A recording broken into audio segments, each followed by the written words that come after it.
Okay, let's see if that works any better.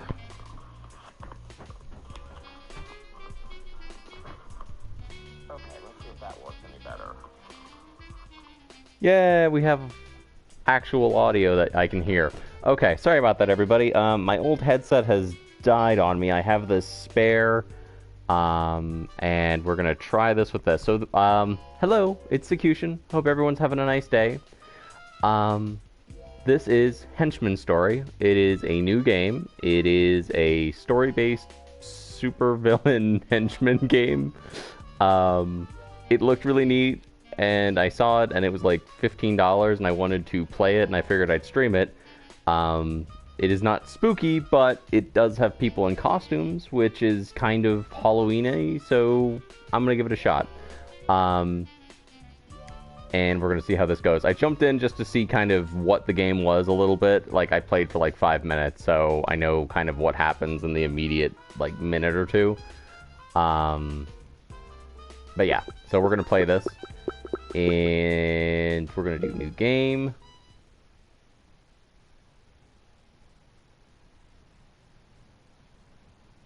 I love the sign, Justice Burger, like, in Superance. Yes, yes! Another victory for the invincible Lord Bedlam! Excellent work, my brothers and sisters. At long last, the first phase of my master plan is complete. I love the character design and the voice acting for this Lord Bedlam. Like, the art is so cool, and the voice acting is great. I love it. Now, gather the spoils of our conquest, so that we may return to our fortress post-haste. So you want all these pet supplies stacked in the truck?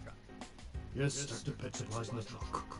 Okay, just double checking, because there is a lot of dog food here, and I'm just not sure the resale value is worth the back strain, you know?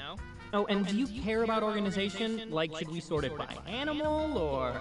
Just load the boxes! If you please, that comment. I love him. Right. Sure. I love Lord Bedlam. He's great. God damn it. Hey, Dave, can you help me with this? Oh, sure thing, buddy. Try lifting with your legs. I hear that helps. I meant help me lift the box, dude. Yeah, Oh, you're number 53. Oh, gosh, no. I'm a squad supervisor. I'm supervising. But I believe in you, Stan. You can do it. Thanks.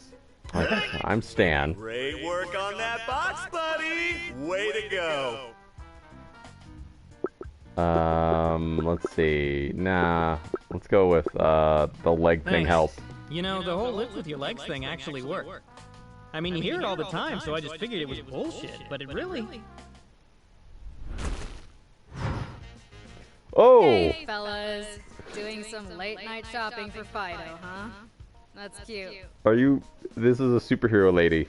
Miss Dynamo. Look, she's got some arms on her. Those are absolute cannons. I hope that she's a superhero and not another supervillain, because that doesn't bode well. What kind of mud is it? Looking at the two of you, I guess something like a Yorkie, maybe a teacup poodle.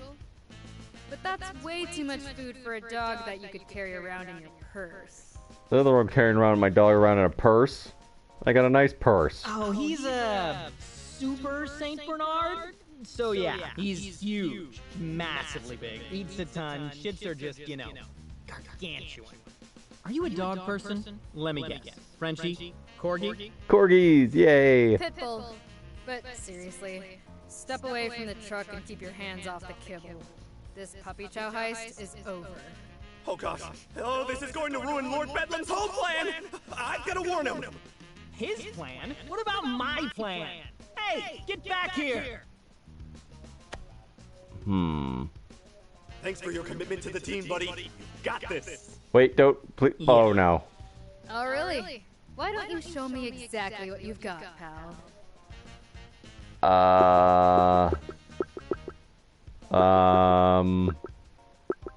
I know Let's magic see. tricks. I do know a few magic tricks. Some are even good. Have you got any cards?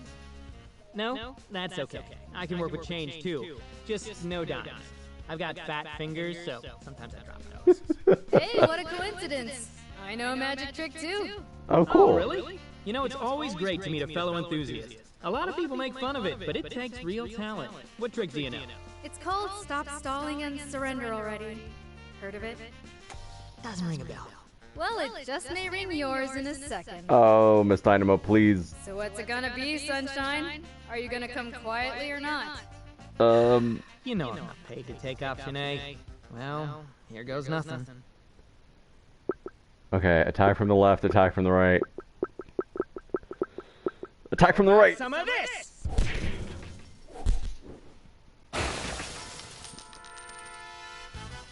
Oh.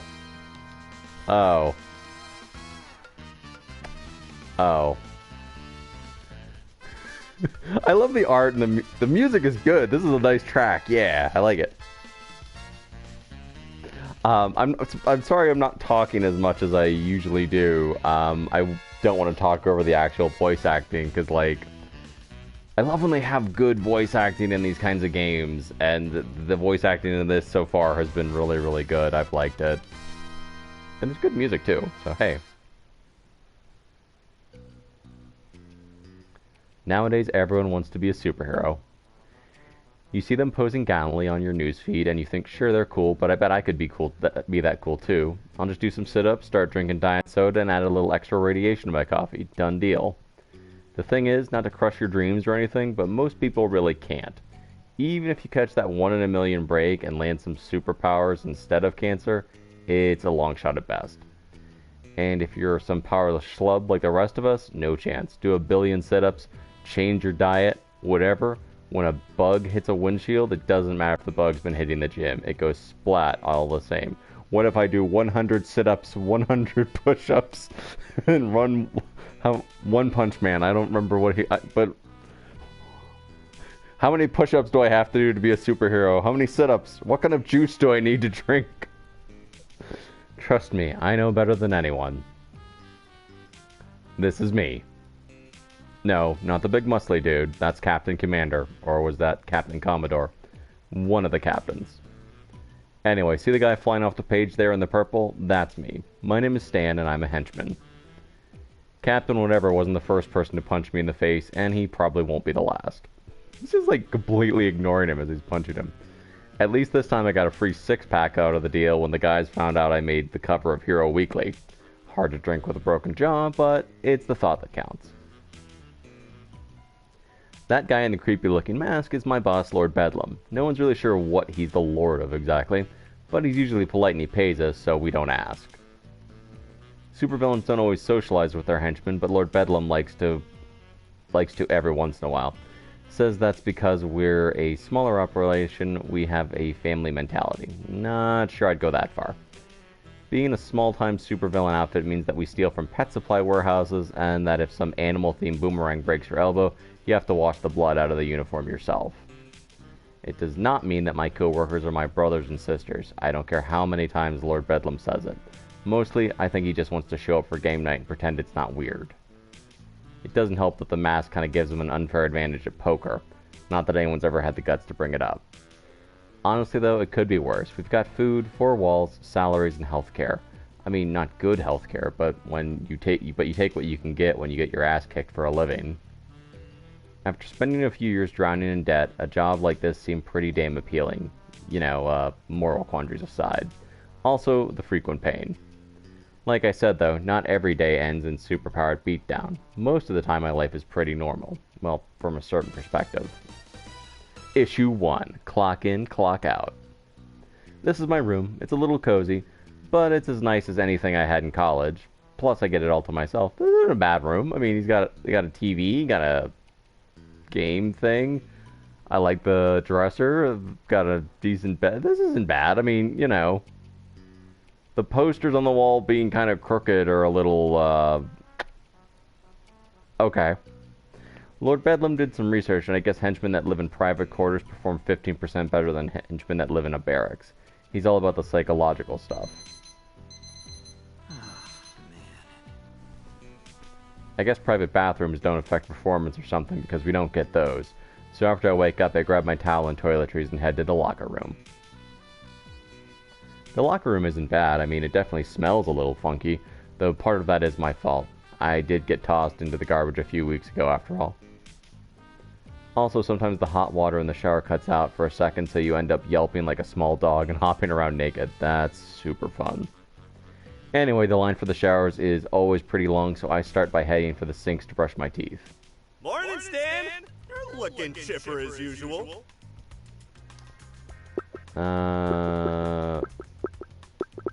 Good to see you too. What can I say, Dave? You brighten my day. And everything within a 200-foot radius.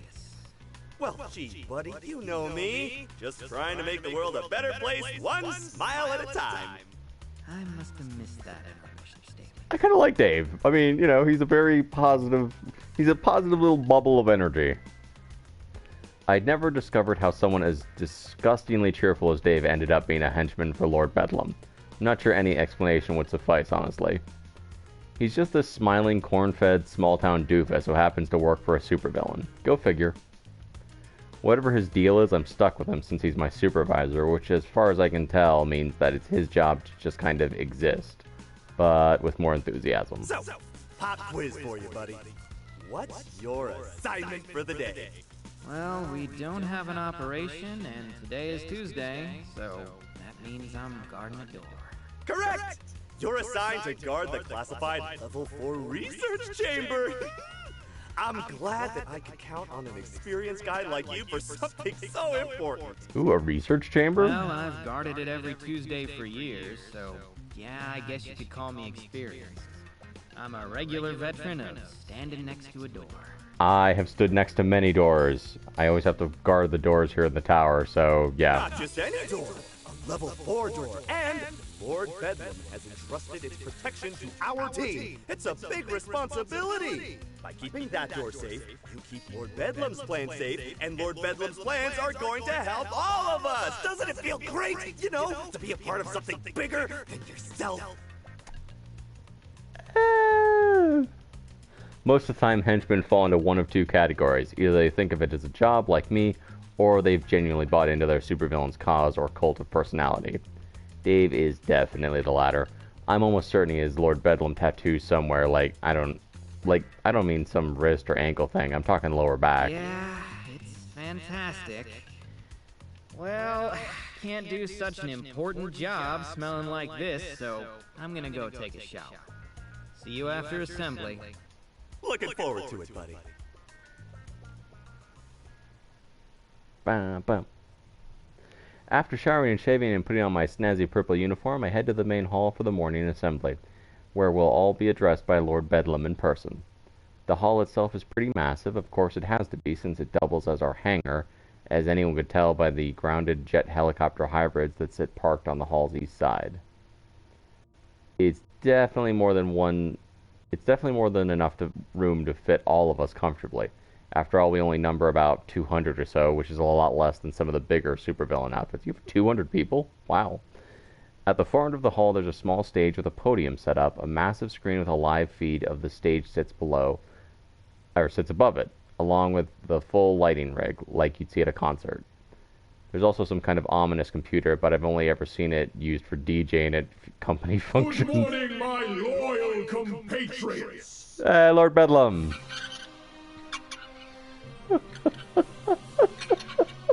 I love him. He is so great. Mercifully, Lord Bedlam's arrival distracts me from memories of Dave dancing to folk synth fusion music at last year's Christmas party. Not that the supervillain's ascent from beneath the stage is any more graceful. I don't know why he insists on making an entrance like this. In a world with superpowers, a stage elevator just isn't that impressive. Maybe he just gets a kick out of it? I don't know. Some of the guys eat it up. Oh yeah, you're the greatest, Lord Bedlam! Does he really react like that every morning, you ask? Yes. Yes, he does. Thank you, thank you. I love the enthusiasm. I love you, Lord Bedlam! All right, maybe just a little bit less enthusiasm. Sorry, Lord Bedlam. Oh, Yes, well. poor Dave. He's just excited. Today is a normal Tuesday, so you should all know your daily assignments. If you've somehow forgotten, consult the laminated schedule you received at the beginning of the quarter. If you lost your schedule, see Sam Leonhardt in HR and she'll make a new one for you. but the printing fee will come out of your paycheck, just so you know. I mean, they're laminated after all. That's not free. We do have some injury updates for you today. First, the good news. It looks like John Kess will walk again after that encounter with Muscle Master. I know we were all pulling for him. Yeah, he'll walk again. The bad news, Mace apparently has no idea who he is following his 7th concussion at the hands of the Shrouded Avenger, so he will not be returning to work. His family has received a fruit basket. Oh, that's nice. Fruit basket. For some lighter fare, we do have a birthday today. Congratulations to the Bacon Bruiser, who joined us in June after that unfortunate waffle iron incident forced the Breakfast Bandit into retirement. There will be some mini cupcakes in the East Break Room to celebrate. Please feel free to treat yourself to one between shifts. Ooh, And cupcake. it looks like that wraps up our morning announcements. So let's go out there and work together to make this a great day. And remember, the secret cabals, whodunits, and unfairly moderated LARPing message boards that manipulate our society must all be destroyed! What? They will pay for their crimes in blood! And when my master plan comes to fruition, we shall be the ones to exact the toll! Oh my god. We shall rip out the diseased heart of modern society and replace it with a newer, better heart of our own making! A heart that actually enforces the rules about period-appropriate clothing and has no limits on caps lock usage! So says the invincible Lord Bedlam! I love him. Woo! Happy Tuesday, everyone. Go get him. Oh my gosh. He is... That's funny. I love him. He's so good. Yeah, I won't dance around it. Amiable or not, Lord Bedlam is definitely a supervillain, and what we do is in a bit of a moral, well, black area. I suppose it's for a good cause, I think? The whole pain and blood thing was totally a metaphor, though. Lord Bedlam isn't about killing people. He does have that line, I made sure. Okay, so he doesn't kill people. After everyone files out of the main hall, we scatter to the far corners of the facility and start our workday. Today, that means I need to take a long walk to the south wing. It's not exactly a scenic hike. The sights are basically what you'd expect from a hidden underground fortress. Stone walls, metal doors, and no windows. Still, it's nice to move around a little considering my assignment. When I arrive, I find said assignment exactly as I expected. The metal door I'm guarding is just like all the others, except it's labeled 1385 and has a retinal scanner and keypad next to it. They all have keypads. Also, as expected, Dave arrived before me and is standing at rigid attention. Judging by his ragged breathing, he ran all the way here. How's the door doing, Dave? All's quiet so far, luckily. You're 1 minute and 35 seconds late, you know. If you were 8 minutes and 26 seconds later, I'd have to mark it down. Noted. I'll remember to teleport next time. You can teleport? Yep, but only once a week, and only if I have a breakfast burrito with mango habanero sauce. Think you could hook me up? You know, for the team. Well, gosh, Stan, that's outside of our team's budget. But if it will keep you on schedule, then by golly, I'll see what I can do. Thanks, buddy. Oh, and it helps if I get the one with the green packaging. You know, the one with the cactus mascot that wears the little sombrero. I'll see what I can do. I gotta go check on the new guy first, though. What was his name again? Not sure, but he insists on calling himself Fifth Plate. He's taking this whole henchman thing very seriously. Well, of course he is. It's serious work, Stan. So be sure to stay vigilant and keep an eye on that door, buddy. You got it, boss. That's me. Super vigilant. But not vigilante vigilant, like villainously vigilant. I'm not sure how much of that Dave heard, since he's already halfway down the hall on his way to check on the rest of the squad, but he gives me a thumbs up as he turns the corner, leaving me and door 1385 to ourselves. And so my day of standing in an empty hallway begins. Seriously, on Tuesdays, that's pretty much all I do. Since it's level 4 clearance, almost no one ever uses this door. I have done this. I have done exactly... I mean, I wasn't guarding a supervillain's research lab, but I have literally guarded doors. It is the most boring task a human being can ever be asked to do. Oh, I guess I should explain. Level 4 clearance means that basically only Lord Bedlam or specifically approved henchmen have access. In this case, it's a handful of engineers, and they rarely show up. Whatever's in there is apparently very important, but doesn't get a whole lot of love. Doesn't make sense to me, but I'm not paid to understand it. I'm paid to stand here, doing nothing. Yippee. You might think I'm living the life getting paid to stand around, but it does come with one problem. Boredom. Mind-numbing, agonizing boredom. So when Dave drops by to do his rounds, I find myself trying to start a conversation. It doesn't always work, and sometimes I regret it. Still, I feel like if I don't at least try to make my brain function just a little, it'll shut down on me one day. Hey there, buddy. How's your day going? All your tasks on schedule? Hold on, let me check. Yep, door's still there. So my sole task of standing beside it and waiting for someone to actually use it remains right on track. Well, that's just swell! You're always on the ball, Stan. Was there anything I can do to help you out? Maybe get the facility crew down here to give that door the old spit shine. Yeah, maybe. I think the door's shiny enough for now. But do you mind if I ask you something? Non-work related, I mean. Sure thing, buddy. Daily chats with the team are an important part of being a squad supervisor, after all. What's on your mind? Watch anything interesting? How's the online dating scene? Excited for game So night? I know it's a few days away, but are you excited for game night this Friday? You bet! Playing games together is a great team-building exercise. I read that online. What game are we playing this week? Well, for me, this is Spells and Swords Week. I run a campaign with a squad every other game night, remember? Oh, so it's like Dungeons and Dragons. I love that. That's great. I love RPGs. Ooh, sounds fun. Can I join?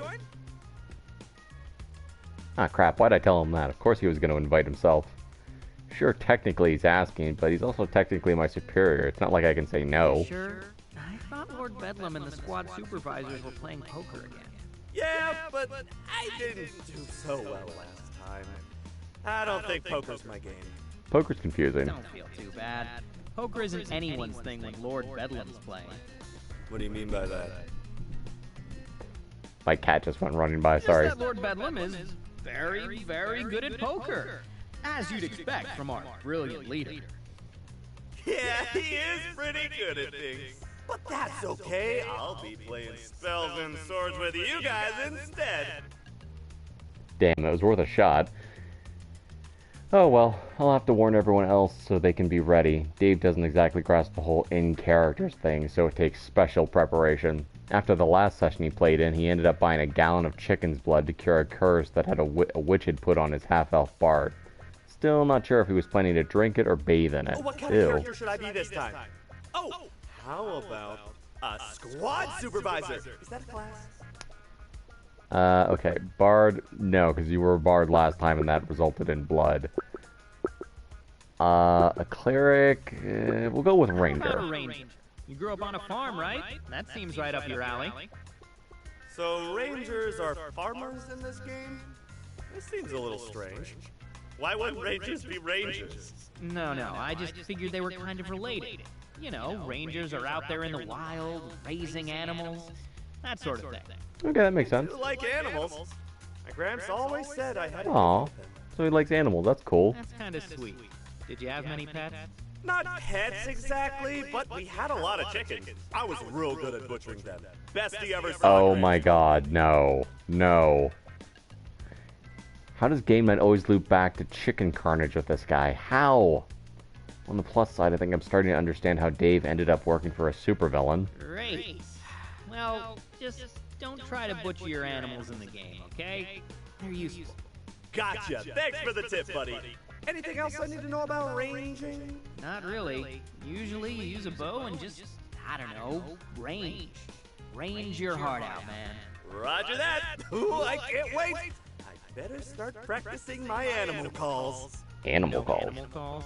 Well, mostly just ducks, but we'll find ducks in the game sometime, right? Yep. Ducks and dragons. Duck dragons, maybe. Wow, sounds exciting. Can't wait. I don't know, ducks can be scary. Sometimes these conversations go better, sometimes they go worse. Luckily, they all eventually have an end, and Dave leaves to check in with the other members of the squad. After that, it's another long, eventless stretch of waiting and silence before I'm eventually relieved for lunch and I head to the cafeteria. Ooh. The cafeteria isn't much different from what you might find in a high school, or a prison. Really depends on your perspective, I guess. Look at all the trash. That's gross. There are long, stained tables with uncomfortable plastic benches attached to a tile floor that is probably what a grizzled war veteran would look like in floor form, and faint smells of mold and hopelessness. Most of Lord Bedlam's fortress is in much better shape, so it's strange that the cafeteria is so banged up, right? Wrong. See, Lord Bedlam may be head honcho everywhere else, but this place has its own dark master. History teaches us that whoever controls the food supply gains incredible leverage.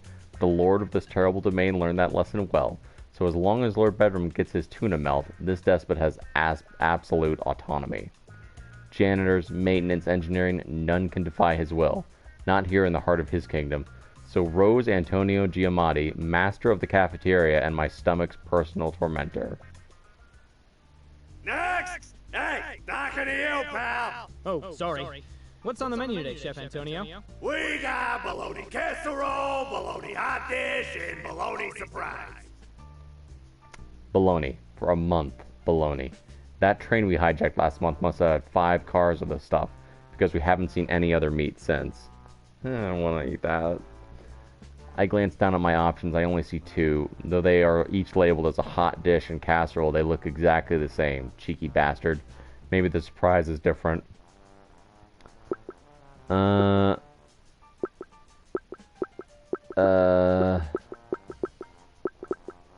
think I'll try the bologna surprise. You got it! Surprise! It's casserole. Oh. What? Are you serious? What? You say you want a surprise, so I surprise you with which one you get. You're surprised, ain't you? I mean, technically, but those 2 dishes are exactly the same. Why even give us a choice if it doesn't mean anything? The same? You little shit! What do you know about the art of cooking, huh? You think you're some 5-star chef or something? Just 'cause they look the same don't mean they taste the same! That's fair. I mean, things, pies can look very similar, but they can have very different fillings. But you're right. I don't know anything about cooking. I'm sure they taste very different. I am not sure they taste different. And Thank you for the meal. Thank you for the meal, Master Chef Antonio Giamatti. it's a step. As I walk to my seat, I have a sinking feeling that I have made a horrible mistake. Maybe there's some hidden meaning here about the illusion of free will or something. Or maybe I just remember that you can never beat a chef in their own cafeteria. Come on, Oberon, get a move on.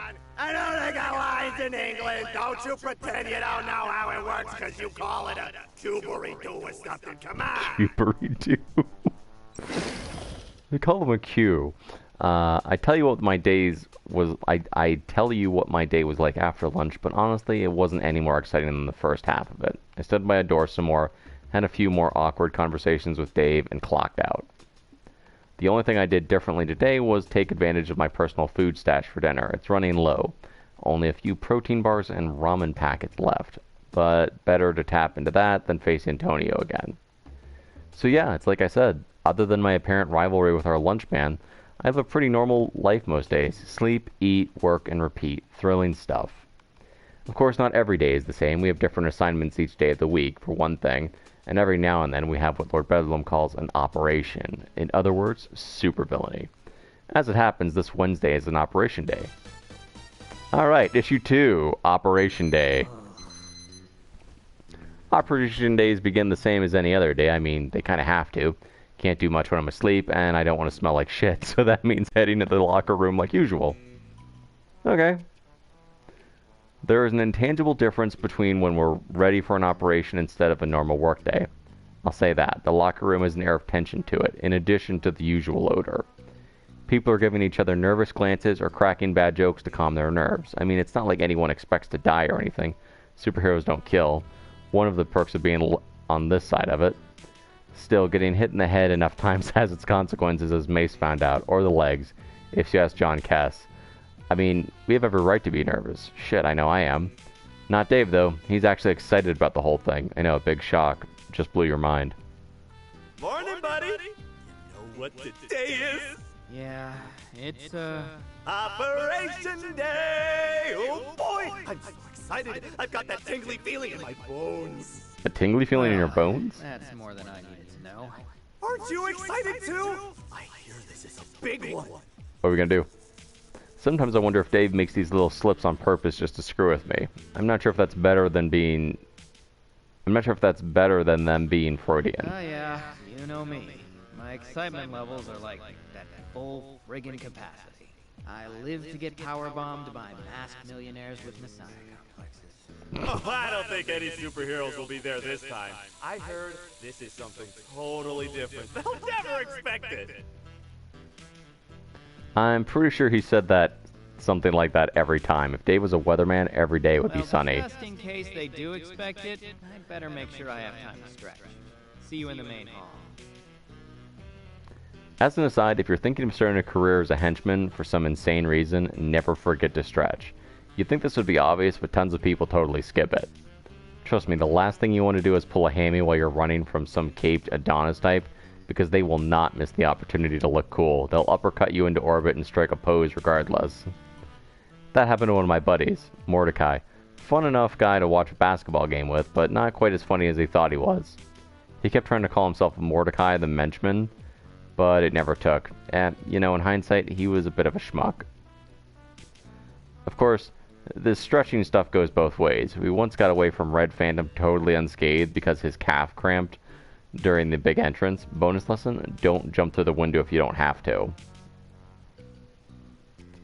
After freshening up and getting my stretch on, I head to the main hall, but before I even get there I can hear the hum of the jet helicopter things powering up. I think we call those Bedlam copters, but I hope I'm wrong.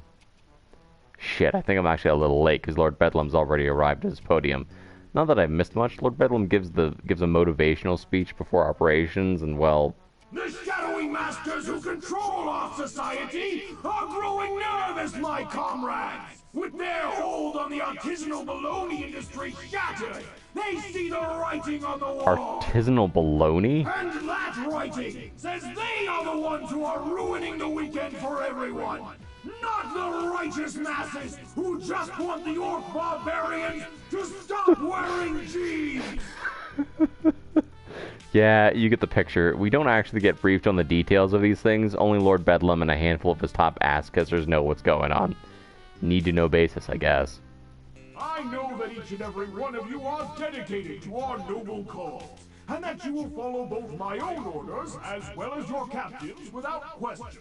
Seriously, no questions, no chit-chat, and no scuttlebutt.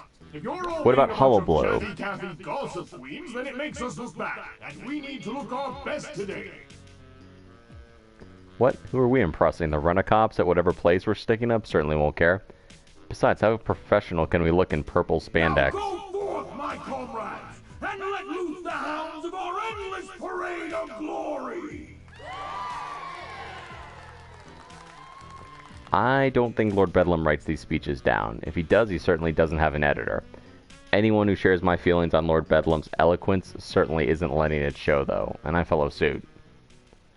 I can't bring myself to cheer wildly like Dave, but I can dutifully fall in step with him as we head to our proverbial chariot. As we file into one of the Bedlam copters, I can hear the roof opening for us with a groan. Oh, this is it! You ready, buddy? I am not ready. Let's see. Don't call me that. Not really. All I've got your set. back if you've got mine, partner. You bet! I like Dave. As we strap into our seats, the engines roar to life, and like that, we're off.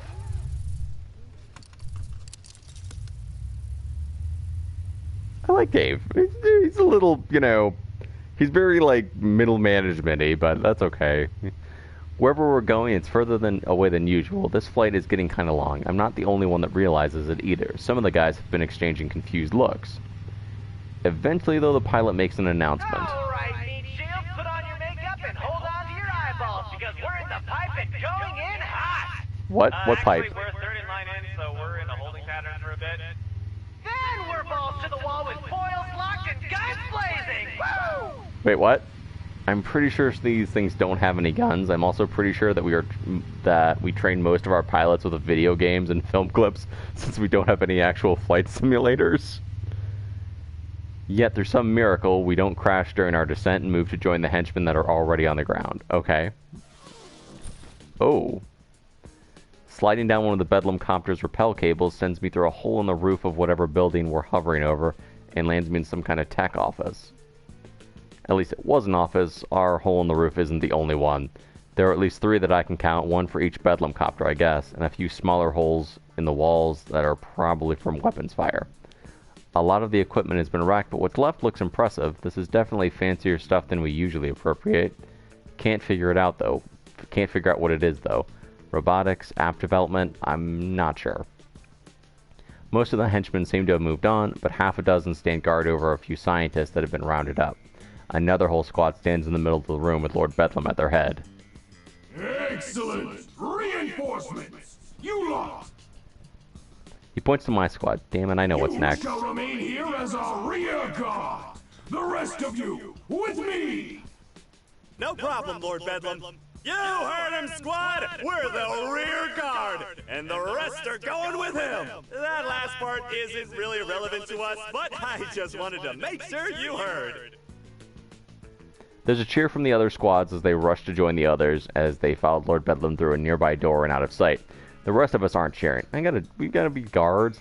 Here's the thing about rear guard. You're guarding the entrance and exit, right? So while your job is pretty uneventful if nothing goes wrong, you're also the first line of defense against outside interference. You follow me? If a superhero shows up, we're the ones they'll run into first, or run over, to be more accurate. Oh boy, the rear guard! What an honor! Gosh, how long has it been since we've been selected for that? Last year, I think. Some lady with wings broke her clavicle.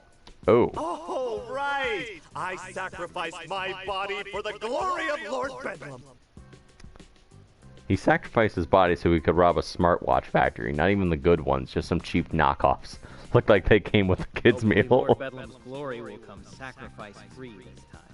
But if it doesn't, we'll be ready! Right, team? Like a stun baton? Sure. We take up our position next to a window on the opposite side of the room as the captive scientists. I'm going to be as far away from them as possible. Sure, we'll let them go when we leave, but that's the one thing we do that really bugs me. Stealing is, whatever, it's just stuff. But taking hostages, that can't be a fun thing to go through. I pull my stun baton from my belt and start messing with it to take my mind off the scientists. Plus, I need to make sure it works. Sometimes these things short out and I have a feeling I'll need it. This place is big time. It's just got that feel. That means we're going to attract a lot of attention, and that means... Oh no. Suddenly something explodes to the wall to my right. Dave and I are flung forward and tumble to the floor. As quickly as I can, I scramble to my feet, grasping my baton. However, as I turn to face the source of the explosion, my jaw drops. A superhero showing up isn't a surprise, but that's Shining Nova. Shining goddamn Nova. As in, the person that took down the Skull Syndicate and went toe-to-toe with Dr. Calamity's Supreme Ultra Death Bot. Shit. We are screwed. We are completely screwed. I'm the factor here, so I'm only gonna say this once. There's no way you can beat me. That means you can either give yourself up or get your ass kicked. Your call. I can't make it for you. I really considered just giving up this time around, but I should have known better. By taking any time to think at all, I've given Dave a vast edge in reaction time. For Lord Bedlam! Charge! Dave and most of the henchmen charge wildly. Some raise their stun batons, others fire with their beam weapons.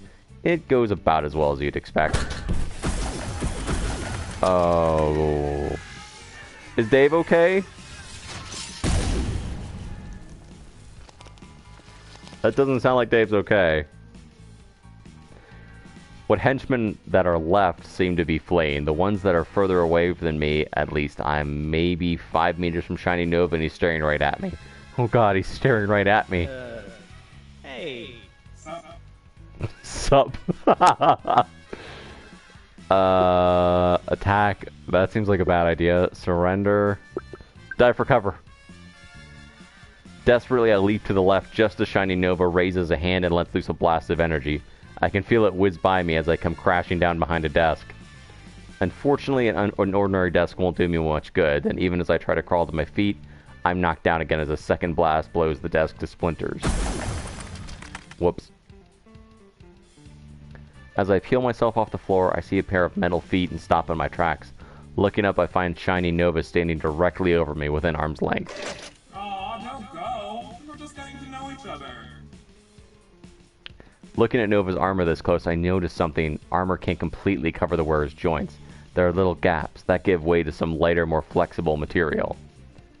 It makes sense. How else could Shiny Nova move? Maybe I could work with that, or I could try for the classic. Target the elbow, target the knee, or crotch shot. Knee. Desperately, I grab my baton and thrust it towards a crease in the Shiny Nova's knee armor. Being so low to the ground already, it's not far. Maybe, just maybe. Somehow, miraculously, I jam the baton in the crease before Shiny Nova can react. Nova tries to move the leg on instinct, but the baton keeps it from bending. Now's my chance. With Nova confused, I lunge for the other leg and wrap my arm around it. My grip secure, I start to stand up, taking the leg with me. Shiny Nova isn't that big, at least a head shorter than Miss Dynamo. With the other leg hindered and this one in my grasp, I may be able to tip Nova over and... Oh shit. So, turns out that Shiny Nova has arms too. Arms with elbows that can be driven into my back and hands that can grab my uniform and throw me across the room. That little oversight left me trying to crawl to my feet for like the third time in less than a minute, but no big deal. Minor detail. Alright, tough guy. I admit, I'm a little impressed. I can't think of the last time one of you cannon fodder goons even slowed me down. We impressed Shiny Nova! Guess I should ask for a raise. A raise? So you're one of those mercenary types. More like unemployed with a lot of debt types. And so you decided this was a worthwhile career move? I mean, we're stealing pet supplies and smartwatches. It's, you know... Beggars can't be choosers, right? This is one of the least confrontational conversations I've had with a superhero, but it won't last much longer. If Nova's aggressive stance is any indication. I've done pretty well so far. Maybe I can stretch my luck just a little further. I glance around for a solution. As I look around, I realize just where I've landed. A few yards to my right are the engineers that Lord Bedlam took as captives, and not far to my left is a door leading further into the facility. They're still tied up so they can't escape. Maybe that's why Nova isn't rushing to finish me off, fear for their safety. To be honest, I have the exact same fear. This is just a job. I don't want to hurt these people. Then again, Nova doesn't know that. Maybe I could bluff my way out of this, or should I just break for the door and hope for the best? I don't want to, run. Definitely better to just make a break for it. I don't want Shiny Nova to blast me, but I don't want these people to get caught up in the crossfire either. They've had a bad enough day as it is.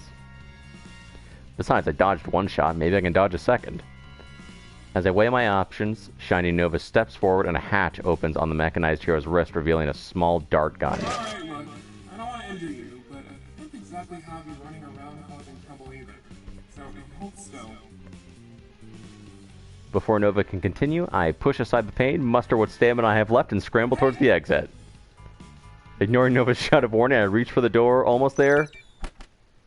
But not quite. Just as my fingers graze the handle, I feel a prick in my neck, and suddenly my body feels like rubber. Like a puppet that's lost its strings, I collapse to the floor with a groggy moan. Everything's a blur, and sounds echo as though I'm in a cave. Damn, I didn't think tranquilizers could work that fast. As my eyelids start to close, Shiny Nova steps into view, visor glowing hypnotically as my vision starts to fail me. That was a stupid move for a smart goon. Now, why would you... Although Nova's silhouette is hazy, I can just make out the helmet glancing in the direction of the hostages. You're one interesting guy, Mr. Henchman for Hire. Aw, man, we got tranquilizer darted. Even though being put to sleep is better than being knocked unconscious, in this case it doesn't feel like I'm snoozing in my bed. Instead, it's a deep, dreamless slumber. 1 second, all I see is blackness, and the next... Come on, buddy, you have to get up! Dave! Dave's okay. Where? Dave? What's going on? No time, we've gotta go! Where are we going? Onwards, my loyal compatriots! Onwards towards retreat! There's only one Bedlam copter. If we don't get on, we'll be left behind! With Dave's help, I managed to stand, and a quick look around tells me he's right. A lone Bedlam copter is holding position next to the hole Shining Nova made in the wall, and there's no sign of another one. Lord Bedlam is already climbing aboard, so he'd better follow suit. All right, I'm good. Let's go. Together we drag ourselves towards the ramp. Despite my grogginess, we should make it easily. At least it looks that way until a familiar black and blue blur falls through one of the holes in the ceiling, takes one look at me, and grins. Oh no. Hey there, Sunshine. Gotta say, I didn't expect to see your raggedy-ass outfit here when I got the call. A data science facility is one hell of a step up from a pet store. Hi, Miss Dynamo. How are you? So, you still got them pythons, I see. Can we talk? But you're not too much of a big shot to leave without saying. No, I'm not too much of a big shot. No, hi, how's it going? We're pals. Okay, yeah. Your hair looks really nice today, by the way. Oh, you know me. I'm not big on long goodbyes. So awkward. Wait, you know her, Stan? But she's a superhero! Yes, she beat me up when you ditched me, Dave. Point? Dude, you were there, remember? Briefly, anyway. She dumped me into a trash can. Yeah, that was great. That picture of you was trending for hours. Ow. It's been a great night for me. If you clowns hadn't ended up giving me the slip. Yeah, we were pretty slippery, huh? Oh, what a night that was. Just a peach of a time, wasn't it, Dave? Oh, yeah, I guess. I didn't know you cried so much when you had fun, Stan. I'm easily moved, Dave. You know that. Well, getting to be about that time. Better hit the old dusty trail. Nice seeing you again. Don't be a stranger. Bye, Miss Dynamo. Don't think so. This time, I'm making sure you're out cold. And then Ow. I'm crowding the ugly ride. Hey, the Bedlam copter is not ugly. Now, come on, Sunshine. Let's kick this party up a notch. Miss Dynamo is maybe 10 meters away, but I know that distance won't mean much to someone with that kind of strength and speed. Even if I wasn't still hungover from Shining Nova's tranquilizers, my odds of getting out of here, out of the way, aren't good. Dynamo knows that too. She takes her time sizing me up and settling into her stance. Dave doesn't consider the odds, or maybe his zeal for Lord Bedlam has just made him more reckless. Whatever the cause, he's pulled out his baton and is prepared to go down swinging. Missing, mind you, but still swinging. It's almost admirable, but in my experience, you don't heal hairline fractures with admiration. So I'm not about to follow suit. As Dynamo's muscles coil, I reach for my baton and desperately try to think of an angle. This is going to be even worse than the trash can incident if I can't. Right now, I'm as dangerous as a pillow covered in bubble wrap. I don't get much of a chance. As soon as I brandish my weapon, Miss Dynamo bursts forward. I guess she figured giving me the first strike last time was charity enough. I wince, bracing for the pain. Oh, but it never comes. What? Instead, Dynamo's fist collides with a glowing red energy sword held by an unfamiliar woman in red and black catsuit. The blow is so strong that the weapon pulses and I can feel the ground shake. Ooh, you have a cool look. Even so, the mystery woman barely gives any ground. She angles the energy blade to turn it into more of a glancing blow and steps back to steady herself. But it still looks effortless. Tisk, tisk. These aren't your toys to break anymore, child. Scorpion, what are you doing here? Ooh, Scorpion and Miss Dynamo. I just told you. These are my playthings now. If you can't play nice, Wait. then I'll have to take them away. We don't work for you. We work for Lord Bedlam. You never pay attention, do you? Not even the slightest bit. Don't you ever tire of it? The ignorance? I don't know. I kind of like Miss Dynamo. Shut up! Miss Dynamo violently breaks the deadlock and leaps back. The woman in the catsuit, Scorpion, does the same, but somehow more gracefully. Holy shit, where did she even come from? She was so fast that I barely saw it. Since when did we have a ringer? I stare dumbfounded, momentarily forgetting about escaping. It's not often that you see something like this when you actually work for a guy like Lord Bedlam. A victory for us usually means a distraction or an escape. But this Scorpion lady is going toe-to-toe with a powerhouse like Miss Dynamo, and God help me, it seems like she could actually win. Temper, temper, child. Stop calling me that! But you are. Listen to yourself. If you're not careful, you'll have another tantrum. And then who will have to clean up your mess this time? Oh, it won't be you. Don't worry. Nah, you're gonna be the mess. What's left of you, anyway? Promises, promises. Always promises with you. Okay, these two have a history. Delivered. Beyond a grunt of frustration, Dynamo's retort this time is physical, and she rushes right at Scorpion, who follows suit, sword whirring. Looks like the first move was no fluke. Dynamo's dishing out most of the offense, but none of it's connecting. What Scorpion can't outright avoid, she's redirecting with her sword. It's like watching a dance, but fast forward to 5 times normal speed and with a high chance of broken bones or dismemberment. So, as astonishing as it looks, I'd take this chance to get the hell out of here. Come on, Dave. We've got to go. What? And miss this chance to bring even more glory to Lord Dave, Bedlam? we need to go. Us to retreat, remember? You wouldn't want to disobey Lord Bedlam, would you? No, definitely not. Gosh, I can't believe I forgot. Thanks, Dave. You're a good friend. Sure. I'm the best. Thank me when we're on the way back, man. Yeah, let's get out of here before they remember us. Together, we rush up the ramp as fast as we can. My legs aren't exactly steady yet, so it's a little more of a zigzag than a straight line, but we make it just before they close the doors. Christ, that was a lot closer than usual. Now that I'm inside the Bedlam copter, I find that it doesn't have much room to spare. It's definitely over capacity. I guess that's good. That means more than a third of us made it out. On the other hand, that means almost 2/3 of us didn't. Jeez, we've never had to leave so many people behind before. Kind of surreal. Feels like I'm in a war movie. What the hell was this place? Miss Dynamo said something about data science, which would explain all the computers, so we were after information? Weird. That's too cutting edge for Lord Bedlam's modus operandi. It must have been important information, too. Why else would not one but 2 superheroes show up to stop us? Shining Nova alone would have been a big deal, but Miss Dynamo, too? Dynamo is known to slum it for a little fun, as I found out during the pet store debacle, but I thought Nova was exclusively working on national-level threats and crisis response. Maybe it has something to do with that Scorpion woman? Never heard of her before, which is maybe the weirdest part of this whole thing. Someone like her should have gone viral at some point. Not sure what to make of it. Well, I hope whatever Lord Bedlam got from here is worth it. As I hear the engines roar to life and feel the vehicle ascend, I go over the day's events one more time. It's funny, despite everything else, it's the conversation I had with Shining Nova that gives me pause. It's hard to pin down, but talking with Nova felt different than it did with Dynamo. If I met Dynamo out of uniform, she probably wouldn't give me a second chance, but Nova, I almost feel like we'd get along. It's too bad heroes don't have henchmen. If they did, I'd consider a career change. Huh, yeah right, like they'd even have me. I close my eyes and breathe a sigh of relief as I feel the Bedlam copter leave the place behind. Between the surprise guest and the sudden downsizing, this is one operation day I'll be happy to forget. Yeah! Oh, we did it! We got through that issue. Okay, so this is issue 3, The Rookie.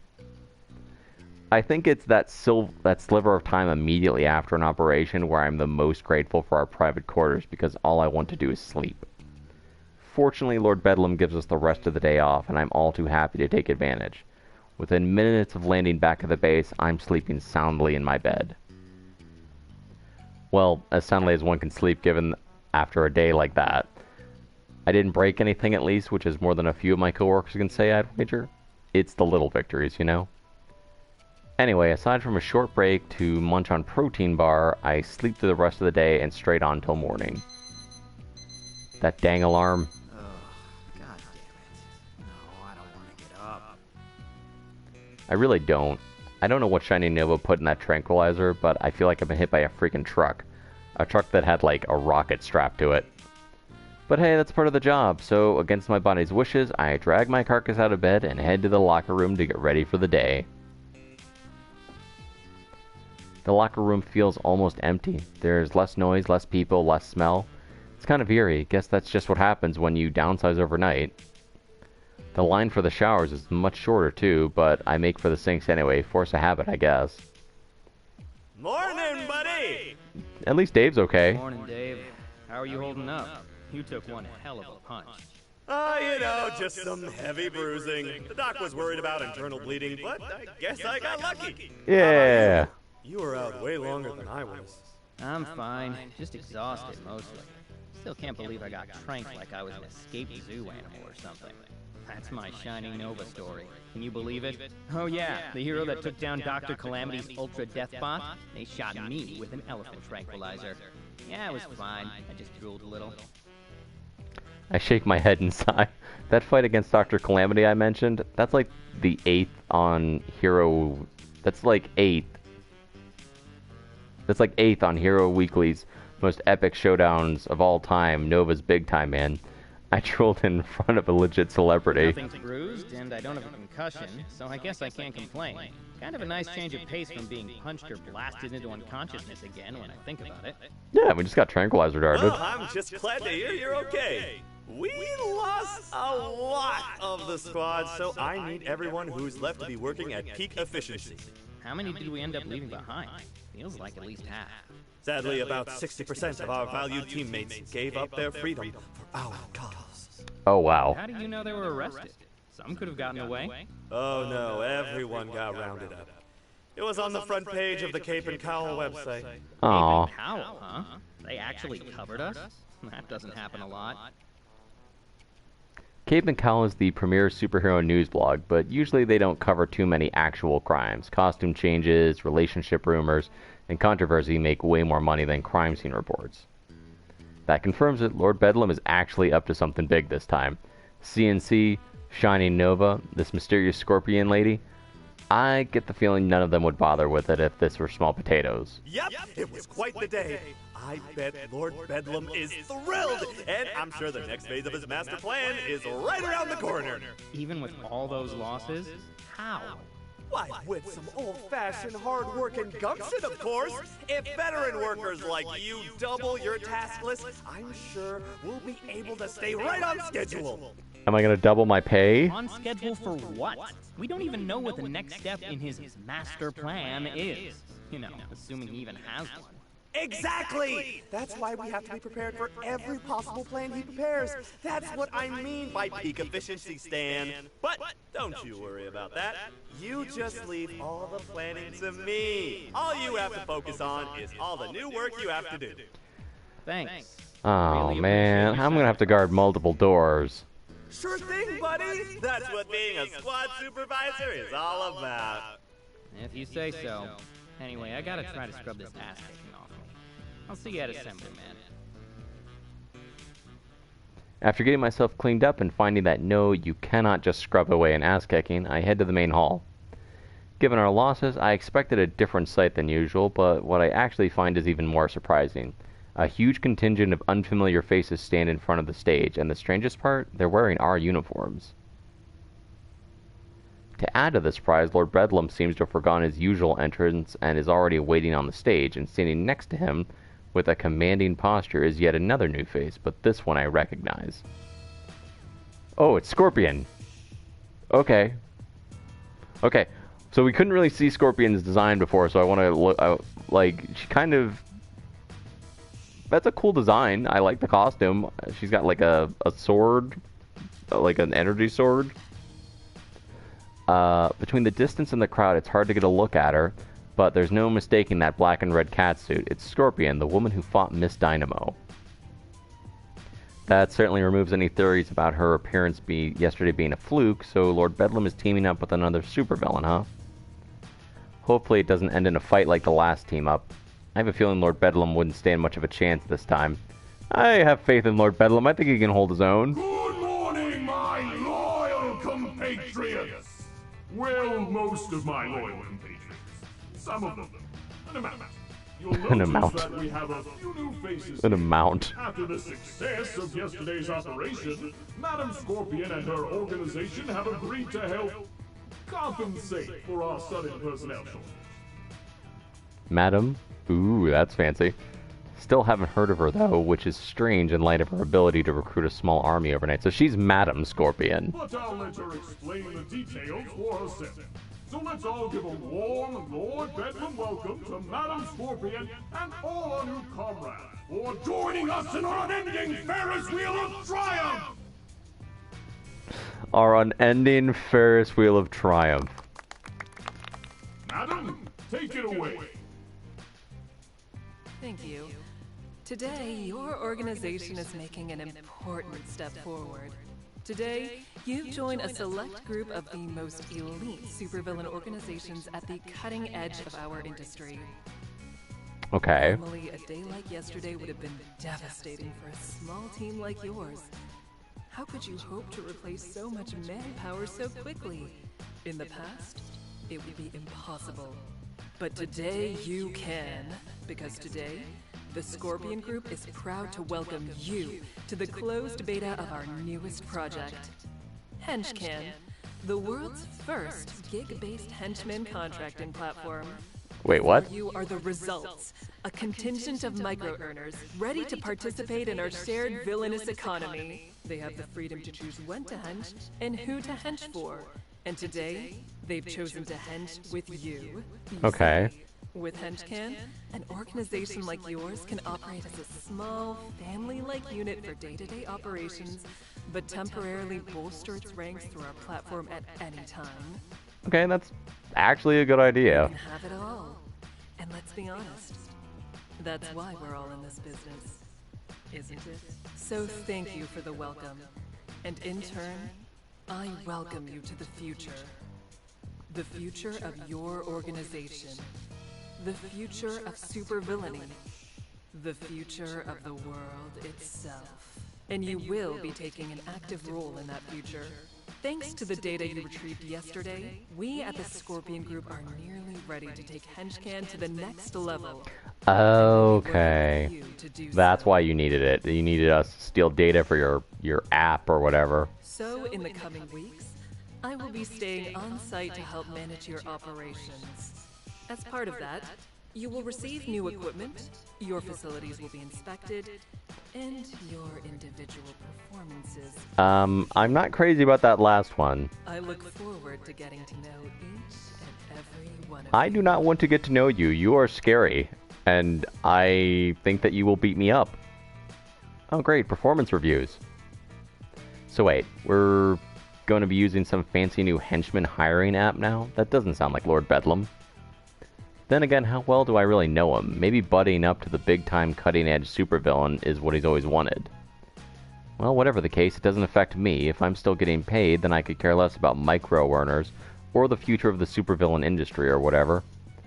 I'll have to deal with rookies every time we have a big job, though. That might be a pain, but probably more painful for them in the end. Thank you, Madam Scorpion. Now, while all our recruits are fully henchman certified, this is their first day here. So that means that for today, you'll all be in charge of their orientation. They may only be with us for a few weeks or months, but while they're here, they are our brothers and sisters in arms. So that means they need to know the ins and outs of working for Team Bedlam. Anyway, we should have the same number of... We're in and out of the hospital. So once we're done, I'd like everyone who was here yesterday to pair off with someone wearing a name tag. Once you have your newbie, give them the tour, show them your weekly routine, and just teach them the ropes. Remember, the security cameras work again, so we'll know if you decide to sneak off to watch web flicks. Uh-oh. You're so funny, Lord Bedlam! Anyway, dismissed. Man, I can't watch web flicks. As Lord Bedlam steps away from the podium, the two groups of henchmen start towards each other. And remember, the nefarious tribunal that controls our society must be exterminated. Remain ever vigilant against its subliminal advertising and unfunny meme generation algorithms. Sorry, almost forgot. Carry on. I love his rants. Yeah, I wondered about that for a second. Lord Bedlam steps back from the podium again, and it looks like it's going to stick this time because Madame Scorpion is walking by his side and talking to him. So the henchmen the henchmen again start to mingle. I take my time, I'm sociable enough, but I definitely need a moment to get myself together before meeting new people. Of course, not everyone has this problem. Hi there, I'm Dave. Nice to meet you, Jared. Gosh, you're just going to love being a part of the Lord Bedlam family. We're all like a bunch of second cousins here. Now, bring it Social in. distancing, I'm Dave. a hugger, not a shaker. Come on. Also, they went to Jared. Wait, where are you going? So once the initial wave of extroverts has eliminated the most of the awkwardness, I wade into the crowd. Anyone left by now probably has the same problem I do, though, so that means I'll need to make first contact. Let's see who to choose. Maybe that tall guy, he seems normal enough. That brunette is way too excited though, and bouncing around like that. Weird, is she looking for something? Wait, why is she staring at me? No, take the ball of energy somewhere else. Ah, damn it. Hi, nice to meet you. I'm Kate. Hi Kate. And why does your name tag say Beatrice? No, it doesn't. It says Kate. Oh shit, it does? No, it definitely says I fell for that too. I'm a fool. Oh! Oh, you were making a joke about? how I already know your name. Because it says on your name tag. Right. I guess it's a little silly to tell you that, huh? Nah, you're just being polite. I'm Stan, by the way. Guess that makes me kinda rude. Actually, I just hate telling people my name. The reaction is always the same. Something like, Wow, a Stan. I'm not sure I've ever met one. You mean ever met one under 60? No. I mean... Hey, I admit it. It's an old man name. The only benefit is that if you're ever cool enough, you get to be Stan the Man. So, are you cool enough? no, I am not. Well, I'm wearing this goofy purple uniform, so no. Definitely not. I like Stan. Okay, Stan who isn't the man. Stan who isn't the You're gonna man. give me the tour? Yes. Yes, I will happily give you the tour. Sure thing. I hope you like stone walls and fluorescent lighting, because you're gonna be seeing them all day. The uniforms are pretty cool too, by the way, for the henchmen. Alright, she's not so bad. Guess she's just a little jittery at first. Let's see where to start. Let's start with the game room. Might as well start with something fun, right? Sounds good. Lead the way. Ooh. The game room's location isn't exactly intuitive. It's not near any of the other break rooms or gathering places. Not even the living quarters. Instead, it's in a nondescript hallway tucked away between some storage rooms. In fact, we're fairly certain that's what Lord Bedlam intended to use it for, because when we discovered it, there were just some steel shelves and empty crates inside. After a bit of cleanup, voila! We had ourselves a game room. It's not exactly one of the hipster gaming bars, though it does have a couple of functional arcade machines, but it works for us. And as a bonus, there's an emergency exit hidden behind one of the arcade machines. There's a few of those scattered around the layer in case of a power outage, but it's nice to have a secret one up our sleeves. So this is the game room, huh? Yep, our pride and joy. There's a couple of game consoles hooked up to that TV over in that corner, a snack machine over there, and the crown jewel in the middle, the big damn table. Well, it is definitely big. But, what's with all the dice on it? Oh, they're 10-sided. We use them for spells and swords every other Friday. You guys play SNS? I gotta say, I never would have guessed that. I know, I'm even nerdier than I look. But it gets even better. I don't just play, I run the whole campaign. Admit it, you're impressed. Oh yeah, I'm dazzled. Starstruck even. So, is this why you brought me here first? To wow me with how nerdy your hobbies are? More like, set your expectations. I can't have you thinking I'm too cool, or I'll have to try to act cool all the time. That's way too much work. I'd have to talk like I'm cool, walk like I'm cool, feign interest in things that are cool, feign disinterest in things that are cool. That's exhausting. No, it's much better to set the bar real low. Set the bar low, See, aim if you think low. I'm kind of a dork, then when I do act cool, it'll be a big deal. A celebration even. There'll be drinks, confetti, a parade. I get a parade? If you ever do something even marginally cool in the first place. Big assumption there. What can I say? I'm a dreamer. A dreamer who likes to set low expectations. Seems counterintuitive. I dream low. I didn't say they were great dreams, Kate. Clearly. So, besides SNS, what do you do here? Escape, mostly. Not everyone knows how to find this place, and it's kind of out of the way, so it's usually pretty quiet. And if you need to blow off some steam after an operation, there's always the revenge wall. I gestured to a part of the far wall where a poster is hanging riddled with darts. Looks like someone replaced the Miss Dynamo poster with Shining Nova, and it's already gotten a lot of use. Oh, that's charming, in a way. You guys really don't like Shining Nova, huh? Someone doesn't anyway. That definitely went up a little faster than normal. But then Nova did tear through us like paper mache. Well, that's the closest most of these guys will ever get to laying a finger on Shining Nova. So they need to get their shots in where they can, I guess. Most of them, maybe. But I'll have you know that I actually managed to put up a bit of a fight before getting clobbered. Wow, so you weren't instantly knocked out? That's impressive. Between that and running SNS, you must be a celebrity around here. Yes, I am a celebrity. Don't worry. I'll give you an autograph before your gig is done. You're welcome in advance. I'm good, thanks. So, are any of those darts yours, by the way? Me? Nah. I never used the revenge wall myself. I don't take the whole villain-hero thing too personally. They're doing their job, same as me. Can't get all bent out of shape about it. Yeah, that's what I figured. You don't seem like that kind of guy. Yeah, I'm not really that big on catharsis myself. I know some people. Yeah, I mean, like, you It's know. not my thing. Catharsis? Wow.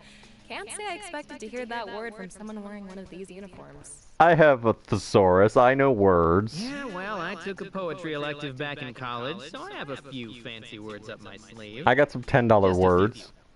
Hey, if you decide to show up to one of our SNS sessions, you may even get to hear the rest of them. I do Sepulchral. have to describe a lot of stuff. Our next one's tomorrow night, if you're interested. Well, I do like the occasional fancy word. Alright. Well, maybe. I'll think about it. So, what was that about college earlier? Did you graduate? Yep, Richardson State. Go fighting... whatever we're called. I take it you weren't the captain of the football team. Are you doubting my athleticism? I'll have you know that I have the agility of at least, like, 2 whole Panthers. 2 Panthers. No doubt here. You just seem more like a gymnastics captain. Actually, soccer was my sport in high school. I was a pretty serviceable midfielder, believe it or not. Didn't score a lot of goals, but I could facilitate well enough. Okay, cool. Why didn't you play in college? You know, it's just so much running. Alright, smart guy. What were you doing in college then? Majoring in history. So basically, I joined a very expensive non-fiction book club. Hey, there's nothing wrong with books. I actually really like reading, though I'm usually into fiction and literature myself. For a while, I was buying so many that I feel like I had to get a new bookcase every few months. Wow, you have a place with your own furniture? I guess I figured this henchman thing would mean you were drifting from lair to lair. Oh, no, I meant my old place. Back in college, I majored in mechanical engineering, but I read a lot. I even tried to write a little on my own. Really? Cool, You wrote cool. stories. Did you finish any? Yes, but... Shit. I didn't mean to tell you that. Uh-oh, someone's a little embarrassed about their Professor Anomaly fanfiction. First of all, there's nothing wrong with fanfic. Can we talk about something else? There's nothing wrong with fanfiction. Oh man, she's genuinely embarrassed by this. Look at those rosy cheeks. I should probably stop teasing her, but she's got such an arsenal to unleash on this fanfiction angle. Fanfiction, huh? Let me guess. I think it's cool. Okay, mechanical engineering. I think it's cool. Hey, relax. I'm just teasing. I actually think it's cool. What kind of story were you working on? Just a sci-fi thing. Nothing crazy. I called it The Lost Princess of Europa. I started it as a political thriller, then it turned into a space opera, then a romance, then basically just crashed into the sun. It was not meant to be. Oh god, why did I tell you that? Just forget I brought it up, okay? Hey, don't worry about it. It's gutsy that you try something out of your wheelhouse like that. I mean, I could never try the whole science thing. Or math. If I see too many numbers, they just start to blend together into one big confusion. Yeah, I can't do math. Come on, you can't be that bad. Totally can. I drew a mean graph, though. The wrong graph, but you know, it looked real nice. If it's any consolation, my stories really weren't much better. When I was writing them, I thought they were just so good, but when I go back to read them, yeah, let's just say I'm definitely a science girl. I still love to read, I just won't be writing the next Professor Anomaly. Well, you're in good company, because I can't write for shit either. Well, good being relative, I guess. No kidding. You can't write, you suck at math. What can you do? Get punched in the face, mostly? I'm a bona fide stud in the field of meat shielding. Yes, I can get punched in the face. Can't dish it out at all, huh? I can try. Yeah, pretty hard to put a dent in someone that can bench press a car, but I've slowed them down. Temporarily. Alright, I should probably get on with the tour now. kind of lost track of time. I really don't want to go to the cafeteria. Let's go to the research wing. Come on, I'll show you the research wing. Right behind you. There's not much to see on the way to the research wing, aside from other pairs of seasoned henchmen and new recruits passing each other in the halls. Hey, you don't build a secret mountain lair because it's pretty to look at. Well, maybe you do if your supervillain shtick is evil interior design or something. Then your secret lair can look fabulous. Well, here we are, the research wing. The pride and joy of Lord Bedlam's fortress. Really? No offense, but your pride and joy looks exactly like every other hallway in this place. Accurate. Yeah, but this hall has so many fond memories, you know? So you'd say it has history. Is that why you're the one guarding it? Exactly. 4 years of reading about dead civilizations, all so that I could better connect with an otherwise extremely bland, empty hallway. It's what I was born for. I'm sure your professors would be proud. Yes, very Get proud. so high and mighty, Miss Engineer. After all, your degree might get you stuck in this hallway every day of the week. Maybe so, but at least I'd be in the rooms doing actual research. So you should probably show me those, right? The rooms? Oh no, I can't do that. Is this because I made fun of the hallway? No, seriously, I actually can't do that. Oh, come on. I promise I won't tell on you. Just a little bitty peek. You don't understand. I literally can't go through any of these doors. I just guard them. Oh. Wait, seriously? You guard doors that you can't enter. Yes, accurate. Yeah, that's standard henchman procedure. We don't get to know the big plans or anything. Cogs in the machine and all that. It's actually a security thing, too. You know, in case some guy in a cape dangles us over the edge of a building and gets us to talk. Or if they disguise themselves as a henchman and trick us into opening the door. No way! People actually try that? Yeah, shapeshifters and stuff, probably. People don't just try, it worked. It was like one of the go-to moves in the 80s. That's why the rules got made. Do the other villains on the Henchman app not follow the secret lair patrol regulations? Well, I actually didn't do much patrol, so... Oh, right. Engineer. Wouldn't want to waste that on grunt work all the time. But did you really never get guard duty on any of these gigs? That's pretty lucky. Yeah, guess. So, is that your job here? You guard this hallway? Yes, I guard this hallway. Just Tuesdays, thankfully. As much as I love my door, I don't think I could watch it 24/7. Come on, I'll introduce you. We continue down the hallway for a short while, making a left turn and then a right. I could probably make those turns blindfolded at this point. Routine will do that to you. Eventually, we arrive at door 1385. I gesture towards it with a more dramatic flair than a numbered slab of metal deserves. Kate, meet door 1385. Inanimate object extraordinaire in my ward every Tuesday from 9 to 5. Nice to meet it. And you have no idea what's in this room. A research room. That is all I know. You won't either. This bad boy requires level 4 security clearance to get through. One of only a dozen in the whole base. It's very important. You should be impressed. I'd be more impressed if I knew what was behind it. No idea, but it's a big deal. So probably Lord Bedlam's snow globe collection. Or a super weapon. Does Lord Bedlam collect snow globes? I see. So, I'm curious. How did you end up here? I was listening to Chill Beats to Wallow in Student Loan Debt 2 on YouTube, and one of his recruitment ads popped up. So I applied. Simple as that. Seriously, Wait, are you for real? He put an ad online? On freaking YouTube? Sure, why not? Yeah, it was a lot less annoying than the ads I'd usually get, if you can believe it. At least it wasn't an influencer filming themselves in vertical video mode. That is... wow. I always wondered how the C-list guys recruited so many bodies, but I'd never have thought they'd be so... direct. Ouch, C-list? Okay, big shot, how did you get recruited? Definitely not like that. But seriously, I meant, why did you end up here? I don't know, I just kinda did. Does it matter why? I'm just trying to figure you out.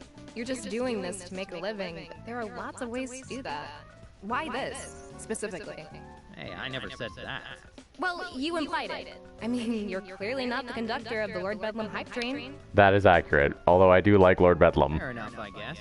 You're not gonna rat me out as a non-believer, are you? Consider it your one favor for not teasing me about my fanfiction. Oh, I only get one favor. I just want to know, that's all. Why become a henchman? Not everyone has a calling to do something unexpected. I don't like standing out.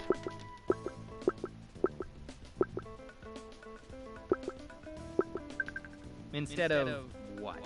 Finding a cubicle to waste away in? No thanks. Oh, wow. Really? You just want to stick it to the man? Not really stick it to him so much as throw him a curveball. Do something unexpected for once. I just kind of woke up one day and realized that my life had been this big checklist, you know? I was just meeting the requirements. You ever felt like that? You mean like you've been living for someone else? Yeah, I think everyone has. Some things you just do because you're supposed to. Exactly. I mean, I didn't even want to go to college. I just thought I had to. So being a henchman may just be a job, sometimes a crappy job, but at least it's off the beaten path. Road less traveled and all that shit. So, let me get this straight. You became a henchman to stop fulfilling society's expectations, and fulfill Lord Bedlam's instead? Accurate. Nah, not all the time. I fulfill my expectations about his expectations. Uh-huh. Yeah, that totally makes sense. It's complicated. Oh, really? Like, yesterday we had an operation. Some of the guys took hostages. Seems smart, right? If a hero shows up, he can threaten them. Except when it came down to me, the hostages, and a superhero. You didn't threaten them. Yeah, I did. You get what I mean, though, right? Yeah, I get it. You do the job, but you don't become the job.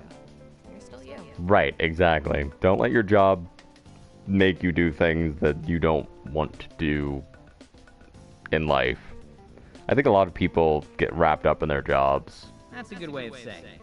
Keep that in mind, rookie. Consider that a valuable nugget of veteran advice. I'll cherish it. Wait, how long have we been standing here? Jeez, this girl really has a way of getting me chatting. I don't think I've talked about why I became a henchman with... Who have I talked about it with? Regardless, we definitely stared at the door for way longer than anyone ever needed to. Better get on with the tour. Well, I think you and the door are well acquainted enough. Let's wrap up our grand tour, shall we? All that's left to show is the cafeteria, which is great because I'm starving. All right. I expect a thrilling conclusion. I'd promise that you won't be disappointed, but I'm an honest man. Come on, it's this way. Oh, now we're going to the cafeteria. I take my time guiding Kate to the cafeteria, giving her a chance to figure out a little bit of the layout. The base is pretty labyrinthian. It always takes new recruits a few weeks to figure it out. By taking our time, we also managed to arrive after the big lunch rush. There are still some people hanging around, but the line is actually pretty short. Here it is, Kate. Feast your eyes on our charmingly greasy cafeteria. Don't feast too much, though, or you might not be able to keep your lunch down. That's good advice. Thanks. Maybe don't look at the food too hard either. Or the chef. You know, maybe just don't look at anything. Yeah, eat with a blindfold on. Got it. Or just your eyes closed. Why you didn't mention the free food as a reason for becoming a henchman? Yeah, sometimes things are free for a reason, you know? Fortunately, I managed to put my smart mouth on pause before we reached the front of the line because both of Chef Antonio's chins await me there. Well, look who it is! Hi, Chef Antonio. Yep. Surprise. That's right, mister. I'm not surprised by your surprise. No, like I said, I was really surprised. Just... No, don't worry. You'll definitely be surprised this time. Uh-oh. Antonio is right. I am completely surprised. Somehow there is no bologna on the menu today. Instead, the options are Sloppy Joe sandwiches or some kind of whitefish. I'm usually afraid to ask what our Sloppy Joes are made of, but I know it can't be bologna. For today, that's more than enough. Surprise! It's bologna casserole. What? Sure enough, the sloppy, bologna-filled horror is staring back at me from my plate. This guy was keeping this leftover bologna bullshit hidden from view just in case I showed up. Part of me admires his dedication to this twisted revenge. The other part of me wants to throw this crap right in his smug face. Yeah, surprise, right? I can tell. I am feeling several emotions. One is definitely surprise. I love it. And what else, eh? Gratitude, maybe? That and just, you know, joy. Boundless, unparalleled joy. Because after eating your bologna casserole, I just thought, gosh, I could eat this for the rest of my life. Funny you should say that. Have a swell day. Hope it's full of surprises. One day I will learn how to turn off the sass. Sadly, it seems that day will be preceded by far too many days of eating bologna. Kate at least managed to avoid being associated with me, judging by the helping of fish that I spot as we take a seat. What exactly is that? It's bologna casserole. Exactly? No idea.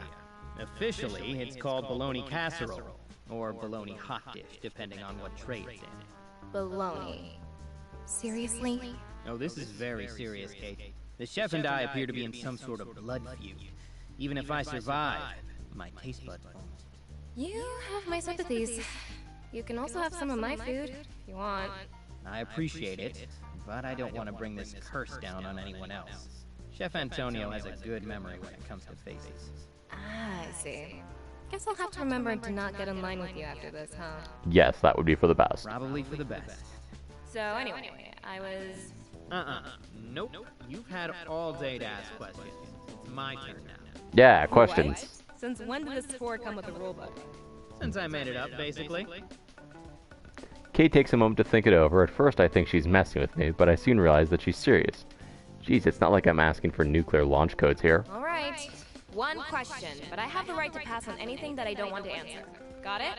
Hey, that's fair. You have the right to be lame if you want to. I'll judge you for it, but you can totally do it. Judge all you want, but you just get the one. Better make it count. Okay, we get one question. What do you do for fun? Where are you from? What's Madam Scorpion like? Okay. What do you do for fun? Where are you from? What do you do for fun? So, do you have any hobbies? You know, stuff that you just do for fun. I know you don't write anymore, so that's one thing you don't do, at least. Are we not counting reading? No, I guess that counts. But I already know that. Hit me with something new. I didn't realize this question came with fine print. I'd hardly call it fine print. I mean, that's the point of a question, Kate. To learn something new. Seriously, though, you have to do some fun things. I do. You just disqualify them. And rightly so. Come on, just give me something else. Anything else. Well, I like working out. And I practice martial arts a little, though I'm not very good at it. Oh my god, what are you, some kind of monk? What? What's that supposed to mean? Because everything you do is, like, productive. No normal person is that productive. I'm normal? I'm totally normal. I'm just... Kate! Normal, ordinary Kate. Oh my gosh, she's a streamer. She doesn't do anything that isn't productive. She's like a real streamer, not like me. Besides, don't you do combat training here? Nope, not that it would be any fun if we did. What? No way! That's impossible. You are really not familiar with Lord Bedlam if you think that's impossible. Our ace pilot is the guy with the best score in Star Falcon. I suppose it fits with Lord Bedlam, but... I just figured you had some kind of... I don't know. You're sure? Nothing? Yes, I am sure. I think we watched an instructional video once, but that's about it. Well, if you're ever so bored that you don't mind being productive, maybe I'll give you a few... Can we learn Krav Maga? That'd be cool. I'll consider it. Still sounds like a lot of work, though. Okay. You know, maybe it's not that I'm a monk. Maybe it's that you're lazy. That is possible. That is entirely possible. But I'm going to refuse to acknowledge it until I absolutely have to. By chance, I glance at the clock. We still got some time before we have to meet back in the main hall, but we should probably swing by for the less important locations before then. At the very least, she needs to know where the lounge is. If we have another birthday and my rookie misses out on the mini cupcakes, I'd never forgive myself. Alright, because I am just so benevolent, I'm going to count that as an answer. I'm in awe of your mercy. I get that a lot. Now come along, my henchman squire. We've still got a few places to see. He's such a dork. Easy with the squire thing, Sir Stanley. Yeah, Aw, they're dorks. They're both huge huge dorks. I love it. They're so adorable. Reel it way back. Alright, consider it real. What remains of the tour goes quickly. We don't stop at any one place for too long, but we don't really have to. Lord Bedlam's fortress is big, but seriously lacking in variety. A lot of the size is actually superficial too. There are tons of rooms with no real purpose. If you know where you're going, you can cover the important areas pretty quickly. And so our whirlwind tour comes to an end. What do you think? Impressive? I'm more impressed that you didn't get lost. This place is like a maze. Not like a maze. It is a maze. Literally. If a superhero ever gave enough of a shit to come after us, they'd spend so long figuring out where to go that we could just leave them in the dust. That's actually pretty smart. Nice move, Lord Bedlam. Yeah, nice move, Lord Bedlam. I love that his place is a maze and he's a minotaur. That's funny. I like minotaurs. Kind of. He technically didn't design the place. We got it in a liquidation sale a few years back. I think it was built by some Cold War-era Soviet group. Not a big market for that these days. Ah. You think Madam Scorpion has an app for supervillain liquidation sales, too? Probably. I bet that's booming business. If a big name gets locked up, they must leave a lot of assets behind. I know that the lawyers are all over that. They love both sides of this hero-villain thing. Think so? Or is this from personal experience? Experience, I guess. I got in some trouble a while back. That's why I got scouted for Henchman. It targets people with legal issues or debt, or at least that's what I think.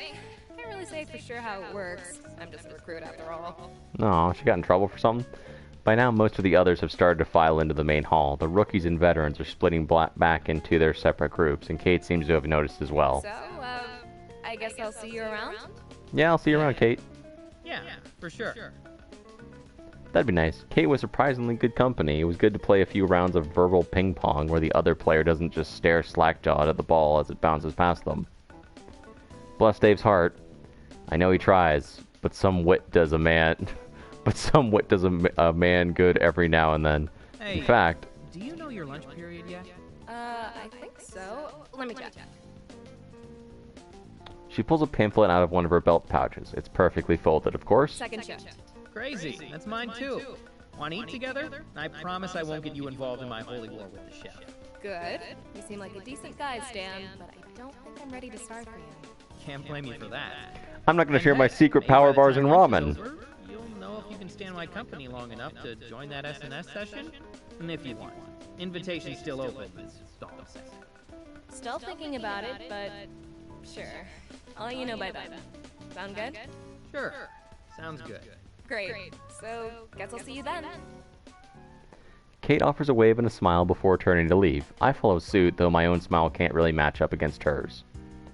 When I rejoin my peers, I glance back at the crowd of newcomers, but Kate has already disappeared from sight. That girl, there's something about her.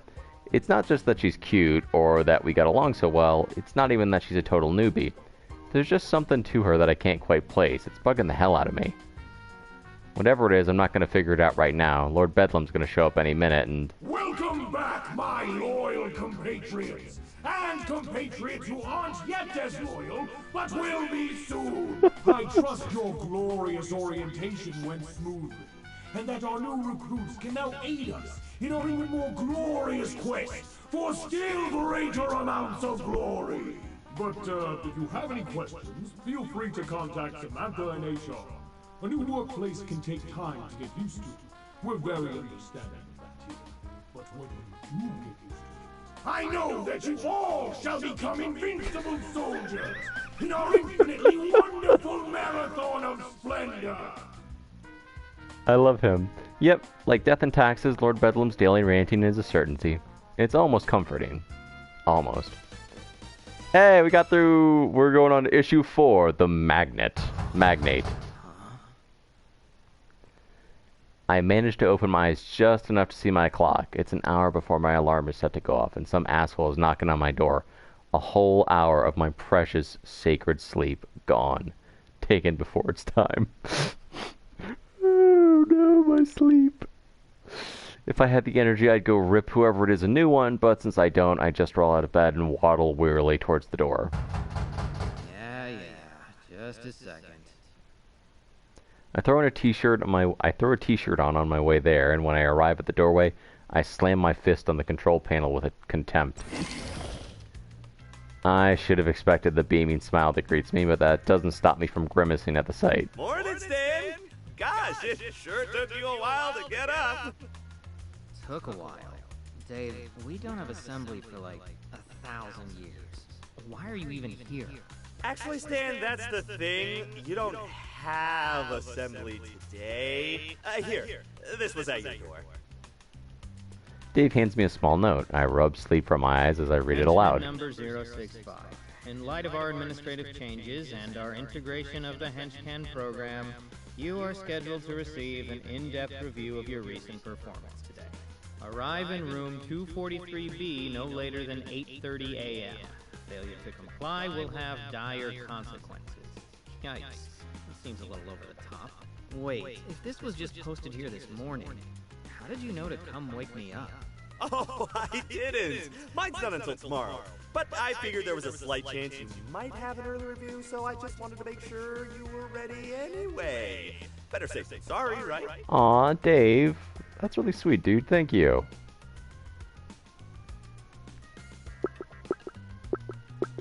Thanks for having my back, Dave.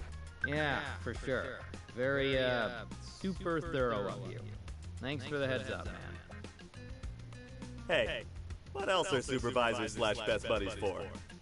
Probably like a whole litany of things, but I'll assume that this is somewhere on the list. Anyway, I'd better get ready. Hold down the fort for me while I'm gone, alright? Will do! Go get 'em, buddy! Don't touch my clothes that I throw on the floor. As Dave leaves, I close the door and sigh in relief. The boy's just not all there. Handling him takes more energy than I've got this early in the day.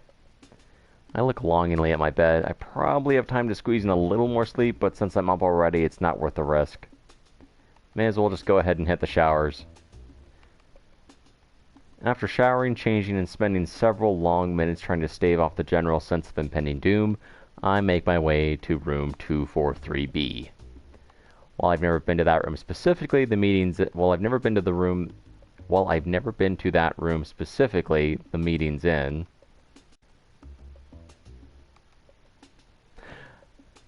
Okay, well, yeah. I'm familiar enough with the area.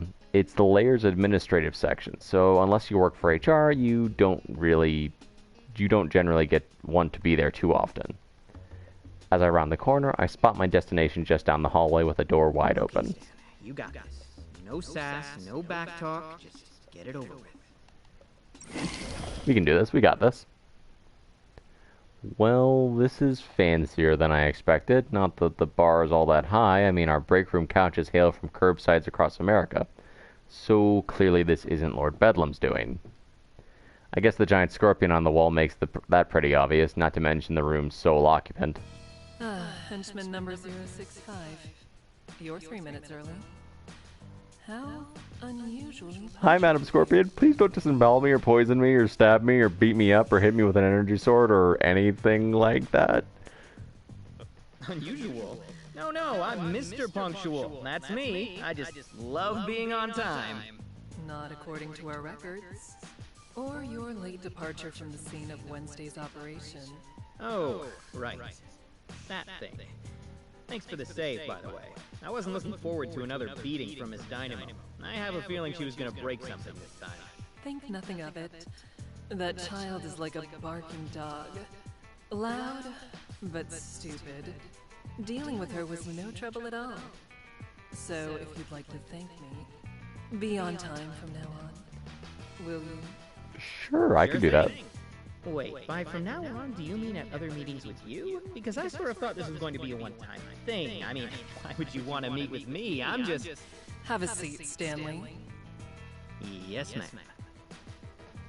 There are 2 chairs in front of Madam Scorpion's desk. I quickly take a seat in one of them. For her part, Scorpion stays standing, referring to slowly stalk about the room. I really wish she'd stop. It's hard not to fidget with her looking at me like that. Don't fret. This isn't about your punctuality. In fact, you're quite average in that regard. The henchmen here tend to be late in general.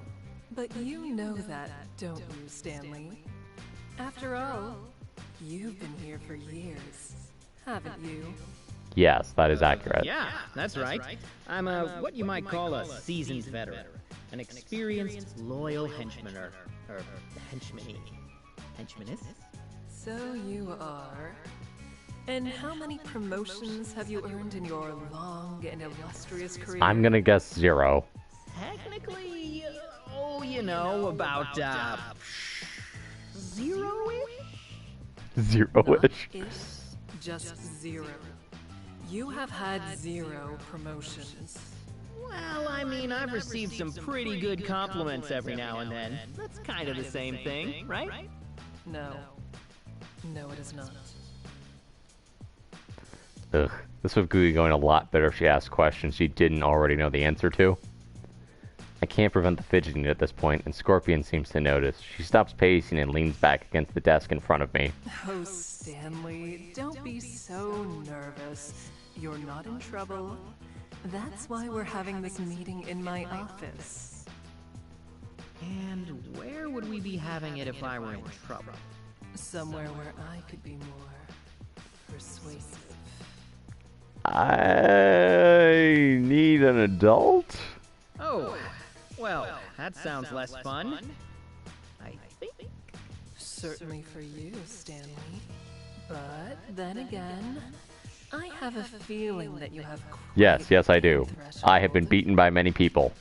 I mean... What makes you say that? Deductive reasoning. You've been a henchman in the Bedlam organization for over 5 years with no promotions, no arrests, and minimal injury leave. Barring promotion, the average henchman career is 8 months. Why do you think you've lasted so much longer? Lord Bedlam's leadership, my dashing good looks, I work smarter, not harder. We're gonna go with the Scrooge McDuck answer. Well, life's not a sprint, it's a marathon. And that means you've got to pace yourself.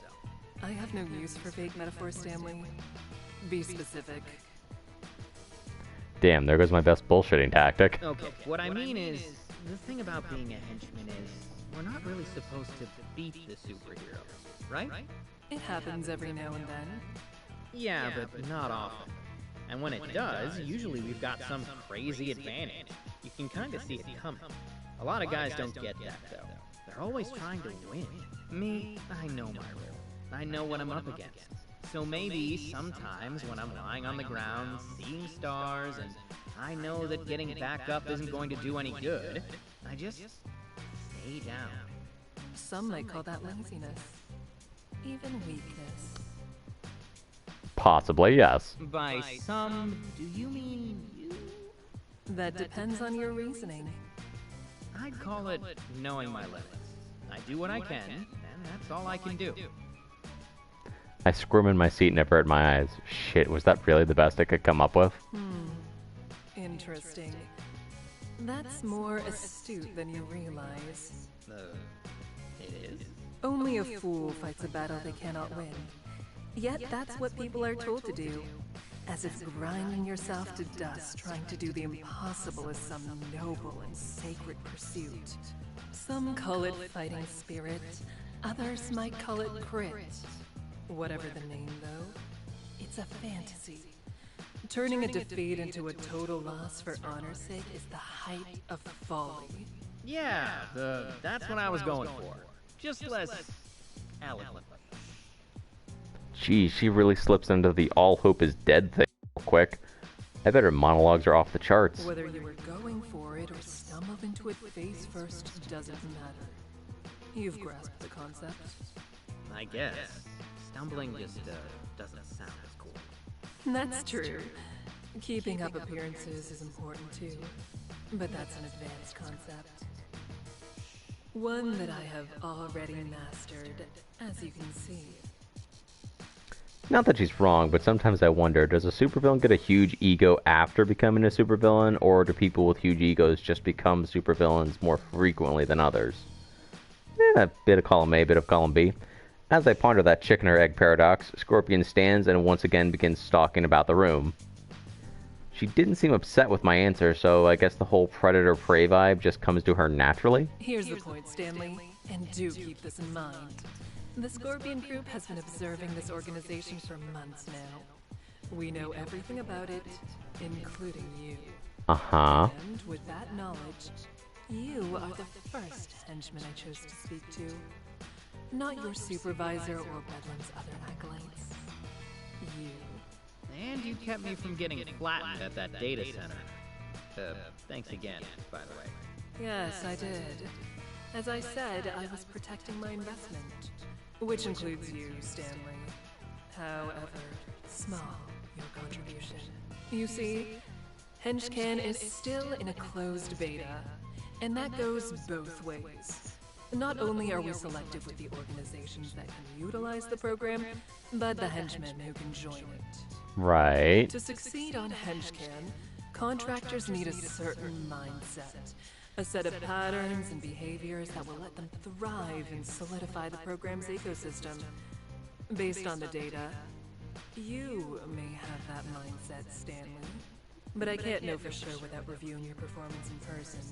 So let's return to that. So I'm being recruited? Am I being headhunted? Let's speak of a specific performance. 2 days ago, you were part of an operation. Your squad was left in the rear guard. Do you recall what happened? Yes. A very painful celebrity meet and greet. Yes. Shining Nova is quite the famous superhero.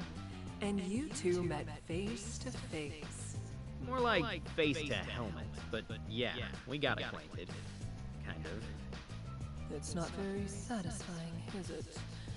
To meet someone who hides themselves so completely. It's even less satisfying to get tranquilized by them. I imagine. Fighting someone is so much more intimate when you can see their eyes. Their hatred, their fear, their pain. I'm, usually on the opposite end of that last part. That's too bad. Feeling pain is well and good, but you can't really appreciate it until you've given it too. You're really missing out, Stanley. But back to the matter at hand. I'm concerned about this person. I would like to speak to HR. You were the final member of the rear guard to engage Shining Nova during that operation, and you did so alone, after your colleagues had all rushed in at once or fled. When you put it like that, I sound pretty stupid. You certainly didn't have the odds in your favor. In fact, we did an exact calculation of your chances of success in that scenario. They were 600,000 to 1. Oh dear. And now I sound really stupid. If your goal was to succeed. But you weren't trying to succeed, were you, Stanley? Not in the traditional sense. Why don't we review your moment-to-moment decisions during this encounter? Okay. Scorpion strides over to her desk and presses a few keys on the fancy-looking keyboard that's resting on it. In response, the equally fancy holographic display sitting next to it comes to life. The display morphs into a miniature recreation of the research lab we raided on Wednesday. It's really exact. Too exact to be a recreation. This had to be footage from somewhere. Once it's in place, Scorpion gestures to the footage. So, Stanley, here you are. You were faced with an A-list superhero all by yourself. What did you do? I look at the display. She's definitely watched it before. It's not like I'm going to tell her anything she doesn't already know. Ugh. This has to be on purpose. Well, I figured that if I didn't move, I was going to get blasted in the face. And everyone attacking at once would just fail pretty horribly. So I just kind of dove for cover. That's sound reasoning. If unconventional for someone of your lowly rank. Unconventional how? Seems like common sense. Statistically, of course. Typical henchman reactions to a threat are to flail wildly in some pale imitation of attack or to flee in terror. Every now and then you may see a few try to avoid a specific attack, but it's rare for such an attempt to succeed. Based on the data, your actions and their outcome were somewhat remarkable. Hey everyone, I'm somewhat remarkable. I guess that makes sense, but when you think about it, most of the heroes you meet have superhuman abilities, and most henchmen don't, so even avoiding a single blow is difficult. So, does this mean I have some kind of enhanced reflexes or something? Oh goodness no, Stanley. Just look at you. Madam Scorpion advances the footage and I see myself diving desperately for cover. I look a bit like a fish jumping out of water. There's no real coordination, I just kind of flop around. I guess I see your point. I should hope so. You land with all the grace of a bag of yams. Hey, there's nothing wrong with yams. They are a very nice root vegetable. I think the expression is a sack of potatoes.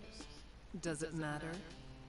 Are potatoes more graceful than yams? Yeah, I'm gonna say potatoes are more graceful than yams. No, I guess they basically have the same amount of grace, as in none whatsoever. And yet, despite your starch-like reflexes, you managed to avoid Shining Nova's blast. Because, fortunately for you, you think faster than either a yam or a potato. I almost remark about what a low bar that is, and then suddenly remember the Potato Pope, a supervillain whose henchmen were literally semi-sentient potatoes. Sadly, quick thinking is sometimes no match for raw power. To illustrate the point, Madam Scorpion lets the footage play once more, showing Shiny Nova blowing my makeshift cover to smithereens and slowly advancing on my position. I wouldn't say it's no match. More like half a match. 40%. Maybe a third. I did get a shot in there. A whole shot, you say? I think this qualifies as a shot. I mean, look at that. I definitely jammed up Nova's knee joint right there. It's totally a shot. Very well. Let's define that as one shot.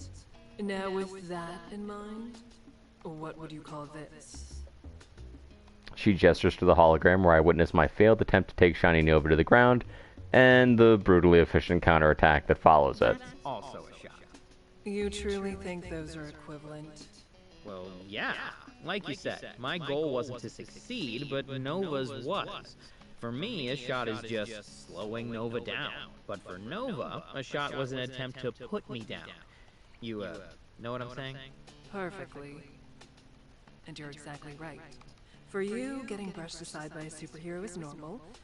But for Shiny Nova, to be delayed by you for so much longer than their mean henchman disposal time is an embarrassment.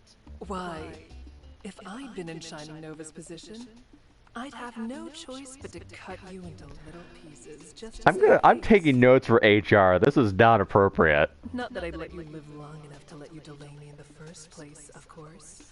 Well, good thing I work for you then, so you never have to think about cutting me to pieces, even large ones. Never say never, Stanley. But let's get back to Wednesday's operation. I need an adult. If you look at the footage right here, you'll notice something interesting about where you landed. What might that be? Even though I know what she's talking about, I look at the footage anyway. I'm pretty close to a door, and the engineers that we took captive aren't far either. Correct. Though you didn't realize that second bit so quickly at the time. In fact, you don't notice until this moment right here. She advances the footage until the hologram me turns his head in the direction of the hostages. And then what precisely did you do with this newly acquired knowledge? I ran for the door. And that seemed like the best option at the time? It seemed like the only option, honestly. Really? At no point, even after you noticed your proximity to those captives, did you consider a different approach? You didn't even for a moment think that perhaps you could use their presence to your advantage? Ah, crap. Somehow I didn't think being honest is the right call here. Looking out for the safety of the hostage isn't very villainous after all. Oh, I didn't really think about that. I was kind of preoccupied by all the high-tech projectiles that could be fired at me. They were my most immediate concern, you know? For being so focused on them, you did a rather poor job of getting out of their way. Story of my life. My biography's gonna be called Stan. I couldn't get out of the way. It also didn't help that my thrusters weren't exactly at full capacity by that point. Then it was quite the blunder, wasn't it? If you weren't feeling up to another round with Shining Nova, you should have found an alternative. Oh, she's mad. Nova didn't seem too receptive to small talk. Like the hostages, Stanley. Why do you think I brought them up? Next time, take advantage of your surroundings. Hostages are a tool to be used, and an effective one. Understand this. You will be at a severe disadvantage against any foe you encounter. You must utilize every tool you can and show no mercy in order to succeed. Okay. Use all the tools, hold the mercy. I'm on it, boss. Right. For a moment, Madame Scorpion just stares at me. It takes all my concentration not to break eye contact. Somehow, I think she knows I'm full of shit regardless. See that you are. It's for your own safety. We wouldn't want anything unfortunate happening to you. You probably do. I think you'd enjoy it if I came back with my head in my hand. And we certainly wouldn't want to demonstrate what happens to subordinates that fail to learn from their mistakes. That part I am concerned about. Now then, I think we've seen enough of this, haven't we? Yes. She finally turns off the hologram. Thank freaking God. This is the first time I've watched myself get humiliated by a superhero, and I have to say, I could live without the experience. So, Stanley, after reviewing the footage, would you say this is a normal operation for you? No, definitely more exciting. And after our review, would you say that you performed better or worse than your peers in this scenario? Well, better, but... And how were you compensated for this operation compared to normal? How about compared to your peers? I'll answer for you. The same on both counts. But that's how it works, isn't it? You're paid a salary, and that doesn't change when things are harder or your performance is better. Yeah. No, you can't earn more without a review, like this one, and they don't come often. But dear Stanley, what if I told you that you can? Okay. Exactly. I admit, I wasn't entirely sold on the name until we focus tested it with a few slogans. But it really works, doesn't it? I guess so? Where are you going with this? I'm getting to that, Stanley. But first, why don't we turn this discussion in? Oh no, people are going to ask me questions about myself. Stanley? What do you mean? I mean that as a henchman for Lord Bedlam, who or what do you serve before all else?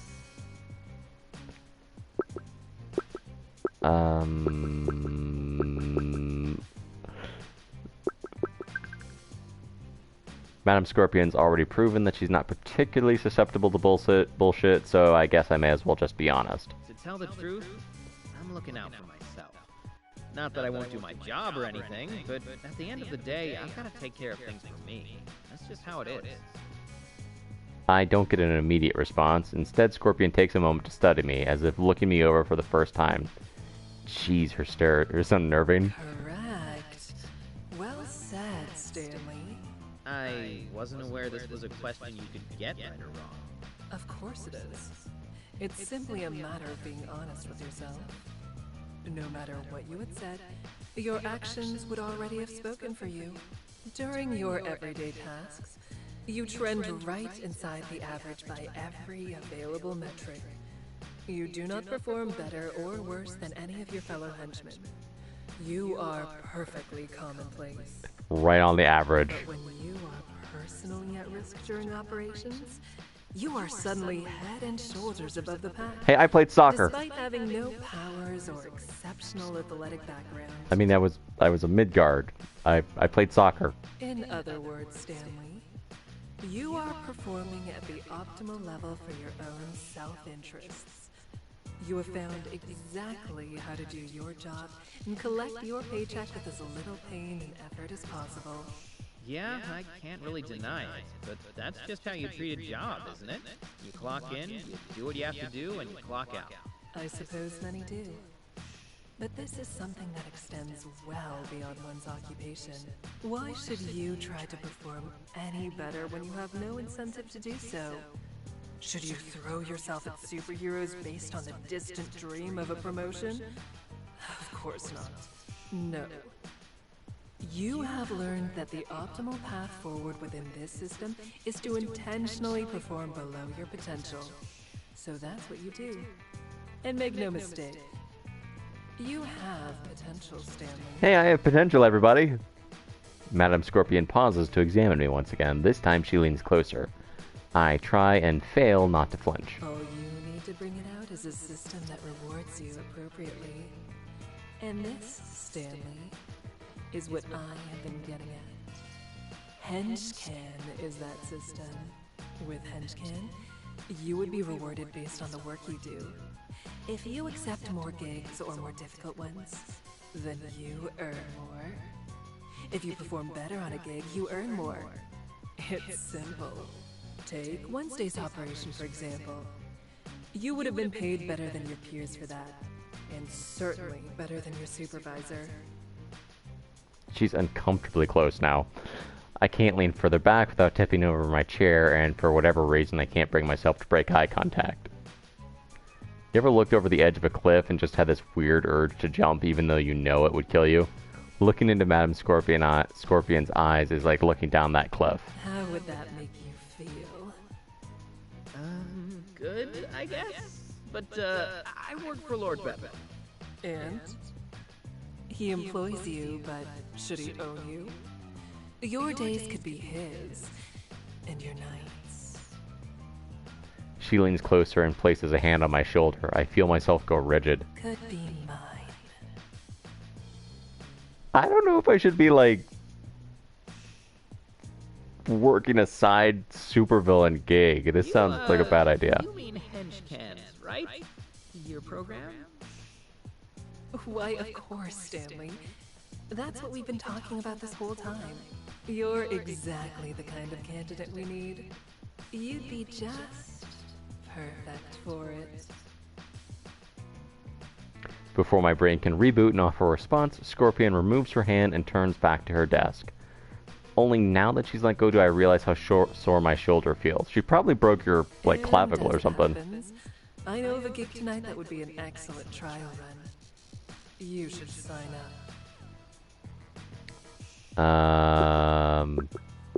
I need more information first. Sorry, but I need a little more information before I could commit to a program like that. I mean, you make a persuasive argument, but... No further explanation necessary, Stanley. The only right decision is an informed one. What do you think is on all these screens? She gestures to the screens that line the walls of her office, displaying a litany of maps, charts, and spreadsheets. Information. Data. Without these things, on what grounds can someone make a decision? Intuition? Instinct? Why, that's no better than a dog. Though I think you'll find the gig itself to be quite enlightening. Think of it as a scouting mission of sorts. A scouting mission. Makes sense. I'll think about it. And I'll have to think about how to handle tonight's S&S session. It's game night after all, and I already invited Kate. Which, of course, after Dave invited himself. Shit, I still haven't given the rest of the party that news. Maybe the easiest way to avoid any of that mess is to take this gig after all. Very well. In the meantime, I suggest you download our Henchman app. You'll find more detailed information there. You'll find a QR code on the bulletin boards in the break rooms or at the entrance of the cafeteria. Tonight's gig should be immediately available to you. Take a few hours to collect some more information and think it over. But not too long. You'd hate to disappoint me. I'm afraid she's gonna chop me up. I would. Oh, no, that wasn't a question. You'd really hate it from the bottom of your heart. I'd make certain of it. Then, dear Stanley, you'd see where I have my other meetings. You mean the ones where people are in trouble? Precisely. That is all, number 065. You are dismissed. Bye, Madam Scorpion. Right. Got it. Thanks. I'm getting out of here. By the time I've stood from my seat, Madame Scorpion is behind her desk, her attention turned to something else entirely. So I silently head for the door and step outside as quickly as I can without seeming like I'm in a panic. Or that's the goal. Not sure it worked. It's not until I've rounded the first corner that I finally let myself sigh in relief. Thank God that's over. I feel like I just went through an emotional spin cycle. Still, I didn't do so bad considering I was interviewed by a possible psychotic tyrant/tech mogul. Is that what dealing with a bona fide genuine article supervillain is like? Do you spend every second wondering if you're going to be eviscerated?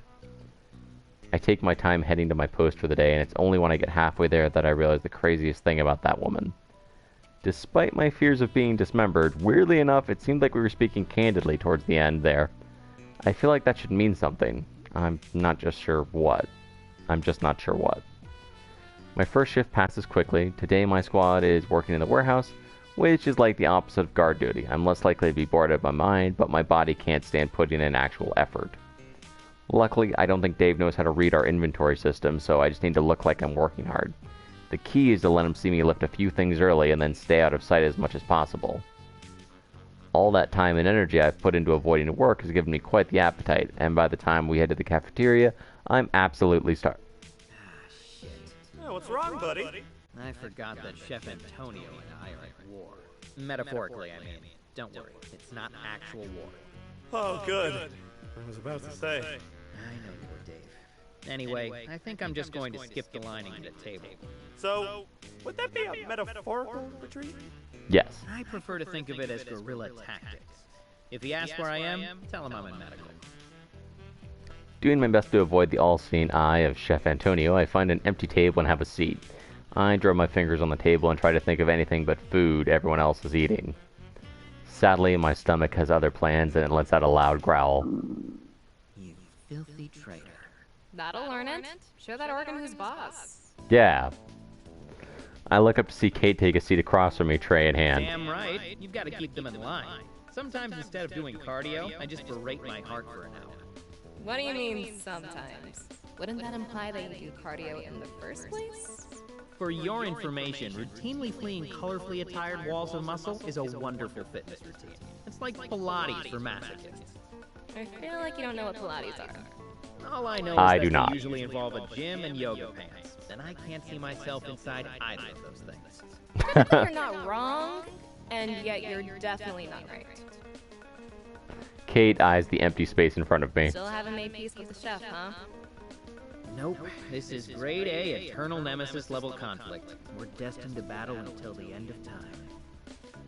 Yeah, well, I don't think that treacherous stomach of yours can last that long. Seriously, just have some of my... Well, gosh, Stan, you didn't tell me you made a new friend. Dave! Before Kate has time to react, Dave has set his tray down at the table and extended a hand in greeting. It's a real pleasure to meet you, miss. I'm Dave, squad supervisor. Good to meet you. Kate extends her hand and receives a firm shake in turn. Once Dave lets go, she points to the name tag that's still on her uniform. I'm Kate. She's the rookie I guided around yesterday. Just happens that we have the same lunch block, so... Wait, are you still wearing that name tag? Oh, yeah. Is that a problem? No, it's just that I don't think you have to anymore.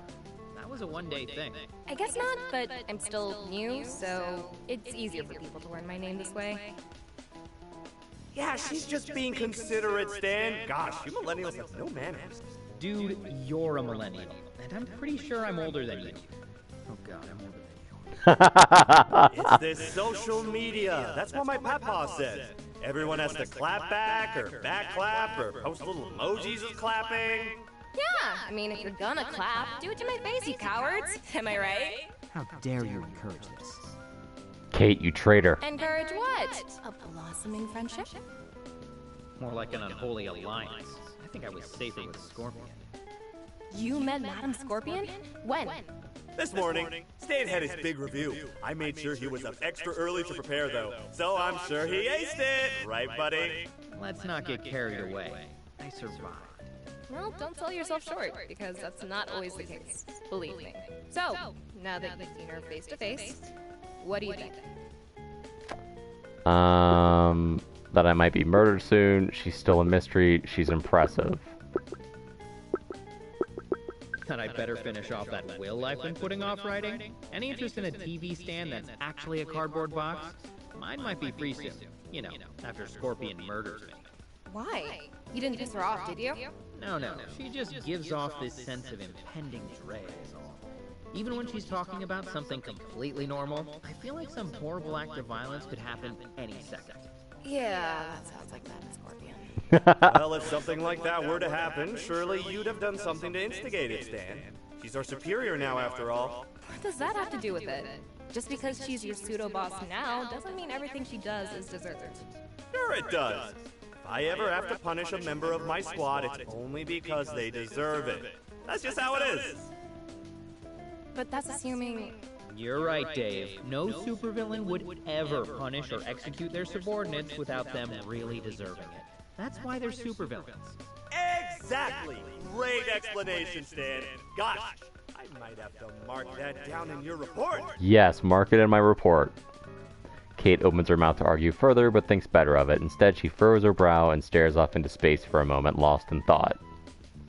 I'm a little surprised she spoke up like that about Scorpion, but then she didn't strike me as having much zealotry. She's a lot more practical about this job than someone like Dave. Probably why we would get along. Look, just be careful around her. I'm serious about what I said. Not everyone that walks into a room with Madam Scorpion walks back out. Yeah. Why do you say that? Because it's the truth. At least I think. Look, this is just a rumor, but the word is that before she founded the Scorpion Group, she was basically the apex predator of the assassin world. That's how she got the money for it. She doesn't do it anymore, I don't think. I mean, that's the rumor, but you know what they say about old habits. You can't teach them new tricks. Sure, but mostly they just die hard. And for Scorpion, people die a lot more easily. Oh, okay, that makes more sense. My old habits die hard too. And sometimes I think I'm back on the farm. Today in the warehouse I called the crates hay bales by accident, and this other time I thought someone's pet parakeet was a chicken. Oh no, did you kill the chicken? So that's what happened to Lord Birdlum. Dude, not cool. Oh, he did. It was an accident! Tell him, Kate, old habits die hard, but... Parakeets die easily too, apparently. Oh, poor little parakeet. Wait, what? A parakeet died? It was expertly butchered by the best chicken butcherer Grandpa Dave ever did see. Dave! Isn't that right? Well, I did do a pretty good job if I do say so myself. Don't take pride in that, Dave. That's horrible. Oh my god. Although, now that I think about it, that's a pretty good example for this situation. Thanks, Dave. Oh, you're welcome, Kate. Just a little squad supervisor nugget of wisdom for you. I've got loads of them. I bet you do. So, basically, Stan, be careful around Madam Scorpion, or you could end up like Lord Birdlum. I do not wish to be chopped up like Lord Birdlum. Delicious? Dead, Stan. Very dead. But luckily, the most dangerous thing that you'll encounter tonight are some bad dice rolls, right? True, though they'll be more dangerous for everyone else. Wait, does this mean you're playing? Yay! Hey, if your party has room for a paladin, you said they needed a tank, right? Yeah, that's perfect. Just a normal paladin, though? Anytime someone plays a paladin around here, they're usually a dark paladin instead. Because, you know. Oh, right. I mean, of course it's a dark paladin. I just figured that was obvious. Wasn't that obvious? Neat! You invited Kate to our SNS game too! That's great! It'll be a great chance to do some team building. You're playing too. Stan didn't tell me that. What class are you gonna be? I'm a ranger because I'm so good with animals, like I said. Good's certainly a word for it. You know, when you said you grew up on a farm, I thought you farmed something like corn or potatoes. Not that you were slaughtering Poor chickens. Oh, we farm vegetables too. We were pretty much self-sustainable. Gramps said that we needed to be for when the government collapsed and society descended into chaos. So Grandpa Dave was a doomsday prepper, huh? I take it you guys had a bunker out there too? How did you know about the bunker? Oh my gosh. Okay, pause. That is... The voice acting in this is so good. And the voice acting for Dave, the voice actor who's doing Dave, like, that was amazing. Like, chef's kiss. So good. How did you know about your bunk beds? You just guessed, right, Stan? Yeah, just a lucky guess. I always wanted a bunk bed. If I could, I'd install one in my own room. Not to share, just for myself, you know? For the experience. Kate and I share a wide-eyed glance. Yep. The Lord Bedlam zealotry is starting to fit together right now. I guess Lord Bedlam is the new Grandpa Dave. Kate and Dave continue to discuss plans for tonight's session, but I tune it out. I've forgotten something important. Oh shit, the gig. I got so into all this talk about spells and swords that I forgot all about that. Not to change topics or to kill anyone's enthusiasm, but I may have gotten ahead of myself about tonight's session. What's wrong? Is a dark paladin not villainous enough? Do I need to be a demon paladin or something? No, there's definitely enough villainy. It's just that something else happened in that review. The thing is, Madam Scorpion asked me to sign up for a henchman gig. Tonight. Wow, that's great, Stan!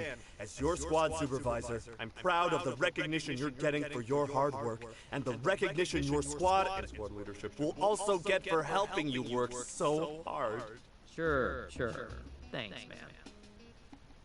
I looked at Kate, not sure what reaction I should be expecting. Disappointment, maybe? The reality is more along the lines of a pensive silence and a hint of concern. Did she say what the job was? No. There's a few more details in the app. Here. I pull up my phone, open the Henchcan app, and hand it to her. She won't find much information there, just a general description of the job, the pay, the time, and various ratings for different parts of the job. Things like the general difficulty level, expectations regarding the use of lethal force, civilian presence, and the possibility of superhero intervention are all given different ranges out of 5 stars.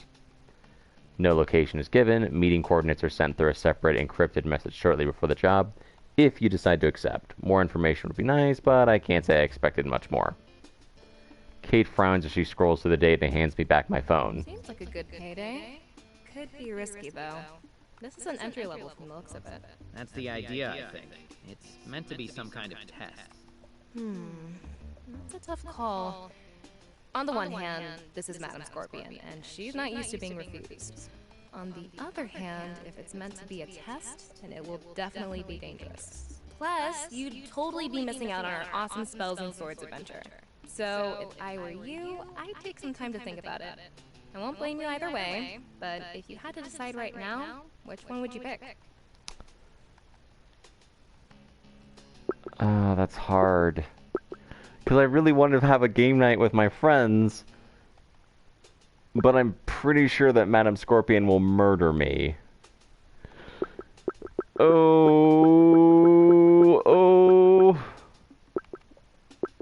Well, I do love money.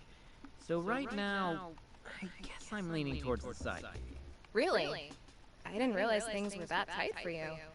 The henchcan rates seem pretty good for this assignment, so I get it, but I won't lie, I'd be a little disappointed if this super exclusive SNS meetup of yours is cancelled after all the hype. I was kind of hoping we could hang out. But it's no big deal, really. You do what you've got to do. Hey, I'm not blowing you off. Promise. And this is just what I'm thinking right now. Maybe I'll change my mind. Who knows? Well, whatever call you make, don't sweat it. Honest. Thanks, Rookie. Whatever I end up deciding, you guys will be the first to know. And how are you going to let me know exactly? Carrier pigeon? Or do you guys send messenger rats through the walls around here? Oh, right. We never exchanged numbers, did we? 1 second. I'm surprised cell phones work in this place. After fumbling with a few pouches, I remember which one holds my phone, and we exchange contact information. Dave insists on doing so as well, which doesn't seem entirely appropriate, but that's Dave. That might be a good biography title for him. Not entirely appropriate. Maybe the whole Lord Bedlam operation as a whole. Gotta hang on to that one. There we go. That'll be easier. Though, I admit, I was sort of looking forward to some kind of trained animal messenger. Honestly, they might be more reliable. The reception at Secret Mountain isn't great. Big shot, I know. The rest of lunch is filled with small talk. Nothing groundbreaking, but it's oddly relaxing. Kate's better at redirecting Dave's enthusiasm, and he only mentions that he's a squad supervisor like 3 or 4 more times.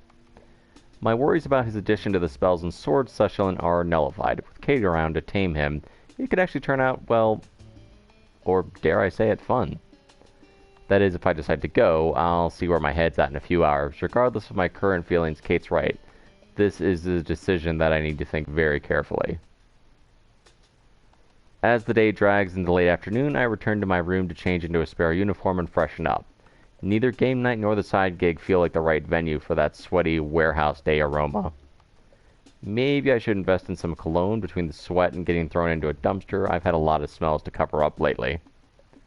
As I finish buckling up my uniform, I grab my phone from where I left it on my bed. Frowning, I open the Henchcan app, navigating the gig Madame Scorpion had mentioned, and stare.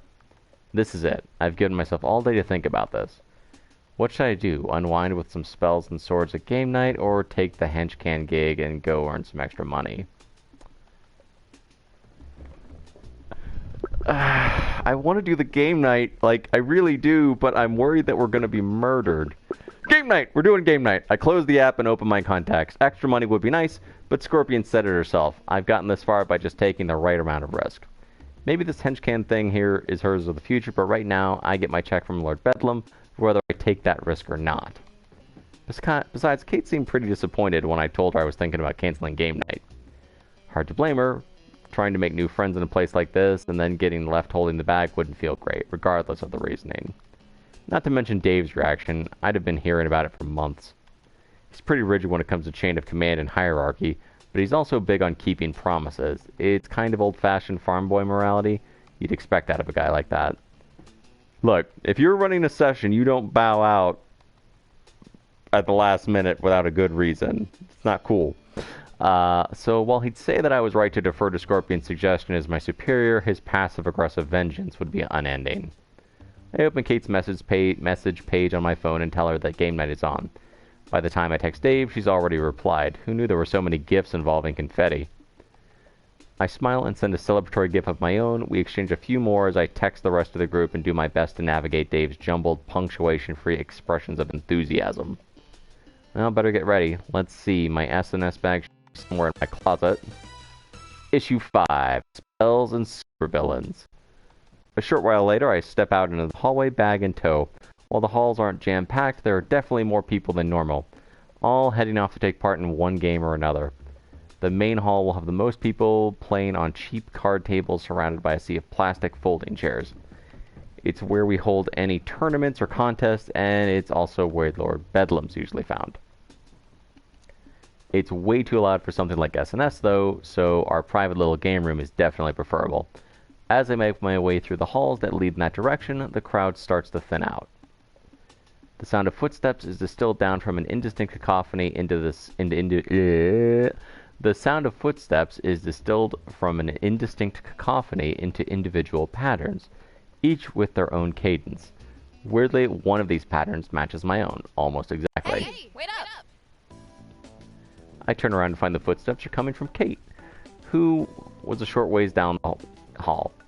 As I stop, she waves and approaches with an exuberant smile. Thank God it's you. I guess I'm going the right way after all. Or the wrong way, depending on your point of view. I pause and glance down the hall. There wasn't a turn or junction for quite a ways in that direction.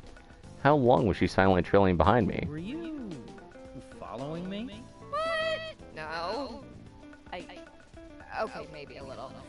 These halls are just so confusing, so I figured I'd tag along. I thought about shouting at you earlier, but it's hard to tell people apart from behind around here. So I wasn't sure if it was you, and I didn't want to call out to a total stranger like some weirdo, so here I am. Such an introvert. If you say so. And I say that as an introvert. You wouldn't be the type to stalk me or anything, would you? Although now that I think about it, I do feel like I'm missing a lock of my hair. That's so weird! How could that happen? Shouldn't be balding yet, right? I hear they have shampoo to stop that these days. I narrow my eyes as Kate grins at me. She's definitely joking, right? I hope so, because if that's not a shit-eating I'm messing with you grin, then it might be cause for concern. Very funny, but my hair is perfectly healthy. Luscious even. Can't you see the healthy sheen from my off-brand all-in-one shampoo? I think that might be grease, dude. I laugh and shake my head. Yeah, definitely just messing with me. Sure, it's a little weird of her to follow me, and we did happen to have the same lunch period, and she seemed almost like she was picking me out specifically when we got paired up on our first day. Now, those really aren't extraordinary coincidences. Stuff like that happens. I mean, Dave always pops up out of nowhere, and I've never thought he was stalking me. Not after the first 7 months, anyway. So, when he suddenly rounds a corner in front of us as we near the game room, Kate is the only one who jumps. Hey gang, ready for a full night of rousing, family-friendly, and team-building adventures? Jesus Christ, I almost kicked you in the... hi, Dave. Great to see you. Bravo to the voice actor for Kate. Again, the voice... Okay, I'm going to take a moment to gush because I do love this game. It's funny. I love the art. The voice acting's great. It's basic in that, you know, like you're making choices, but all of the things that are here are great. It's a lot of fun. It's enjoyable. I really recommend this for you know, I've been playing this for like 2.5 hours, so there's also like a good amount of content. So we're not even done, so I don't know how close we are to the end. She leans closer to me, whispering. You just learn to accept it. Great to see you guys too. Oh gosh, I'm so excited to get started. Come on. Eagerly, Dave practically bounds his way to the game room door and swings it open. Kate and I follow Dave inside to the room, almost exactly as it was when I showed it to Kate the other day, and completely empty. Huh. Would have thought someone else would be here by now. Oh well. Without bothering to ask Kate where Kate and I are sitting, Dave takes his place at the head of the table. Normally that's my spot, but I'm sure he'd pull rank on me if I asked him to move. So I make my way to the other end of the table, opposite Dave, and begin setting up. Rulebooks, dice, and more soon cover my corner of the table. Like my room, it's a little sloppy, but I can still make sense of it, mostly. Sorry, give me just a sec. My cat is trying to... I'm sorry, buddy. You can sit next to me. Here, just sit next to me. He's trying to, like, jump into my lap, and it's just like I can't keep him balanced in my lap and do anything else. He's a good cat, though. Okay. Kate sits to my right. She only has a single notebook, but the pages are already stuffed to the brim. I'm kind of surprised she can even read with all the circles and arrows and notes scrawled in the margins. She must have been looking because she hastily closes it and slides it further away from me, her eyes narrowing as if she's daring me to judge her. I hold my hands in mock surrender and finish setting up. Once I'm done, I glance around the room. Still no one else. Okay, now it's officially weird. Where is everyone? I pull up my phone. Whoops, 9 missed messages. I must have been too busy scrambling to notice. Frowning, I open one. What did they say? I'm not sure whether to say congrats or I'm sorry. Then it has a wincing emoji. What does that mean? Hold on, looks like one of them's calling. Zach, that you? Where are you, man? I'm at the game room and it's a ghost town. Yeah, sorry, Stan. You know, I'm always down to help out new players, so I was totally cool with that rookie showing up. But this is a whole different level. Whole different level? What are you talking about? You've played with Dave before. You're, prepared, right? Oh, you don't know? Oh no. I really shouldn't have said it. Zach, you tell me everything. Well, anyway, I just wanted to call to say that if you're no longer with us by next Friday, the group's voted I should take your place as GM and continue the campaign. What? I hope you don't mind. Oh. What? Of course I mind. It's my campaign. And why wouldn't I be there next Friday? Sorry, Stan. You were a pretty good GM. I mean, your NPCs were always a little cliche, but you were a solid B at least. Screw you, Zach. B plus on a good day. It was fun. Pretty good. Come on, I was at least... Zach? Hello? Zach, you are not my enemy. I'm going to strike you down. I put my phone down and look at Kate. He mentioned new players. This isn't what I think it is, right? Not being used to someone turning you down is one thing, but that would be... Suddenly the door opens and we both turn towards the door. Out of the corner of my eye, I see Kate's hands suddenly fall down towards her equipment belt. Me, all I can manage to do is stare wide-eyed and slack-jawed as I feel the moisture evaporate from my mouth. There you are, Stanley. You've picked a good location for this little sanctuary. Even I took a few minutes to find it in this labyrinth. Hi, Madam Scorpion. How are you doing? Am I about to be murdered? Thank you, ma'am. She ignores my response, not even breaking stride as she slowly walks around the room, taking it in. It's the same predatory prowl from when she circled me in her office. I gulp nervously. The only thing that gives her pause is the poster of Shiny Nova still filled with darts. Carefully, she plucks one out and examines it before turning on her heel and walking straight towards Kate and I. Hastily, I rise from my seat and stand at attention. Kate follows suit, but with a lot more poise. It's hard to tell with the mask on, but she seems surprisingly calm about all this. As Scorpion walks towards the table, she casually tosses the dart over her shoulder. It tears right through Shiny Nova's forehead and embeds itself in the stone wall behind the poster. Never getting that one out. So, This is what you chose over my own personal recommendation, Madam Scorpion finally halts next to Kate and I, her posture utterly imperious. While her words are directed at me, her gaze is fixed on Kate, shamelessly looking the shorter woman up and down.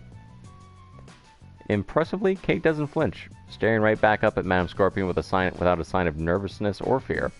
Kate offers a crisp salute. Ma'am. How utterly unimpressive. So ordinary.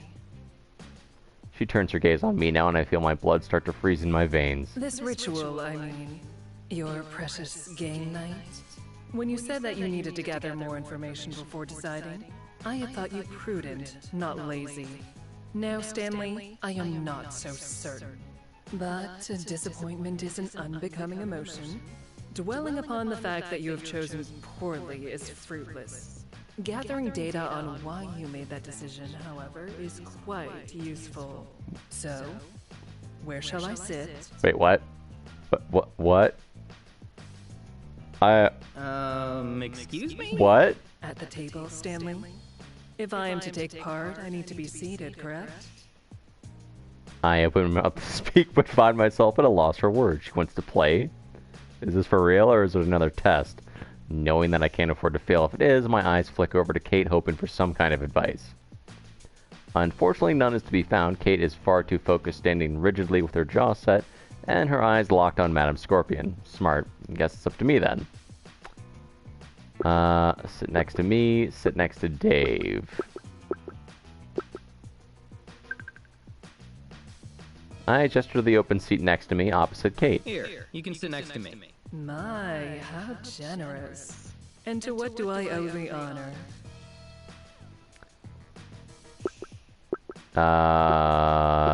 Just professional respect. Just respect for you as a professional, ma'am. It's the most important seat, so it should go to you. Simple respect, is it? From you, Stanley? Hey, I'm a respectful guy. Aren't I, Dave? Oh, I can't say that in front of other employees, buddy. Your supervisor reports are strictly confidential. Dave. Well, you've been very respectful to me, Stan. Thank you, Kate. Very well. Let's call it respect if we must. Apparently satisfied with my explanation, Madam Scorpion strides up to the front. Scorpion strides up to the chair on my left and takes a seat. Casually crossing her legs, the supervillain examines the two occupants of the room with a piercing gaze. You, David? I already know from my initial reports. You are Stanley's direct supervisor, are you not? Oh, yes, ma'am. My good buddy, Stan over there. Oh, his friends call him Stan, you see. Well, I'm his squad supervisor, but I'm sure you already knew that. Yes, David. In fact, I just said so myself. Right, you did. I remember now. Anyway, I supervise all of his day-to-day assignments, so if there's anything he did or achieved anything that you need to know more about, just let me know. I try to have a hand in all of my squad's achievements, you see. That's what leading a squad is all about. Just getting all hands-on with every little thing they do, you know? I believe the term for that is micromanagement. That is also very true. Gosh, I don't know anything about that high-tech stuff, ma'am. But whatever it is, it gets the job done right. My, you really are quaint, aren't you? And you speak with this man every day, Stanley? Multiple times. Every day. Remarkable. Your mental fortitude continues to impress. Already having had her fill with Dave for the moment, Madam Scorpion turns to look at Kate from across the table. But you I do not recognize. You're not with Lord Bedlam's organization. To her credit, Kate doesn't shrivel under Scorpion's dangerous gaze. If anything, she steels herself even further. I didn't realize she had this kind of grit. That's right, ma'am. I'm Kate. I'm with your Henchman program. Just arrived yesterday. I can see that. Your name, I mean. You forgot to remove your name tag, Kate. Oh, no. That's on purpose. I'm still new, so I thought that would help people remember me. Well, name tag or no, I'll certainly remember you. I don't forget a face. Or much of anything, really. But you've made fast friends, haven't you? How very sociable of you. I try my best to fit in, ma'am. So it seems. And you picked quite the circle to join. Stanley here is someone we've been monitoring very closely. He's a henchman of interest, such as it is. I am? Oh, I mean, thank you. Scorpion barely turns to acknowledge my words, so I trail off. Her attention is largely fixated on Kate and vice versa. Wow, I had no idea. I just started hanging out with him because he seemed, well, chill, I guess. Yes, I am very chill. Quickly, I seize the opportunity to break the ice that's frosted over this conversation. Thanks, Kate. That's the kindest thing anyone said about me. Think I might have that chiseled onto my gravestone. Here lies Stan. He was pretty chill, I guess. Or whatever. Who can say? Despite herself, I see the corner of Kate's mouth twitch. Fighting the instinct to smile, encouraged, I turn to Scorpion. After a flash of doubt, as I meet the razor-sharp stare, I find my voice. Anyway, it looks like all my regular party members are unavailable. So we should probably get started. Looks like the three of you are a party. The four of us, you mean? Four? Who? Behold! At long last, Lord Bedlam has come to claim his destiny! Oh my god. Kate, David, and I all whirl as Lord Bedlam arrives. While Scorpion calmly looks on, the masked supervillain practically leaps into the room, making sure to flourish his cape as he makes his grand entrance. Lord Bedlam! Yay! He's so cool! Seriously, that was a long walk. Since when did we have a game room in this wing? I walked into at least 3 storage closets. Oh my gosh. Oh my gosh! Dave leaps to his feet even as Lord Bedlam pauses to catch his breath. Did he run here? Lord Bedlam, sir! Your lordship, are you joining our spells and swords brigade? Indeed I am, my comrade in arms. So I hope you have a glorious game night planned for us, Stanley. So, just a moment. I am running a swords and spells game for my direct supervisor, my supervillain boss, and the supervillain head of the Assassin League, who is like my other boss. Cool. Super, super. I have to hold a laugh as I raise my hand. Okay, maybe it's a little mean, but I feel like this is some sort of cosmic justice. That after all of the brown nosing, Dave got mistaken for me by his would-be hero or villain. Actually, I'm Stan, sir. That's Dave. It's okay, sir. I'm Stan's squad supervisor, so it's kind of the same thing. Oh, sure. Kind of. Not really, but kind of. Lord Bedlam turns to face me, and despite every lazy bone in my body, I rise from my seat. Lord Bedlam is less likely to behead me for disrespecting him than Scorpion, but he's still a supervillain, and my boss, I suppose. The supervillain sticks out his hand and I follow suit. Before I'm prepared, he's already taken me into a firm, over-exuberant handshake. Good to meet you, Stan. Yes, good to meet you. Again. We've been meeting for a few years now. Yes, of course. You're one of our decorated veterans, a real senior member of the Bedlam team. That was just a turn of phrase. Lord Bedlam releases my hand and walks towards one of the open seats, his cape billowing out behind him. It's game night, one of our proudest Team Bedlam traditions. So, Lord Bedlam throws back his cape, pulls out a chair, and takes a seat. Though surely meant to be a smooth, imposing motion, it's quickly undermined when his cape immediately gets caught beneath his butt. After fumbling to free the garment, he rests his elbow on the table and points at me as though nothing happened. Take charge and get this game started. Show us the creativity and discipline that the senior henchman in this organization is capable of. Okay, it is insanely hot. I'm going to turn my fan on really quickly. Give me 1 sec, everybody. Oh my gosh, it's so hot. Okay. Sorry, it's just like, it's weird because I've been sitting here and it's just like, it's just really, really hot. Okay. Nervously, I glance around. Scorpion catches my eye first, smiling wolfishly. Clearly, Lord Bedlam came at her behest. I'm not sure if it's another test, a punishment, or both. Either way, she's clearly enjoying it. Of course she is. I look to Kate, who is smiling pleasantly but can't fully hide her tension. Hard to blame her. This was supposed to be a fun night off, and now she's basically on the clock. I'll need to apologize to her later. Dave, for his part, needs no apology. If anything, he'll be thanking me based on the giddy grin. His enthusiasm does give me a little confidence, though. At least someone is guaranteed to enjoy this. Then. Welcome to a new Spells and Swords campaign, everybody. This one is my personal spin on an old classic from the 4th edition called Bandits of the Golden Valley.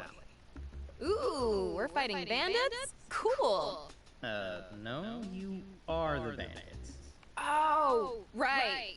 Thought that sounded weird. Of course we're the bandits. Anyway, before we get started, does everyone have a character sheet?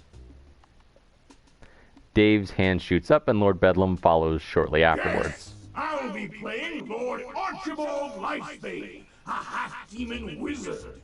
And I have one for you as well, man, as you requested. You're a dark elf rogue named... I'll name it. Whatever name you'd like. You are honest. Again, this is a very simple game, but you can see how much love went into this. I love the voice acting. The art is great. It's funny. Such a fun game. Really enjoyed this. Wow, even Lord Bedlam folds like a napkin in front of her. Probably smart of him. As Scorpion starts making changes under her character sheet, Kate pulls one of her own from her notebook. I'm all set too, don't worry. Scarlet Ravenblood, the human dark paladin, at your service. I mean, at your service darkly. Oh, good. I had a couple spares in case you needed one. I'm impressed, though. When did you put that together? This morning. It was no big deal. I found that you could do just about anything as long as you put in the research. That much is true, at least. And that leaves... I'm Dave! Yes, we know. No, not me! I'm Dave, and I'm playing Dave! Dave the Ranger! Fascinating. Okay, better step in and get this moving before it gets completely derailed. All right then. Lord Archibald Lifebane, Scarlet Ravenblood, Dave, and... Sorry, ma'am. What did you say your character's name was again? I didn't. Right, sure. That keeps things simple, I guess. So anyway, you people, all of you, even those without names, have separately traveled to the city of Illix, a hive of villainy and other exciting family activities. Great trails, scenic views, very outdoorsy. Anyway, all that really takes a backseat to the whole villainy thing. It's not that the place has lots of crime, it's that there is no crime. It's entirely lawless. Excellent! Truly a paradise! Illix is lawless. Very clever, Stanley. I managed a half-hearted chuckle. That had better be a doozy of a name when she comes up with talking all this smack. But you four can handle it. So instead of getting mugged, each of you has separately found your way to a dimly lit tavern, occupied by a discerning, if unhygienic clientele of ruffians, mercenaries, and assholes.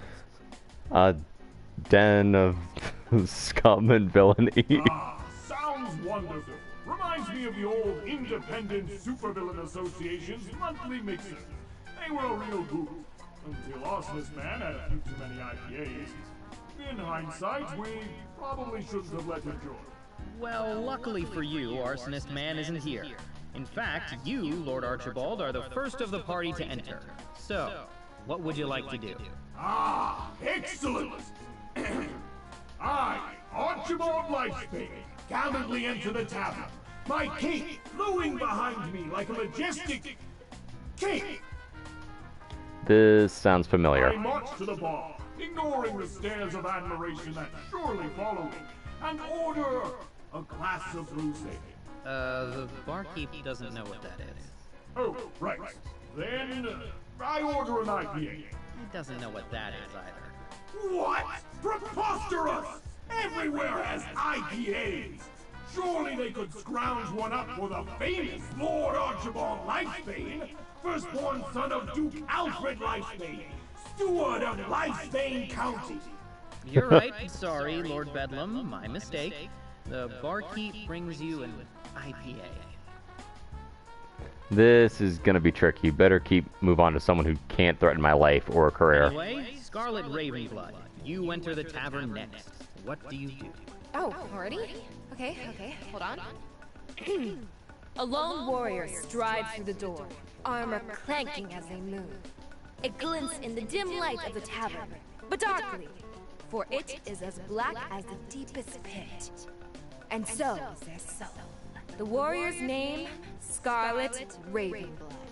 That's me. As I arrive, my violet orbs scan the room. Wait, sorry. Did you just call your eyes orbs?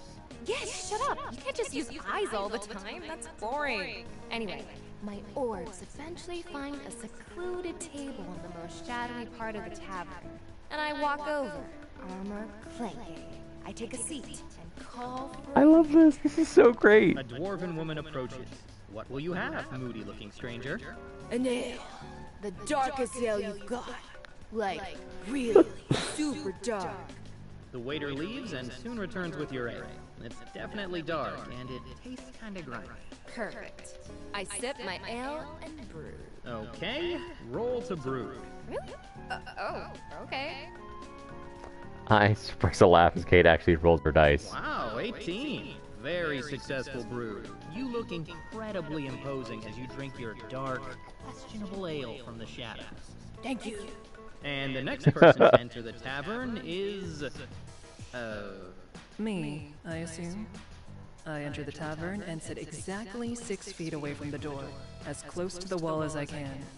If there are no seats in that spot, I move one there. I then order a glass of their finest red wine. If it is not their finest wine, then I explain to the waitress that their blood will do instead. Red is red, after all. Okay. Supervisor, put in an order for some red wine, please. Very expensive. Well, luckily for the waitress, she manages to find some very nice red wine. Some of the best red wine you've ever tasted. I doubt that. I'll mark it down as acceptable. Works for me. Anyway, last up is Dave. What do you do? I enter the tavern with my trusty wild boar, Larry. Oh, that's so cute! I mean, whatever. So great.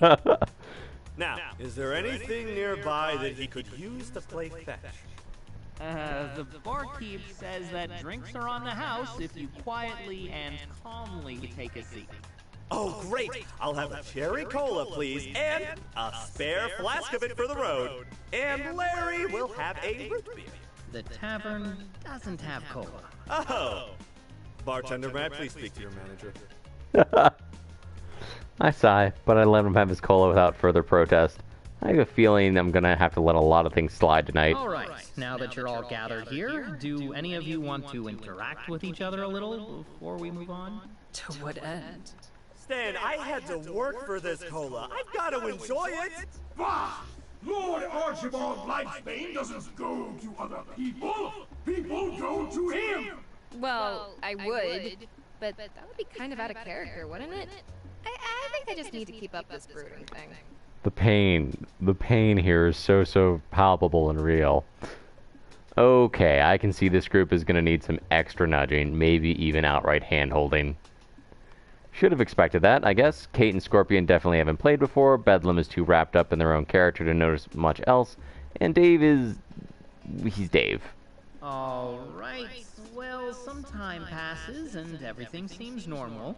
That is, until you hear the marching of armored feet in the distance, but growing closer. Then, suddenly, the door bursts open. A squad of armed men enter the tavern, wearing blue tabards emblazoned with a golden griffin.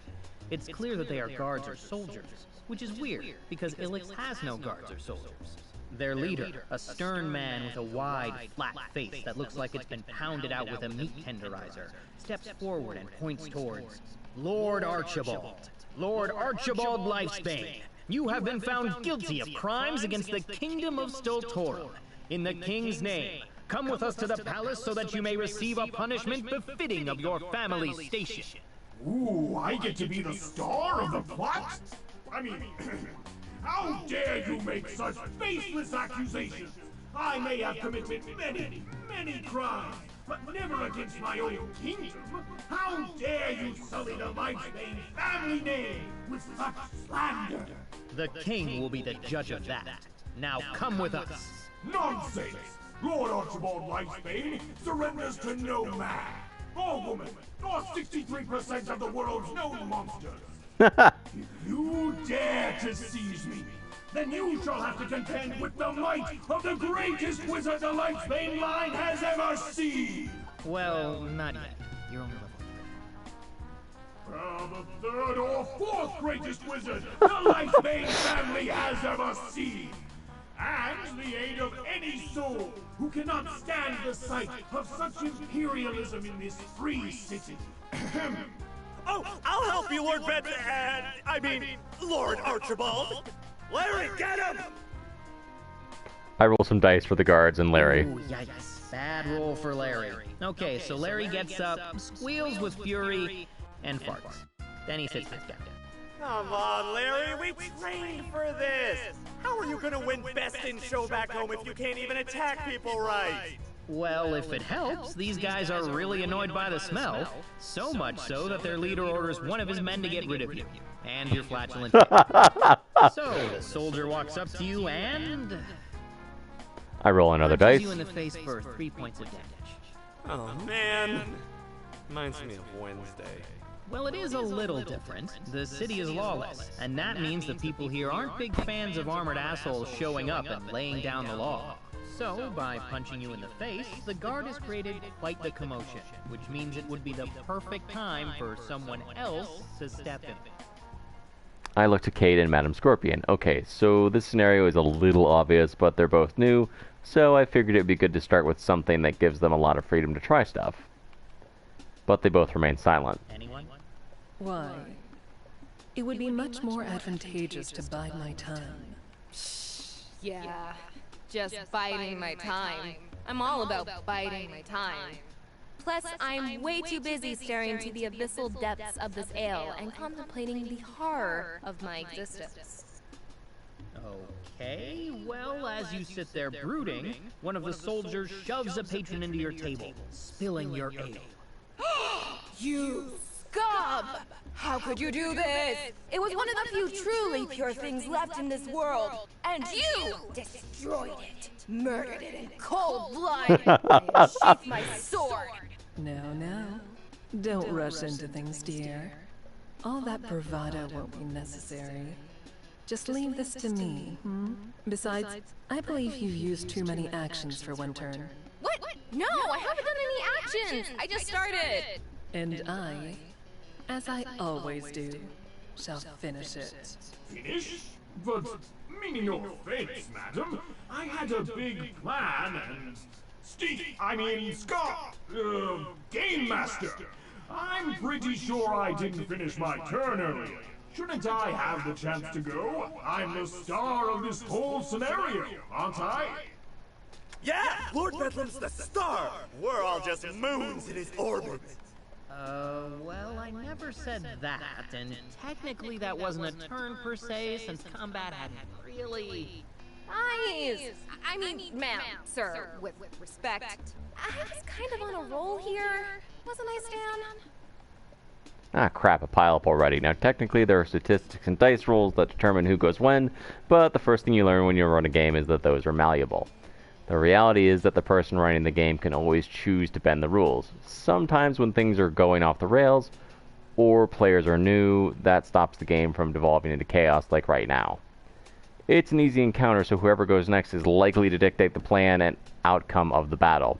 So who should I let next make the next move and set their plan into motion? Okay, Lord Bedlam is pretty chaotic. Kate. We're gonna go for Kate. Kate's right. Her turn wasn't finished. Not really sure if I'd call it a roll, though.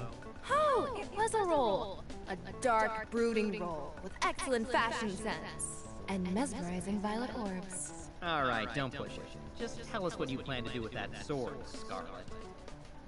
As she turns to her notes with that playful, teasing grin that I've grown so used to, I find myself forgetting the supervillains have hijacked our game and just enjoy the moment of levity.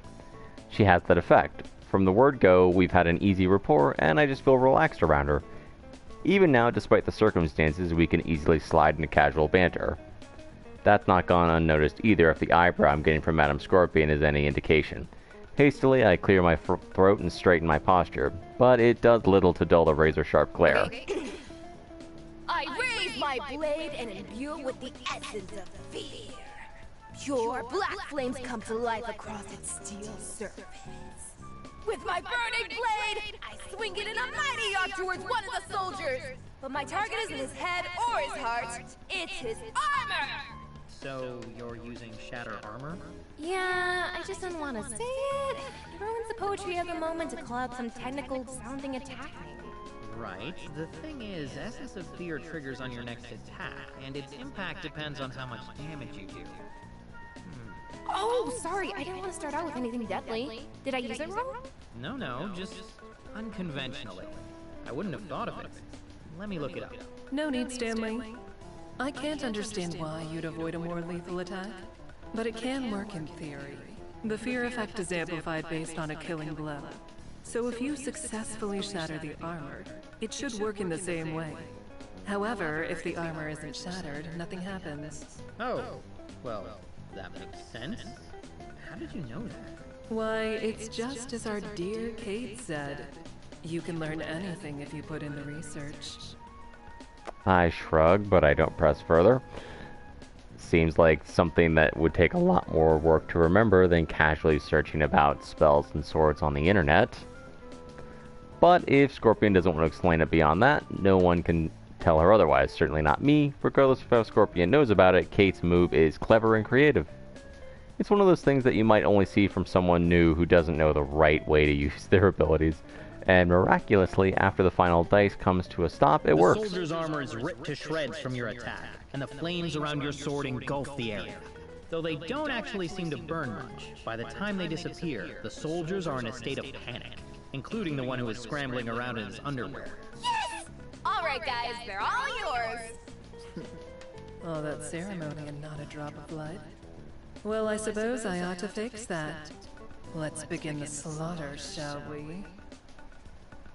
Oh, it turned into a slaughter, all right. Not that I'd intended their first battle to be a struggle. I wouldn't do that even to my normal crew. Some people like tormenting their parties, but that's not really my bag. We all get our asses kicked enough in the real world in spells and swords. We get a chance to live in a world where we can do the ass-kicking for a change. It's a nice fantasy, even if that's all it is. By the time the imaginary dust settles, the soldiers have been thoroughly trounced by the party, and even a few more thoroughly tormented by Madame Scorpion. But honestly, was that really a surprise? Way to go, everyone! We really came together as a squad and got those tasks done in no time! Did you refer to those human beings we killed as tasks? Because I don't really care, obviously. I'm incredibly desensitized to violence. Because I'm super violent, as you can see. I'll say, that was some high-quality violence if I've ever seen it. Spoiler alert, my backstory is very tragic. Yes, I concur. Well played, Scarjo. Scarlet. Scarlet Ravenblood, the Dark Paladin of Darkness. Dark Paladin of Darkness. Of course. Well done either way. That trick with the flames broke their spirit from the start. Thanks. Pretty hardcore. And thanks for letting me try it, by the way. I know it was a little off the wall. Sure, no problem. I thought it was really creative. You're doing great for a beginner. You think so? I was a little nervous, but it's been fun so far. She offers a small, genuine smile, and the air in the room seems a little lighter. I smile back. She's right. Despite the weird circumstances, it's been fun. And you, blood-soaked stranger, you were also most impressive. What's your name, madam? Everyone turns towards Scorpion expectantly. Now that she's been asked directly, she can't avoid saying it. Assuming, of course, that she came up with one. Me? Why, I'm deaf. Shit, it's pretty dark. And fitting, too. You acquitted yourself well, Lady Death. Well fought. All right, look at that. You won your first battle, you introduced yourselves. You're basically a full-fledged party now. Really? Just like that? Just like that. Excellent! Then let us proceed with our quest. We must root out and destroy this threat to the Lightsbane family name, Post-Haste! Whatever that threat is exactly. We should probably find that out. Good idea, sir. Luckily for you, you may have have your answers soon, for as the dust settles, a wizened old man picks his way through the carnage, waving towards you. He calls out, "Oh, thank goodness you're alive, Lord Lifespan. I was worried those ruffians would Lord strike you Lifespan. down before I could find you. You see, I have something vitally important to..." I stab him.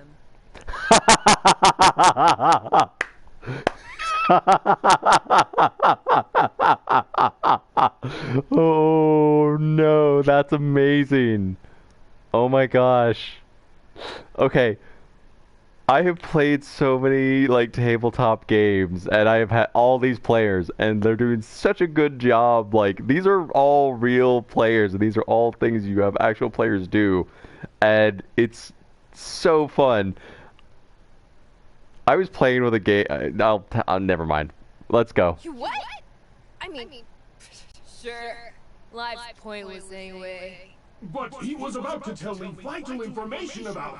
Stanley, roll the dice. I glance at Lord Bedlam and shrug apologetically. It's a fair action. I can't really stop her, so with some hesitation, I roll for the old man. One very dead old guy. Damn. Your knife goes right through his heart, killing him instantly. Naturally. Next, I clean my blade and search his pockets for any kind of note or parchment. I frown and glance down at my notes. Can she read them, or is it just the sort of thing is predictable for a supervillain? After taking a second to confirm the man's inventory, I turn back to Scorpion. You find a letter addressed to the man from Lord Archibald's long-lost younger brother. He has allied with the Kingdom of Stoltorum to steal the Lifespan family throne, and sent this man here to lead you astray, in case the attempt on your life failed. By the demon god Carnanthium! What a shocking twist! Betrayed by my own flesh and blood! Lord Bedlam continues his monologue, but I find it hard to pay attention. Instead, I'm staring back at my notes. No, she couldn't have read them. There was no opportunity for her to. Maybe she's just that good. She figured out the battle system in no time, after all. I feel someone staring and look up to find Kate frowning in my direction. She's thinking the same thing I am, isn't she? I shrug and chance a look at Scorpion before moving on. Maybe one day I'll find something worth risking her wrath for, but this isn't it. Eventually, Lord Bedlam runs out of steam and the party moves on. As time passes, they grow more comfortable with the game and each other, and even when I give them a challenge, they tear through it. Because of her performance in the first battle, Kate's character takes the lead in the others that follow. I can tell that she's getting a kick out of it, even if she goes a bit over the top with the descriptions sometimes. It's fun to watch. The only one not caught up in Kate's energy is Madame Scorpion. Though she was never enthusiastic as the others, I do notice that her practiced smiles have become slightly more strained. After many battles and nearly as many monologues, they raid the capital of Stoltorum and face off against the King of Stoltorum in his throne room. Naturally, the king turns out to be Archibald's long-lost brother in disguise, and he turns into a dragon, and yeah, things probably got a little too complicated. Nonetheless, the party manages to whittle away at the dragon's health until it has almost nothing left. The next attack should kill it, and somewhat perfectly, it's Lord Bedlam's turn. Alright, boss, this is it. He's got basically no health left, so just pick the spell that you want to finish the fight, and watch the show. Excellent! Excellent! At last, Lord Archibald Lifespan shall have his revenge! But I hesitate. No, I can't do it! Even for all he has done, I cannot strike down my own brother! A Lifespan should never be the bane of another Lifespan's life! Wow, that's a great quote, sir. You should write that down. I'd use a coffee mug with that on it. We all know you would, Dave. But anyway, boss, if you don't kill him, what do? I cast Cage of Lightning on his beastly form, locking him in place. I'm sorry, my comrades, but this is the best I can do. Someone else must strike the final blow, but I must leave it to fate to decide his... fate! And by fate, I of course mean... One by one, everyone looks to me. Ah, crap, not again. Oh, okay, sure, just give me a second.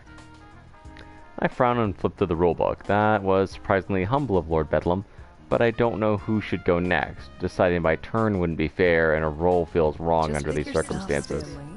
I'm sure you'll make the right decision. Yeah, I trust you, buddy. Just think of what your supervisor would do. Oh, okay. If you guys think that's fair, I'm cool with it. No pressure, Stan. We won't hold a grudge, right? Dave murmurs something noncommittal, and Scorpion lets out a judgmental sound. Definitely does not sound like grudges are off the table. Oh well, no sense putting it off. The person who gets the first try at dealing the final blow is... Okay. Dave is gonna flub. Kate doesn't like to kill people. Death. That seems fitting, all things considered. Of course it does. I am the best equipped to handle the matter, after all. If we're being honest, you're the best equipped, period.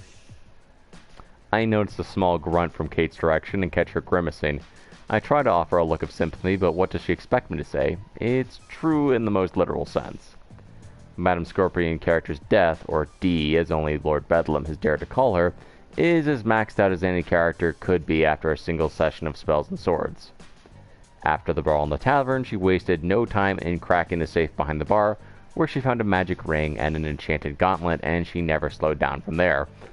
Now she's got 2 legendary short swords, a magical throwing knives, and enough poison to kill an entire fictional population of Stultorum. Not to mention her character's ridiculous statistics.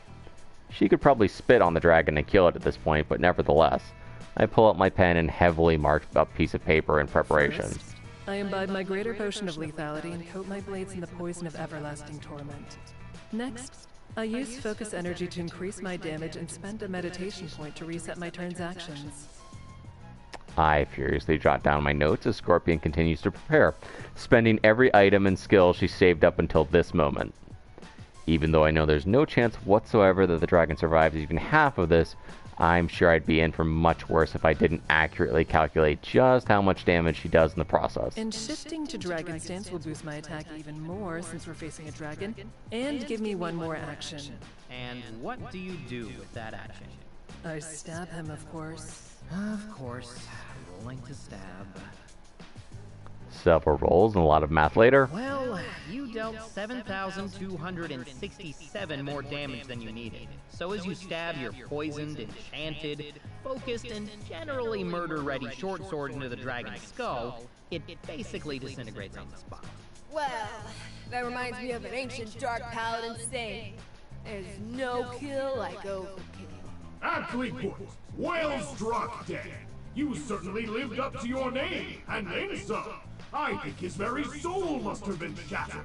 Dan, great job, man! You sure, Utterly annihilated him? Yes, it was very utterly and a little scary. Why, thank you, David. That's the nicest thing you've said to me all night. And this time you weren't even brown-nosing. And thank you, Stanley, for your gracious performance as our host this evening. I admit, when I first learned that you would turn down my offer for this, I was quite close to showing you my other office. I don't want to see your other office. But this has been an amusing experiment. I'm beginning to understand the appeal. I blink in stunned silence. My mouth opens to speak, but promptly closes when I can't find the words. Did she just say that she enjoyed playing spells and swords? Did not see that coming. You're welcome, ma'am. I'm glad you decided to join. Maybe next time... Let's not presume, Stanley. Yes, ma'am. And on that note, that concludes tonight's Spells and Swords adventure. I don't think I've ever gotten that far with a brand new party before. Nice job. Oh, it's over? Well, yeah. You defeated the dragon, / Lord Archibald's long-lost brother, and that's that. Not really much else to do. Nonsense! There's always more to do. The tireless work of Lord Bedlam is never done. Or Lord Lightsbane, for that matter. Why, I have a whole county to get in order. Yes, Dan, he's got a whole country to worry about. That's plenty. As a squad supervisor, I would know how tough that is. A country is at least 6 or 7 squads worth of people. Maybe 8. So, you want an epilogue or something? Yeah, an epilogue! That's perfect! I think. Yes, an epilogue will do nicely. The legend of Lord Archibald Lightsbane deserves to be wrapped up with grace and applause. Wouldn't you all agree? Sure. After all, Dark Paladin's brooding is never done. It is infinite, like the black pit in the depths of my soul. I love her. She's so good. I have other matters to attend to. But if all of you are staying... Oh, it's okay, ma'am. If you need to take any notes, I could forward them to you in the morning. So eager to be rid of me? No, of course not, ma'am. I was just... Trying to be dutiful, I know. A kind gesture, but misguided. It's not the game that I'd be taking notes on, but the players. I glance between the two women for a moment. I feel like I've missed some subtext here. There's been a weird tension between those two all night, but I can't pin it down. Well, if you're all staying, then I guess we might as well continue from where we left off. All right, you're all still in the throne room. That's really cool. And so we continue on playing until late into the night. I don't have much of a plan and there isn't enough time to create another sprawling adventure, but no one seems to mind. When Madame Scorpion and Lord Bedlam showed up, I thought maybe things would be awkward and catastrophic, but it's actually been one of the more entertaining one-shot SNS sessions I've ever had. Sure, every now and then there would be a very real fear that Scorpion was about to decapitate someone, but hey, that's how this whole henchman things go, isn't it? And you know, some nights it's really not so bad. Could have really used that extra cash, though. Issue 6, Finite Crisis. I barely remember collapsing into my bed when I finally got back to my room. I'm pretty sure I fell asleep as soon as I made contact with the sheets. The game turned out to be surprisingly fun, but it was a lot more work than usual, especially with not one, but two supervillains at the table. Both my brain and my emotions are fried. It leads to some weird dreams. By the time my phone wakes me up, Dream Me is running through a shopping mall in the nude, dodging laser blasts from a giant anthropomorphic dice. It's enough to make me almost glad for the interruption, at least until I look at the time. My bedside clock reads 6:10, definitely not an alarm, at least not one that I set. Is someone calling me? I fumble for my phone and peer at the screen as I rub sleep from my eyes. It's Kate. Begrudgingly, I swipe to the right and hold the phone to my ear. Kate? What the hell are you doing up? I didn't think that Scarlet Ravenblood was a morning person. Yeah, well, even Scarlet would drag her morose butt up for this. Listen, I've got something important to show you. I know we only met a couple days ago, but it feels like we've been on the same wavelength since the start, you know? Like, we already know each other. Ugh, like someone who says they're only looking for Libras in their kindling profile. Ignore that. I'm not talking about some cosmic connection. I just like you, Stan. And I think you like me. So there's something I need to tell you before I lose my chance, and I need to do it in person. It's just one of those things you shouldn't do over the phone. Meet me at the door you showed me. Number 1385. Come along. Hey, slow down. My brain's still in boot up mode. Let me just tell Dave where I'm going. No, I mean, look, please don't tell anyone, okay? I'm serious. I was Okay. joking. Jeez, sorry. You sure you're all right? Yeah, I'm fine. Just hurry, okay? It's really important.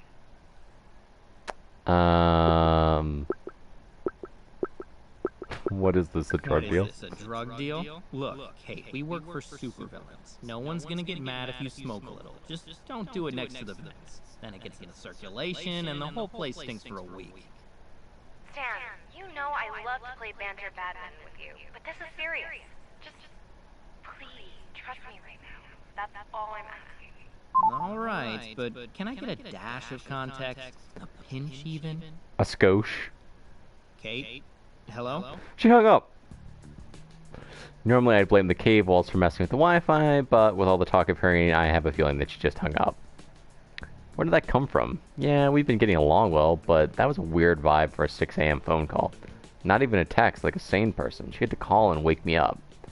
And combined with how closely she's been following me around, yeah, weird vibe.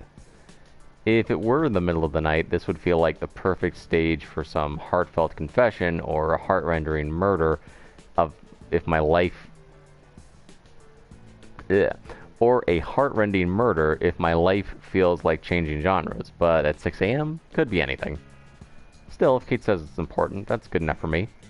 I take a moment to rub my eyes and stretch before rolling out of bed. I'm so tired that the first few steps are wobbly, so I slap myself a little to jumpstart my system. Get it into gear. I snatch my uniform from the floor and give it a tentative sniff. A little ripe, but not too bad. Apparently I need to hurry, so it'll have to do.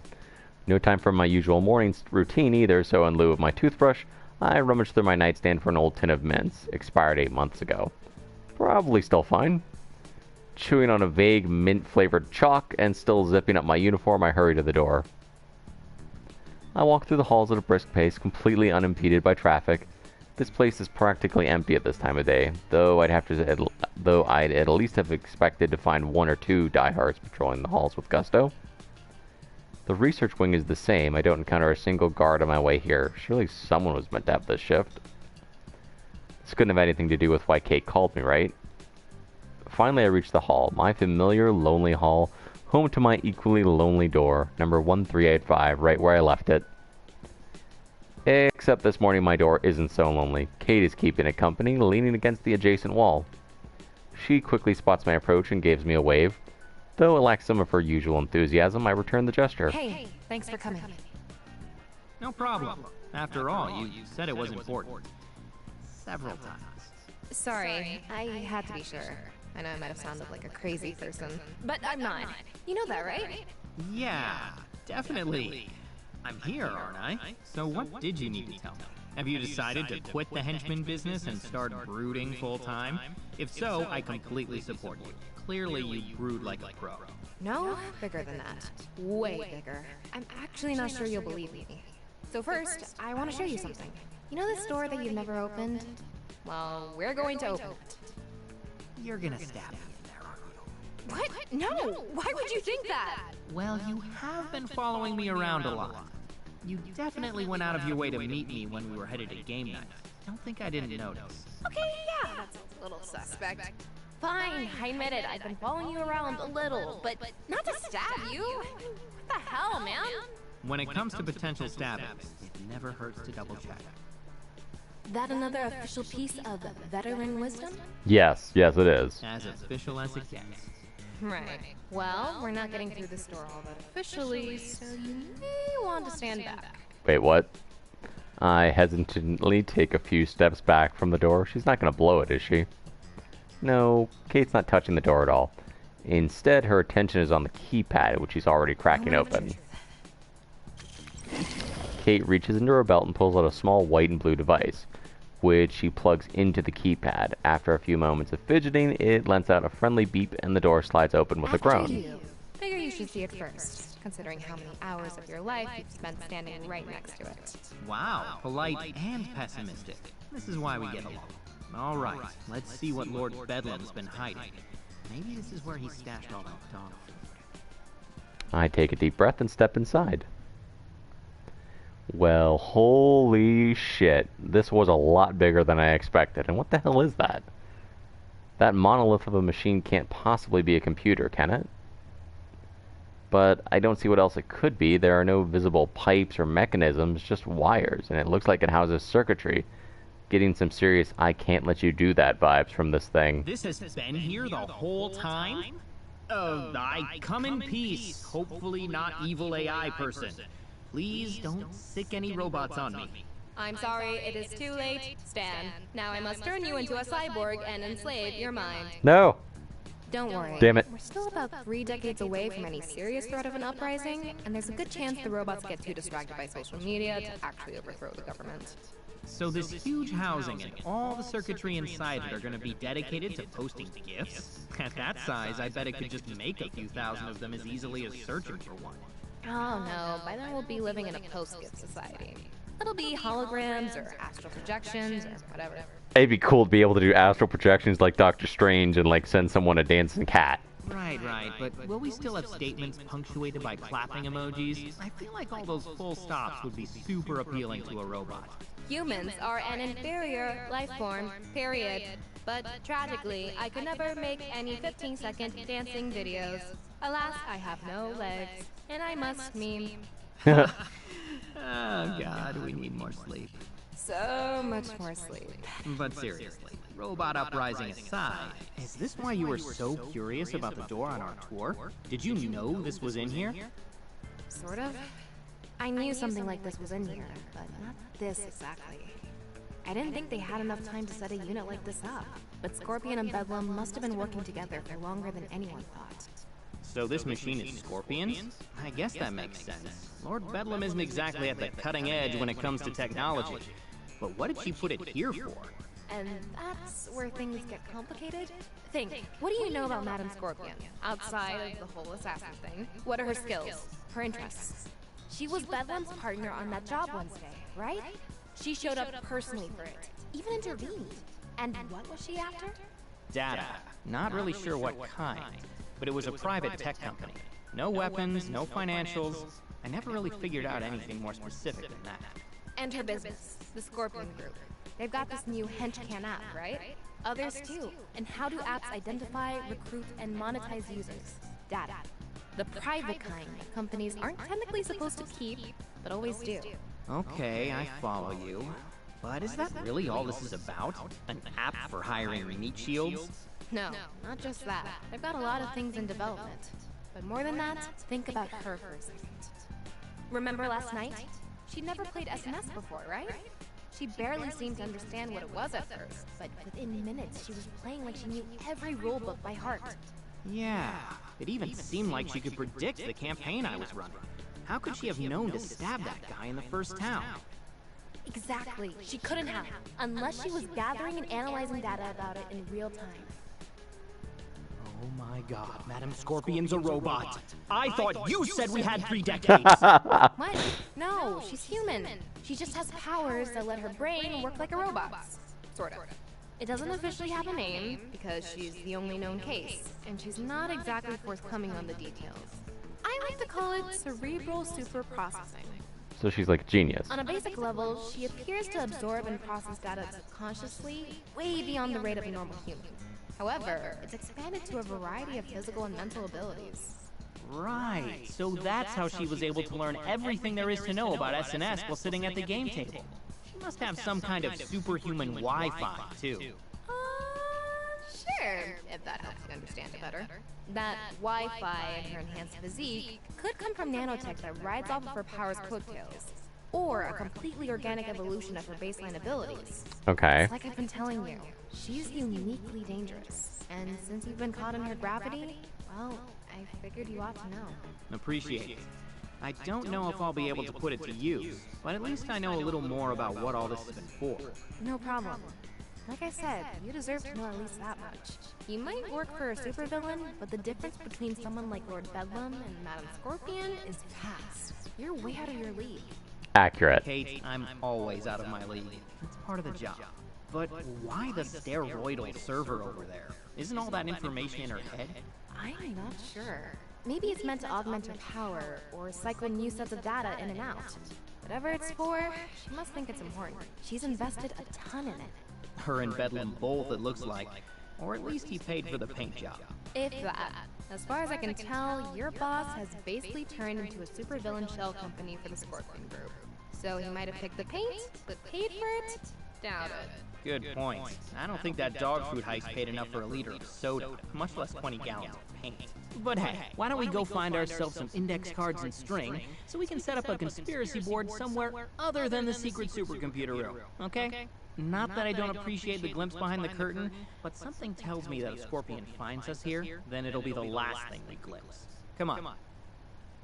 I turned towards the exit, motioning for Kate to follow me. Stan, wait. Wait for what? Now you know I hate to pull rank, but listen to the vet on this one, okay? There are times to wait and talk things through, but this is not one.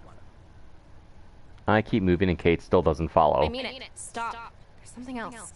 What? And I mean it, Kate. I appreciate you calling me up here and showing me this. Really, I do.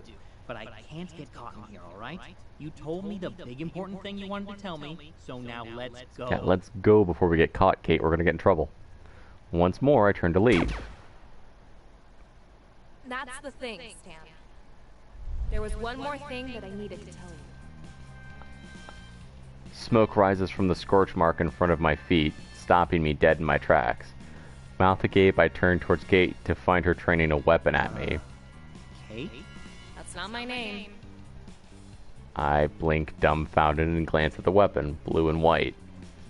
Just like the thing she used to open the door and Shiny Nova? There you go. Knew you'd recognize me eventually. Just had to jog your memory a little. No way. There's just no way.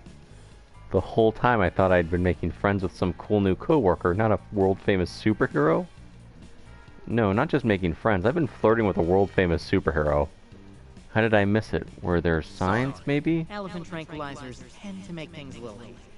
But your memory didn't need any jogging, did it? No, you recognized me from the moment you got here. That's why you went right up to me during orientation. That's why you've been following me around. It's also why you made such a grim, edgy character in SNS, wasn't it? You were overcompensating. And that's why... Are you telling me you left your name tag on so you could remember your fake name? Seriously?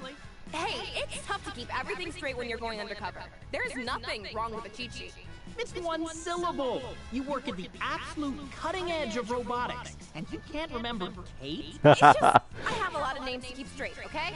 Anyway, I was going to answer 3 questions as an apology for being dishonest with you, but I'm counting that as the first one. So now you only get 2. I don't think that's gonna cover everything. You'll make do. Oh, come on. Fire away. Was it all a lie? All this just to get my number? Isn't telling me this dangerous? If you were that into me, why not just ask for my number? Could have saved us both a lot of hassle, don't you think? Don't flatter yourself. I'm here for Scorpion. Really? Like, I can see the appeal, obviously. But you two don't strike me as Romeo and Juliet. What? No, I'm here to take her down. The point is, you're not the primary target. But I am a target. Let's not get carried away. You're an optional objective. 3rd, maybe 4th priority. 4th priority? Come on. So, does this mean I can actually get your number? Your real one, I mean. I don't have a real number. Not a permanent one, anyway. I use burner phones and disposable chat accounts. Yikes, no dating apps then? You're missing out. On what exactly? Dynamo tried to sell me on them once, and she didn't make a great case. A lot of corny jokes about your name and dudes who love to travel that are looking for a partner in crime. So the latter would be disappointed, and the former would... what, make a bunch of star puns? No, way worse. More like, wow, I never thought I'd find a girl this cute on here. Normally I'd ask you to be my partner in crime, but how about you arrest me instead? Then they'd post a kissy face emoji, or the one with the tongue out. You get the idea. Thanks. I hate it. Alright, I'm counting that as 1 question. You get 1 more. Make it count.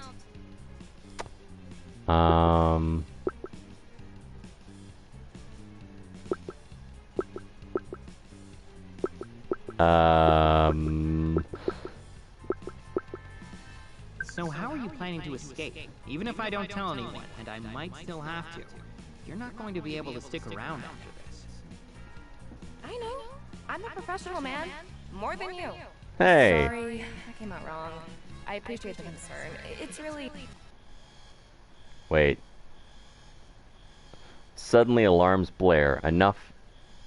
Blare, echoing through the layer's stone halls, and lights begin to flash, cutting off Kate, or rather Shiny Nova, before she could finish her thought. Shit, but I have more time. Guess this is where we part ways. Unless... Come with me. I got what I came for, but that's just the first step. I could use your help with the rest. How am I supposed to trust that after you just revealed that you've been deceiving me this whole time? This isn't an angle, Stan.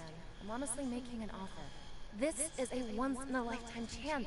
All the bad luck and desperate decisions that got you here, you can undo them. A total reset. All you have to do is go out on a limb and trust me. Or I could torpedo my career and live out my days in a trailer park somewhere, wondering when I'm gonna wake up covered in scorpion stings. You're asking me to risk what little I've built here on what? What guarantee? I can't offer you one. But sometimes the only chance you have to break away from a system like this is to take that kind of risk. Sometimes you have to bet on yourself. So what do you say? Ready to make that wager? Okay. Oh.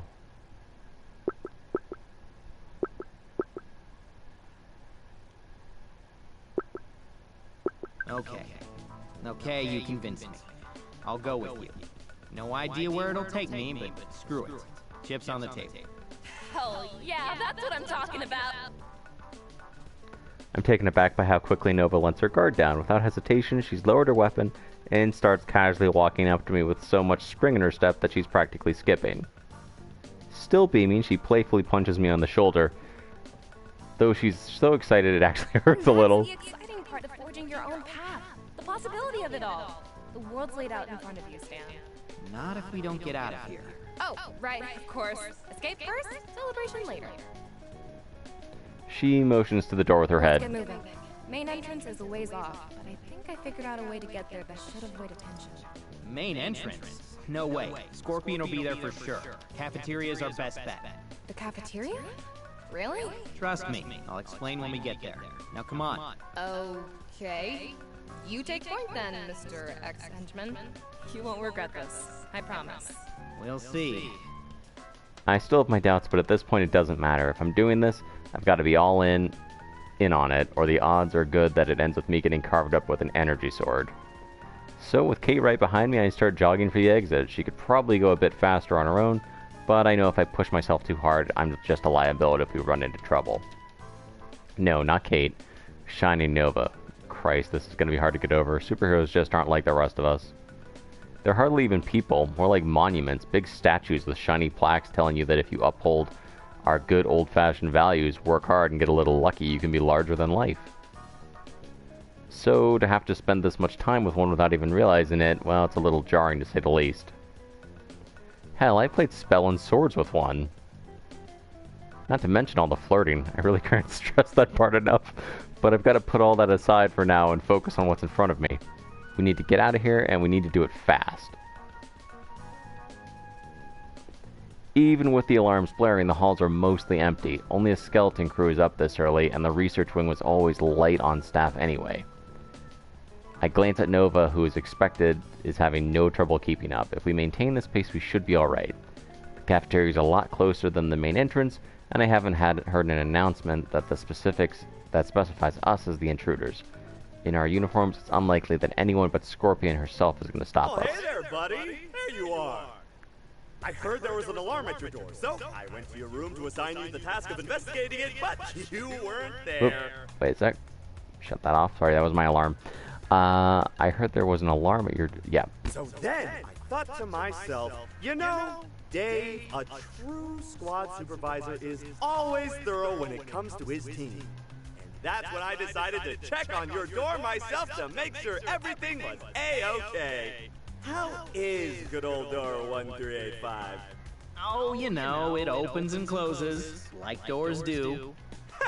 Doors do open and close, don't they? Wait, it opened? That door's not supposed to open. Oh no, not at all. It was just a turn of phrase. How do you turn a phrase? He means that the door wasn't really open, just that it's capable of opening. Probably. Oh, hey there, Kate. Great job during the game last night. I've seen a lot of people brood, and by golly, you brooded harder than any of them. Thanks! You weren't so bad yourself, Sir Dave of Clan Dave. Gosh, I didn't expect to find you here. I thought your squad was in the East Wing this morning. I, got turned around. You know how these halls can be. Yeah, you know, right, buddy? Now we're really in a hurry, so... The door was open, you turned a phrase, and now an unauthorized contractor was at a door with level 4 security clearance? Stan, I expect better than this from a senior member of our squad. You're right, and I'm just so sorry, but we really have to... You know what my great-uncle Dale Dave said about butts? Everyone has them, and by golly, they really stink. So no butts, Stan. You're staying right here until we sort all this out. Okay. Dave, listen, this is my fault, so...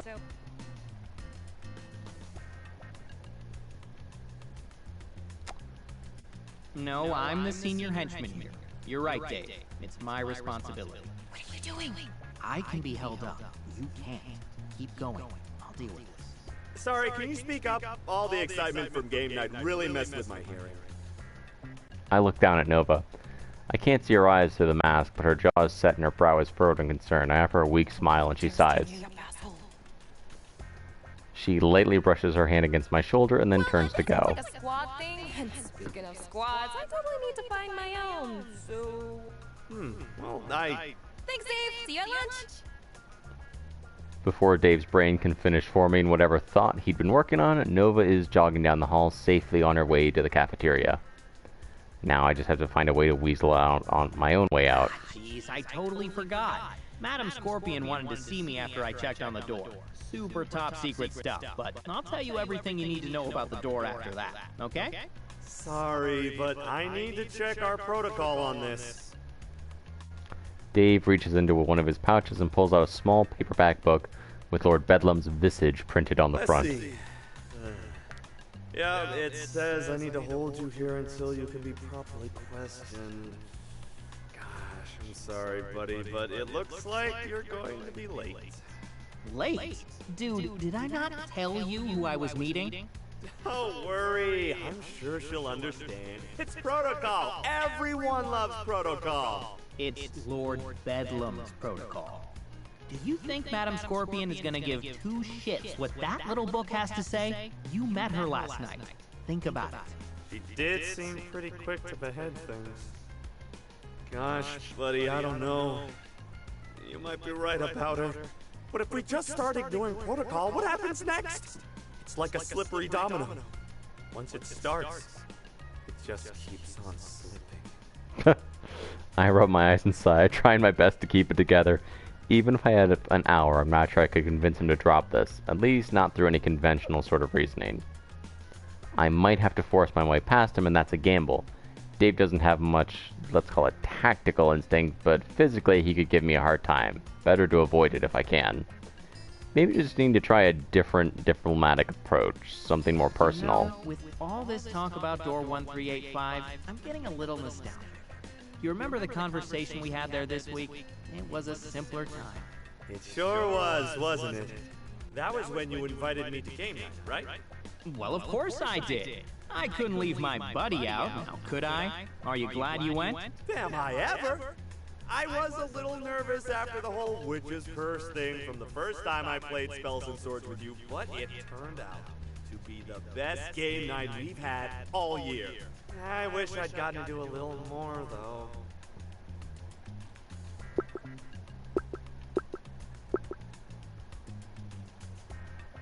Hey, you just prioritize teamwork, that's all.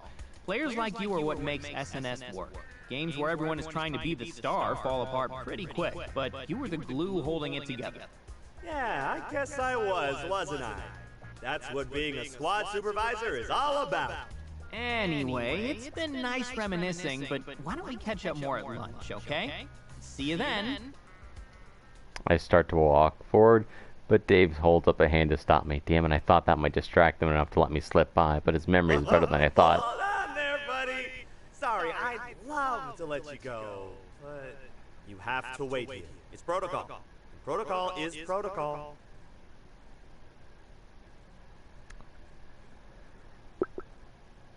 So you've mentioned, and I get it, man, but I really need to go.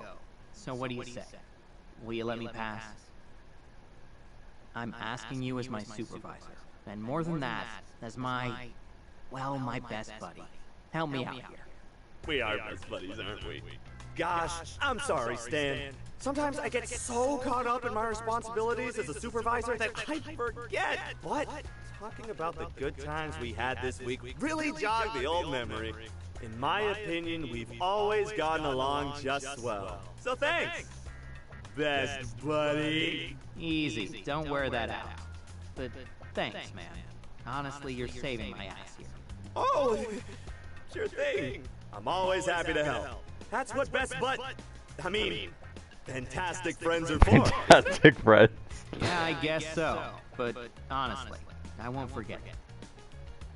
I turn to go, but I pause. This may be a final goodbye after all, and who knows what will happen when Nova and I get out of here. I can spare one more second. Hey, Dave? Just in case I get really busy and we don't see each other for a while, take care of yourself. All right? Sure. What will you be busy with? Oh, just some stuff. But we'll play more SNS when I'm done. Okay? Okay. Guess I'll see you then. Yeah. See you then. With a final nod of farewell, I turn on my heel and jog off down the hallway. I like Dave. He's a cool character. I find myself moving on autopilot, winding my way through the fortress halls without stopping to consider my location. That's a big advantage I have over Nova, even if her pace is probably faster. So while it's tempting to push myself in an effort to keep up, a steady jog is probably my best bet. I just have to hope that's enough. After a while, I start seeing signs of her escape, some scorch marks, a few of my unconscious comrades, and eventually some distant sounds to match. Almost there, I try to calm my pounding heartbeat. This is really happening, isn't it? Even with my cafeteria shortcut, we're gonna have to fight our way out of here. Am I ready for that? Doesn't matter, I guess it's happening anyway. I don't know what help I'll be to someone like her, but I've got to give it a try. The sign of Nova's passing grows more dense, but something else joins the KO'd henchmen and blast marks. Long molten scars in the floor and walls start still glowing from the heat from what made them.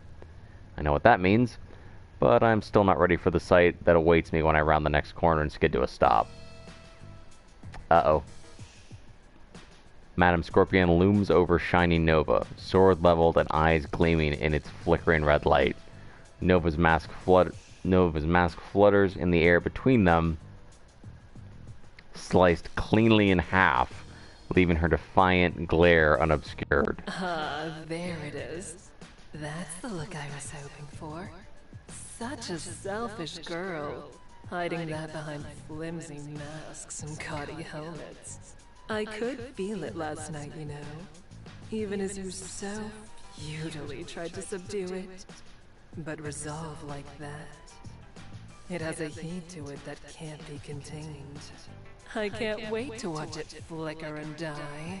Oh, I can't wait to blast that smug little smirk clean off your face. So I guess that makes us even.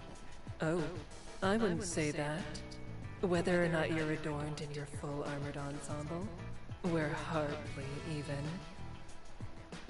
While Scorpion's eyes don't appear to leave Nova, I see a flicker of recognition, and her smirk grows ever so slightly. Stanley, there you are. Such perfect timing. It does make me wonder, what has you wandering the halls at this early hour? You don't strike me as one who rises with the sun. Why, have we caught you in the midst of a morning tryst? With whom, I wonder? Oh, don't be so bashful. You must share the details, I insist. But first, be a dear and restrain this impostor. It would be fitting, I think, for you of all people to be the one to capture Shining Nova. He's not going to do that. He isn't. That's right. He's not just some puppet for you to command. Stan's his own person with his own choices, and he's chosen to reject you. He's coming with me. From now on, he doesn't have to be henchman number 065. He can just be Stan, and whoever that might be is up to him. Well, yes, so it is. Don't you see what she's doing? All Kate has done is lie to you, and this time is no different. Lies and manipulation. Stanley, listen to me. I've been very impressed with you, you know. You have potential, but when opportunity exposes its throat to you, you must learn to drive a dagger through it. Do not concern yourself with the fate of this charlatan or anyone else. Our ambition is what matters. That's the game of power. And make no mistake, it is zero-sum.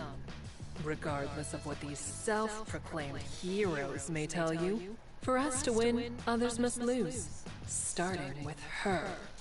Show me you understand that, and we can realize our ambitions together. Go on, Stanley. Do it. Stan, don't.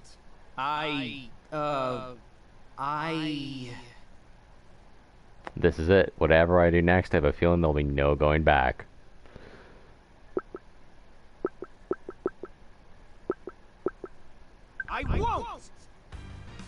I don't wait for a response. Before either woman has the chance to react, I charge forward, weapon in hand, right at Madam Scorpion. I can see the shock on her face as she finally turns towards me. Hard to blame her. I'm kind of surprised myself right now. If I'm being honest, it's like instinct and emotion took the wheel as soon as I made my decision. I guess you could call it a case of fight or flight, and for once I've decided to fight. To really sincerely fight. It was never a doubt which of those Scorpion would choose. As I drew closer, her shock turns into anger, and her sword moves to block my baton. The shift is so fast that it leaves me feeling like I'm stuck in the mud. But while my reflexes are too slow for the supervillain, there's someone else here who's a lot faster. Again, I'm too slow. I barely managed to put on the brakes before Scorpion drops into a crouch. Hoping to avoid whatever Nova was planning, for a moment it looks like Nova's concern for my safety has backfired. That is, until Madam Scorpion sees the metal sphere that she has practically fallen on top of. It beeps ominously as it rolls to a stop. Oh shit. Haha! I try to cover my eyes and then turn away from the blast that follows, but it still leaves my ears ringing and my vision spotty. Through the haze, I feel someone grip my arm. I don't argue and my legs comply with Nova's request. By the time my vision clears, we're racing down another hallway and Madam Scorpion is out of sight. For now, anyway.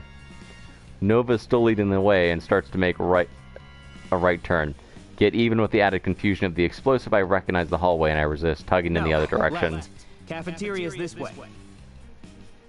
There's a hint of hesitation in Nova's eyes, but it quickly disappears. With a quick nod, she follows me to the left. Sure about this cafeteria thing? Positive. Faster, and there's a chance Scorpion doesn't guess we're headed there. Best bet. Honestly, I find it a lot crazier that you just rabbit-seasoned a super-powered assassin. It works more often than you think. Ask me about Dr. Calamity later. But like, later. Right. Breathing time. Very important. Our chatter stops, leaving only a chorus of alarms, pounding footsteps, and increasingly haggard breaths. My heart and my legs are competing over which of them can protest more painfully, but I can't afford to listen to them. We're nearly there. Halt, you traitors! Halt in the name of Lord Bedlam! Yes, tremble, you treasonous swine! Tremble before the sight of your doom! For I, Lord Bedlam, do not suffer fools, treachery, or long delivery times on Lair Dash! Lair Dash. And like a soggy bag of fries, I shall toss your double-crossing behind straight into the trash! I don't want to fight Lord Bedlam. Review of righteousness! I mean, he's a supervillain, but he steals dog food. He's not that bad. The glory of Lord! Oh, my glory! Did Kate... As I sidestep Lord Bedlam's twitching form, I can't help but wince. Did you have to blast him in the crotch? Wasn't sure it would get through the helmet. You seem kind of underhanded for a superhero. Breathing, Stan. Right. I'm sorry, Lord Bedlam. We burst through the cafeteria doors and Nova hesitates again. I continue onward, waving her towards the far side of the room.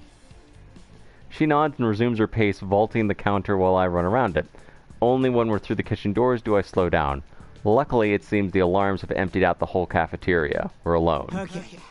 There should be an exit to a loading dock. Whew. Oh god. Can you lung collapse from breathing too hard? Holy shit. Probably. Loading dock? Right, for food deliveries. Good thinking. Gingerly, we weave our way past appliances and countertops until we're at the back of the kitchen. There are, in fact, several doors. One to a bathroom, one to a meat locker, and the third that looks promising. I nod and she opens the door, revealing what looks like an empty concrete box, but one with thin beams of sunlight poking through a crack in the large metal doors on the opposite wall. Locked, but there's a one-way hatch next to it. No keypad or anything, so no one will even know we used it. So that's where the emergency exit is. There had to be at least one way out without an electronic lock. That's just secret book for Architecture 101. Hey, how come this wasn't part of the tour? That seems like a serious safety oversight. You just took my boss out with a laser to the nuts, and this is where you question our competence. Alright, we'll save it for the debrief. Come on, let's get that thing open before someone wanders in here. Did we escape? Shiny Nova and I enter the loading dock, letting the door close behind us. In the interest of covering our tracks, we leave the lights off, letting the blue glow of Nova's weapon illuminate our path forward. Once we reach the door, I wince at the sound it makes as I unlatch it, fully expecting to see the ominous red glow of Madame Scorpion's sword out of the corner of my eye with every creak and groan. But our luck holds, and the only light that enters the room is the blinding blue-white sunshine that pours in once the door at last swings open. We're going to escape. We're going to get out of here. Nova exits first, and I stumble through afterwards, shielding my eyes from the sun. I'm still squinting as I swing the door closed behind us, leaving only a moss-covered slab of metal with no latch or handles. Another minute or two passes before my eyes fully adjust. Until now, following Nova's feet as she picks her way through the woods. So I take a moment to finally raise my gaze and give our surroundings a proper look. I don't recognize anything. We must have gotten further away than I thought. As if my body is just realizing this too, I stumble and come to a halt. Nova turns around. Okay? I realize that I haven't seen her face this clearly before, thanks to the mask and the dim lighting of the lair. Her eyes are russet brown with glints of autumn flickering beneath the surface, like whiskey and coffee. Yeah, just give me a second. I put my hand on my knees and start to double over, but I feel Nova's hand on my shoulder. When I look up, I find her smiling down at me. Not yet, okay? Just a little further. Then you can rest all day. Right. That sounds nice. Yes, we shouldn't rest next to the two supervillains who we just betrayed. As I stand up straight, I lean on Nova for support and take a deep breath. Thanks. No problem. By the logic of a certain SNS Game Master, we're basically a full-fledged party now. That means we've got to support each other, right? Yes. She offers a smile and a playful smack on the shoulder before resuming her hike, and I follow, albeit with more effort. As we walk, I try again to get a better sense of our surroundings. Though nothing is familiar, I can generally tell what direction we're headed based on the sun. So, where are we almost, if you don't mind me asking? The highway is the other way. That's the point. They won't think to look in this direction. Makes for a better hiding spot. That's smart. Hiding spot? Oh man, tell me we're not camping. I mean, we technically had some survival training, but I would always smuggle some energy bars with me, and I'm fresh out right now. As much as I want to see you struggle with a tent, no, it's not a hiding spot for us. Then what? Nova holds up a finger to her lips and smirks. Still smirking, Nova slips into a bush and disappears. Confused but grateful for the respite, I lean against a tree trunk and wait. The silence doesn't last long. In the distance, I hear a low, ominous hiss, the groaning of metal, and a series of quieter clicks and clangs. As the chorus ends, heavy footfalls replace it, stomping through the undergrowth until the shining armored conductor is revealed. We'll have to slip into something more comfortable. Think it suits me? Yeah, it's Shining Nova with the full costume. Holy shit! I don't know where the rebels are hiding, I swear. Oh, right. Hang on. Let me switch off the voice modulation. There we go. Is mine really that much freakier than Lord Bedlam's? Just more jarring now that I know what you actually sound like. Though you could probably make a quick buck selling that tech to guys like him if you want to pull a Scorpion. I'm good, thanks. But speaking of Scorpion... Nova's head swivels back and forth for a moment, scanning the forest. Now that I know who's in there, I can see the similarity in her posture and movements. It's surreal, like deja vu. Where for now, but I can't say how long. Time to evac.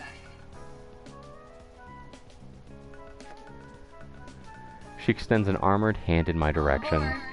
Are you going to carry me? Obviously, fastest way out of here.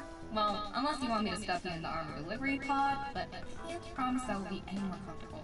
Don't worry, I won't drop you.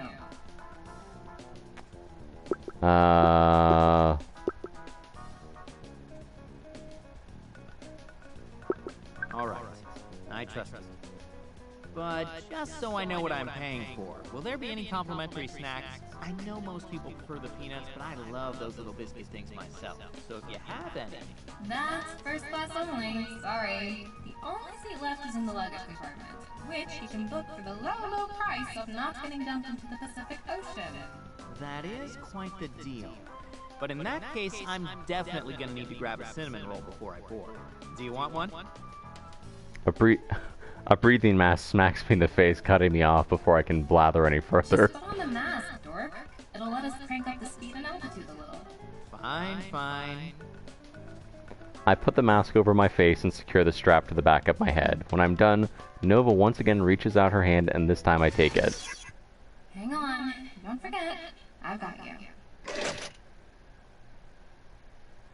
As Nova pulls me in tight, one steel-clad arm slips securely around my waist, while the other moves to stabilize my neck. I hear her suit's thrusters roar to life, and suddenly we're soaring skyward at incredible speed. In the cold metal embrace is hardly cozy, but it's certainly secure. I think her joints have literally locked me in place. I'm no longer in danger of falling down to whatever we're flying over. Yeah, definitely not much of a view either, but I guess that's what you expect from Nova. She's more interested in making sure I'm protected than showing off. This is the person who's struggling to even pretend to be evil in an SNS game, after all. How the hell did I end up caught up in the orbit of someone like this? I feel like I've crossed some invisible boundary, like I was supposed to live my life in a neat little box, and now I've left it. I can't even begin to guess where my destination lies, and not just the physical one at that. And not just the physical one that I'll end up at when we land. That hasn't been the case for a long time. That, as much as the wind racing through my hair and the roar of the thrusters has my heart racing. An apartment on Olympus. Maybe it's because of the adrenaline, but the flight itself seems short. Before long, I hear the thrusters grow quieter, and I feel myself being pulled into a low descent. That's it. Hang on.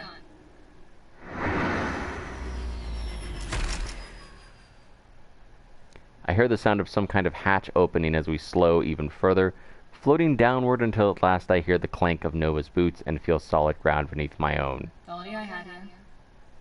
And with that, she lets me go. I'm blind! I stumble forward on wobbly legs as I remember how to stand and squint to adjust to my new surroundings. It's bright, thanks to the large skylights, one of which slides closed above us. Guess that's how we entered?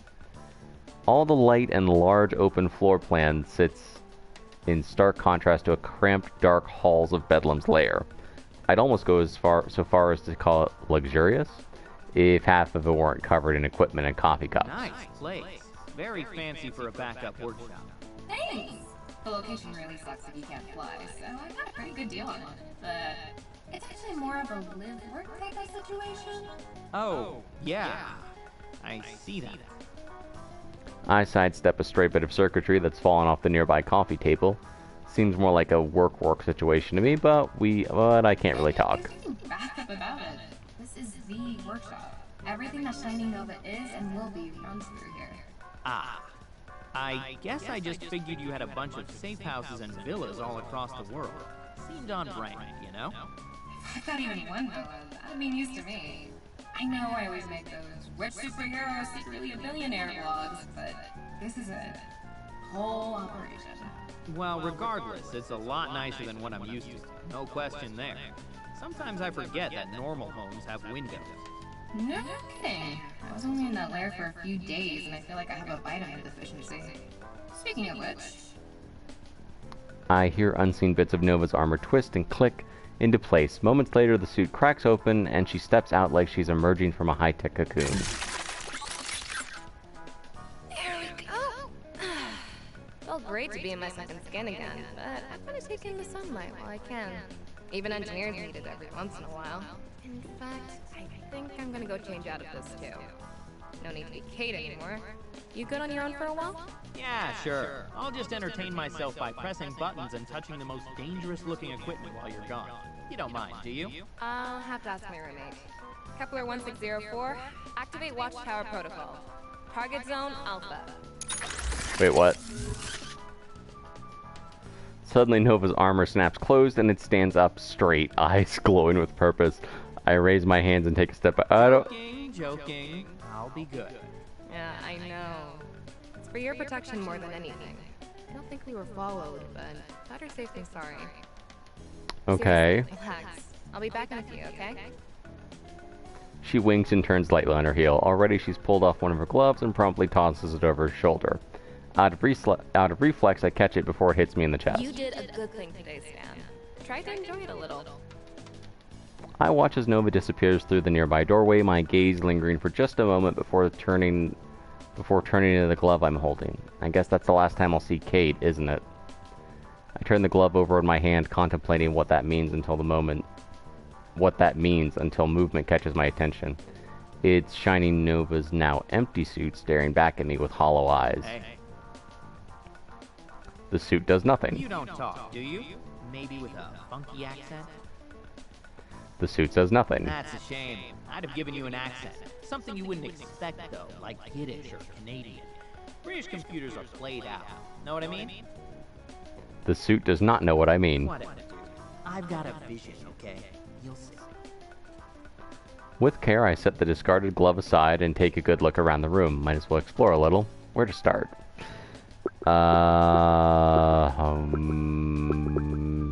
Workstation? I wander over towards the large, cluttered workstation that dominates half of the space. Multiple computers, notes, and armor components are scattered across the workbench. The mess even spreads to the surrounding floor, like it's an overachiever blast zone or something. I tap one of the unfinished components with my foot. It wobbles a little, but thankfully doesn't spark or explode. It really looks like she makes and repairs every piece of her suit right here. No factory, no smartly dressed butler. And unless you count the suit yourself anyway, after our riveting conversation, I certainly don't. So this is how a top 20 hero lives, huh?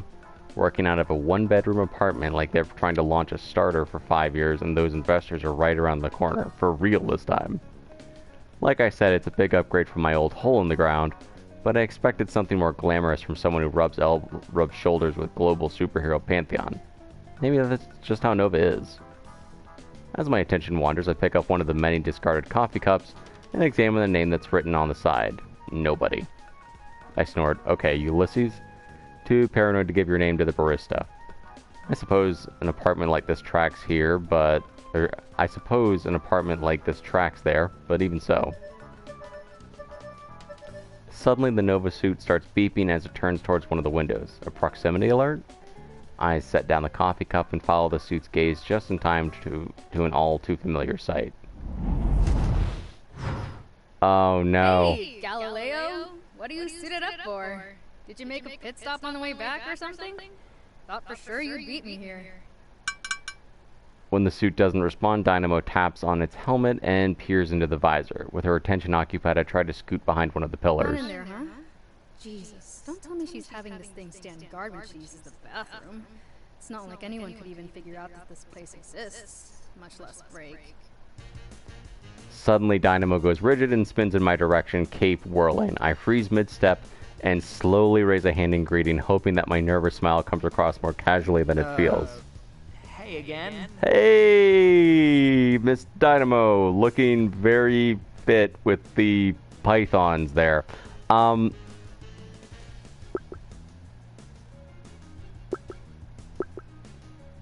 to see that magic trick? You, still want to see that magic trick?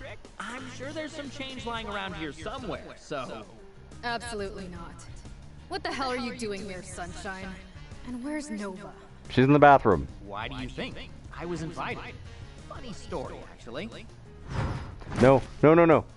Before I can finish, Dynamo bursts forward. One moment we're talking, and the next my legs are dangling in the air, and Dynamo has me pinned against a pillar with one arm. No jokes, no bullshit. This isn't a bag of kibble. This is my friend. Where is she? She's in the bathroom. She presses me harder into the pillar, and I wave my arms above my head, trying to signal my surrender. Holy shit, lady! I'm trying to tell you, she's fine! She's the one who brought me here! I told you no more bullshit. She raises me further off the ground. Crap, she's not gonna buy a word I say. Crap. One last time. Where is she? She's in the bathroom! Right here, Dynamo. Now put the dork down. Dynamo lets me slip to the floor unceremoniously as she whirls around. I catch a face full of cape as I stumble to find my footing. Luckily, Nova is there to steady me before I fall on my ass. Surprise! Can't leave either of you alone, can I? She turns to the empty Nova suit and throws her hands out in dismay. You were supposed to be keeping an eye out. Are you really gonna make me review the Watchtower Protocol Code again? Come on, man. The suit says You nothing. should really give that thing a voice. I have a few accents in mind. Later, Stan. Okay. I'll just write them down or something. Sorry, Nova. I was just acting on instinct. You never bring anyone up here. I brought you, didn't I? Well, yeah, we're a team. We had our own hashtag for a minute. This guy's just some dude. I know you've been working undercover, and sure, Sunshine's fun to mess with, but he works for a supervillain, Nova. Madam freaking Scorpion was personally protecting it. That is not what happened at all. You have awesome pythons, but you are lying. That is not what happened. Supervillain, past tense. And he was willing to fight Scorpion to help me. Fight is a lot. I kind of threw myself. Dynamo hesitates and gives me a hard look before looking back to Nova. How do you know it's not an act? Another one of her traps. I don't, but I trust him. And I'm just supposed to go on that?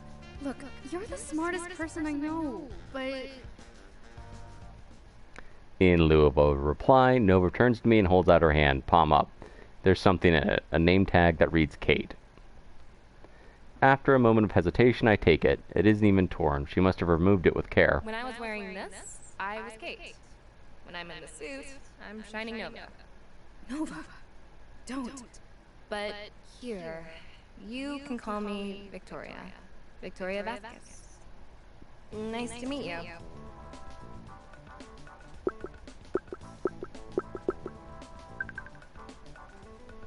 Nice to meet you too. And thanks for trusting me with something so important. I'm still just Stan, no matter where I am or what I'm wearing. I hold up my hand and Victoria gives it a firm, exaggerated handshake, letting out a small laugh as she does it. I can practically hear Miss Dynamo rolling her eyes in the background. What about what you're not wearing? That factor into it? Nah, Stan's my stripper name too. See, it's so good because they'd never suspected. I didn't need that image. No one needed that image. That's not what my tip said. But seriously, thank you. I know that you wouldn't tell your real name to just anyone, as several baristas can attest to. Oh, you saw that, did you? You should see how she orders takeout. It's like a pizza scavenger hunt. There's a system, and the system works. Or maybe next time you'd like to pay for all those mozzarella sticks yourself, Miss Superpowered Metabolism. Hey, you leave Mama Mozzarella's signature sticks out of this. Those are sacred.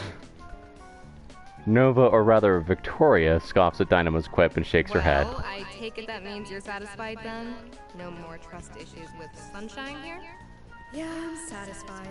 But you didn't have to go that far, Victoria. Maybe not, but we can't afford any division here. Stakes are too high, and our enemy is too dangerous. If we're going to stop Madam Scorpion in time, the three of us need to trust each other, or we won't stand a chance. You know that as well as anyone, Dynamo. Wait, stop Madam Scorpion? We? We as in also me? Yep, that's the plan. Shining Nova, Miss Dynamo, and also Stan take down Madam Scorpion and Lord Bedlam. You up for it?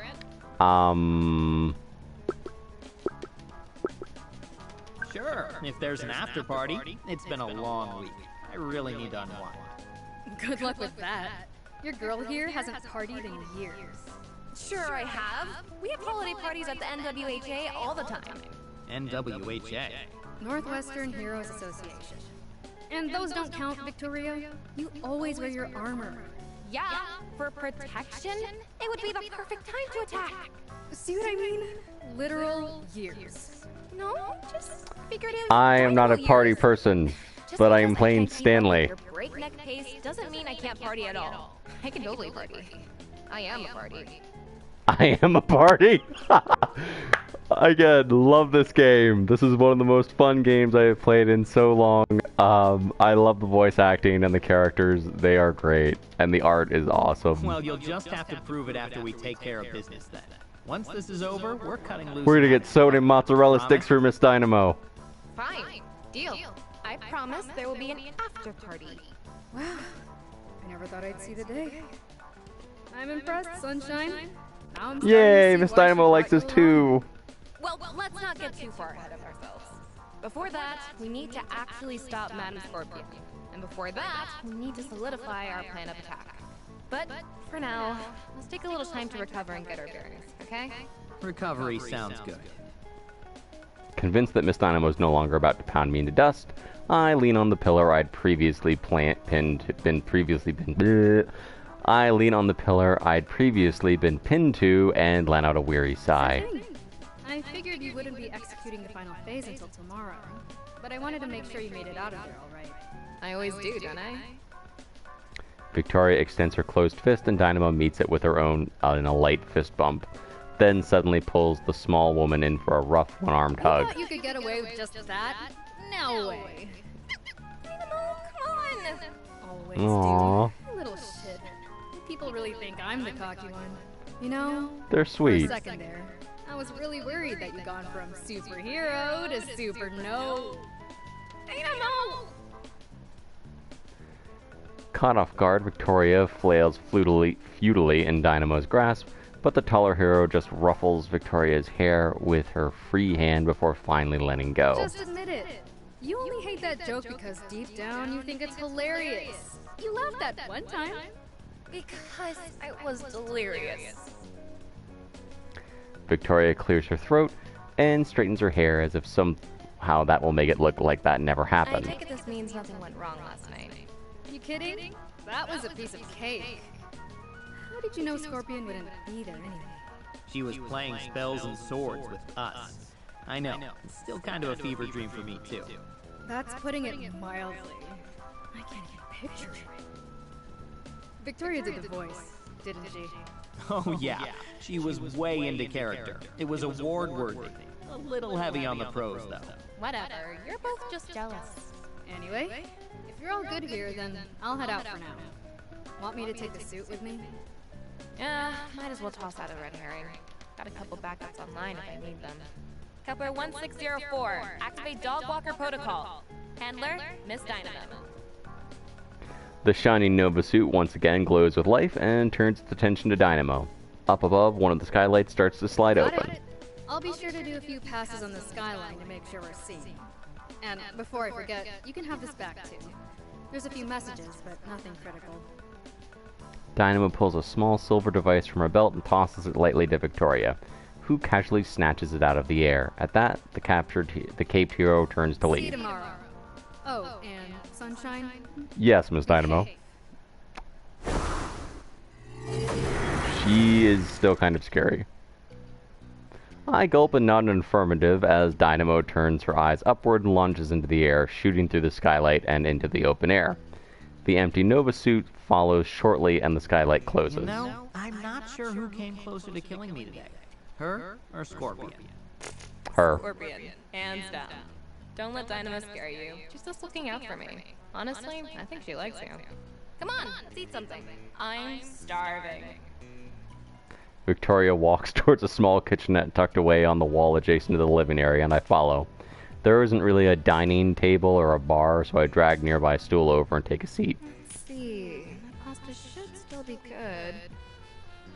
She pokes her head in the fridge and returns with half-empty Tupperware container. Cautiously, she cracks the lid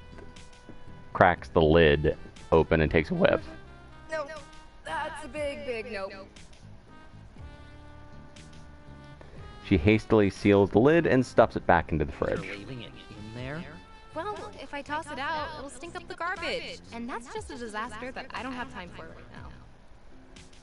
Silently, I wonder if I just witnessed a supervillain origin story for evil. Sentient leftovers, as Victoria pulls out a milk container. I try to look for an expiration date as stealthily as I can, but she's quick to notice. Don't worry. It's the lactose-free stuff that expires later, so it's probably still good. You cool with cereal? Cereal. Hey, I won't complain. What are my options? Well... She's gonna have, like bran flakes, and with a sheepish step, Victoria walks over to a nearby cabinet and pulls it open to reveal a wall of identical blue and white cereal boxes, all with shiny Nova's helmet plastered to them. Really just the one. She pulls out a box and sets it on the counter next to the milk. I stare silently, blinking as if that will somehow change what I'm seeing. Wow. You're actually feeding me cereal from a box with your face on it. You get it for free, okay? And you don't have to have any. I'm kidding. Please eat some. Dynamo won't take any more boxes, and I'm running out of cabinet space. All right, pour me a bowl of hero O's?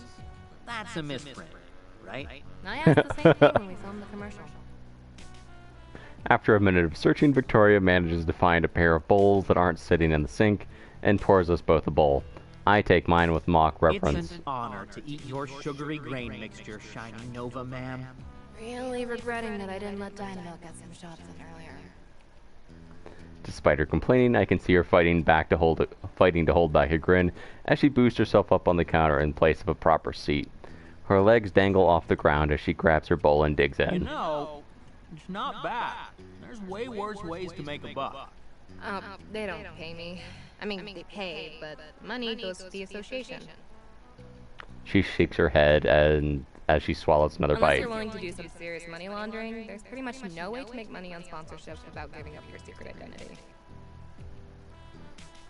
Oh, I can go back. They don't pay me. I mean, they pay. That's handy. Unless you're willing to do some serious money. So why don't you? Well, a lot of reasons. I mean, there's the whole safety of myself and my loved ones, yada yada, you know, all the classic stuff. Yeah, I mean, she's very, very smart, and she's definitely capable, but I don't think she's bulletproof or anything when she's out of the suit, so you'd have to constantly be on guard. She leans forward and points at me with her spoon for emphasis. But also, once you go public, there's only 3 real paths forward. You can work for the feds, you can start wearing designer. I thought that armor was designer. Huh? Oh, sorry. That means you've retired from real superhero work and are just a celebrity, basically. So, you know. I thought that armor was designer. Huh? Oh, sorry. That means you've retired from real superhero work and are just a celebrity, basically. So, you know, you can start using expensive costumes that wouldn't be practical to work in. Designer. Oh, okay. Anyway, the third option is really only viable if you're someone like Dynamo. And that's sleeping with your mask on. She stops me before I can ask. Not literally. What I mean is that both your identities merge into each other. You can still keep a secret ID, but you're legally one person doing business as your hero name. It's complicated. But, like I said, that only works if you're like Dynamo. And you come packaged with powers that make you tough to intimidate, and let you operate on a lower budget. Not really an option for someone like me. She shrugs and turns back to her cereal. I let out a grunt of acknowledgement and do the same. As I crunch on my cereal and mull over her explanation, I hear Victoria let out a small laugh. Maybe this is weird to say, but I'm glad you didn't know that. It's nice to be able to flip the tables on you a little, Mr. Grizzled Veteran. Honestly, I was just thinking about that. I guess neither of us really had a reason to think about how the other side's job actually worked. I glanced around the apartment, taking it all in. Or maybe we just had different pictures of it in our heads. Is that your way of asking, did you live like this? No. It's a nice place. It just all seems like it's... Not my thing. No, the apartment's nice. Beyond me. Exciting. A lot of work. A lot of work. That's putting it mildly, but yeah. And the work never really stops. It's not for everyone. There were nights when I was trying to debug my armor's OS or repair a joint with scrap metal, and I just wonder, damn, how are you going through all this trouble? No one asked you to. But then I realized that's sort of the point. I take a moment to mull over her words, but all I manage to offer in reply is a small before turning back to the task of devouring my cereal. It's weird, since I found out that she was Shiny Nova, she's managed to seem both more and less like the armored demigod that confronted me on Wednesday. I don't know what to make of it. It doesn't take us long to finish our makeshift meal, and soon our empty bowls have joined the other discarded dishes in the sink. I just realized that's the first meal I've had that didn't come out of a vending machine or the twisted mind of Chef Antonio in at least a year. Really? Now I feel kind of bad. Don't. It's a vast improvement. But if you're feeling guilty, you could make it up by giving me the official tour. I scoped it out a little earlier, but it only seems fair, doesn't it? Fine. She clears her throat and gestures around herself in all directions. This is my workshop, gym, living room, kitchen, and office. Bathroom's over there, my bedroom's over there. She points from one door to the other. Thank you for signing up for our tour. Please remember to tip your guide. For that? No way. You didn't give me a tip and I was tons better. Hands down. Debatable. They say brevity is the soul of a tour, you know? Plus, I give out party favors. Party favors. As Victoria backed towards her workbench, she pulls out the silver device that Miss Dynamo tossed her earlier and returns the gesture in my direction. Unlike her, I bobble it and a bit before securing it. It's my NWAJ communicator. I had Dynamo carry it around to make it seem like I wasn't off the grid. Can you play the messages on it for me? I have to start running some parsers on the files I got from Scorpion's supercomputer. Look for the ones that have a star by them. Those are high priority. I thought we were resting and recovering. We are? Relative to what we could be doing, this is very restful. I shake my head but activate the device nonetheless as Victoria hooks up a data drive to one of her computers. It looks like a cross between a miniature smartphone and an old pager, and it doesn't take long to navigate the message menu. Even though it looks like there are numerous missed calls, there are only 3 messages with different senders: Nightingale, Mr. Fluke, and Android, and none of them have the star Nova mentioned. Nightingale. I navigate the message labeled Nightingale and press play. Hey, Nova. Oh no, it's too informal, isn't it? Sorry, I mean Shiny Nova. That's better. Anyway, hi, it's Nightingale. You know, from the NWHA, the new girl. I spilled that coffee on you the first time we met. So, funny story. You remember how we talked about my fear of heights and how you said that even if I have to fly really high, I should always land close to the ground? Well, it may have slipped my mind while I was on patrol, and now I'm kind of stuck at the top of the skyscraper and my wings won't manifest, so, call me back? Or send a helicopter? Thanks. Oh, she's the... She has wings and a fear of heights? Yeah, it's been something of a work in progress. Sweet kid, though. I kind of feel bad I wasn't able to help.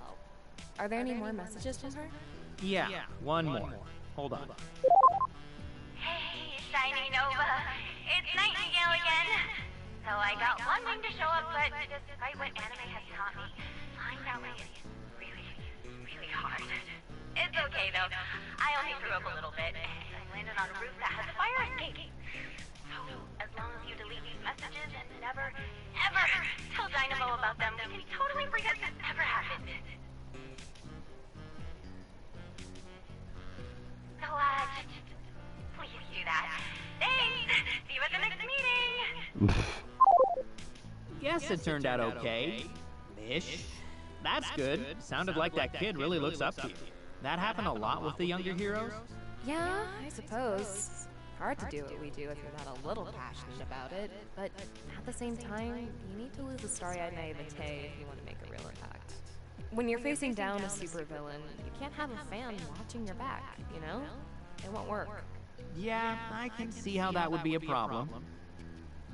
Okay, now, so that's Nightingale. Now, we heard way back that someone had broken Dave's clavicle, and it was a woman with wings. So was Nightingale the one who broke Dave's clavicle?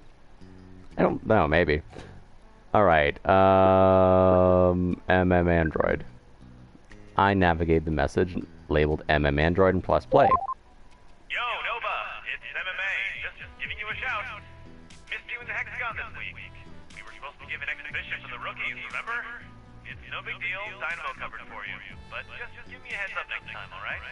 I know you've always got a lot going on, but we're all here to help when you need it. Speaking of help, my leg was acting up and I was hoping you could take a look at it. I know the association can hook me up with the tech, but you're better at this stuff than anyone. Anyway, no rush. I'll catch you at the next sparring session. If you show up this time anyway. Later! Oh, and I had to resort to flattery to bring Dynamo in, so don't tell her you were my first choice, okay? Funny, that didn't sound like a robot. Because it's not. He's a human with cybernetic limbs. Good hand-to-hand guy, though. So he's really cyborg? Yeah, it doesn't have the same ring to it, I guess, but man, sparring lessons, repairing other superheroes' gadgets? You really do all that? How do you manage it? Well, like you said, sometimes I don't. Or I just don't sleep. Still, that's the Sleep is game. very important. If you Make really sure you're want to getting make an sleep. impact on the Don't be world, like Execution and stay up playing this game because you got 2 hours of sleep. I'll have to thank Dynamo for covering for me. Again. I'm sure she knew the whole time what happened. Probably milked that flattery for all it was worth. I turned back to the communicator to look for more messages. Alright, Mr. Fluke. Hey, Nova, it's Fluke. I know you're used to me calling you a bastard, but, okay, this is still pretty bad. Look, the point is, whenever you're back, you may get some questions from the press about an exploding candy factory. And I know I'm obligated to call all the senior members to make them aware when something like this happens. But I also just personally want to say, this was not my fault. I mean, did you know sugar dust is explosive? I didn't. Hell, the candy crew sure didn't seem to. And they're candy-themed villains, for Pete's sake.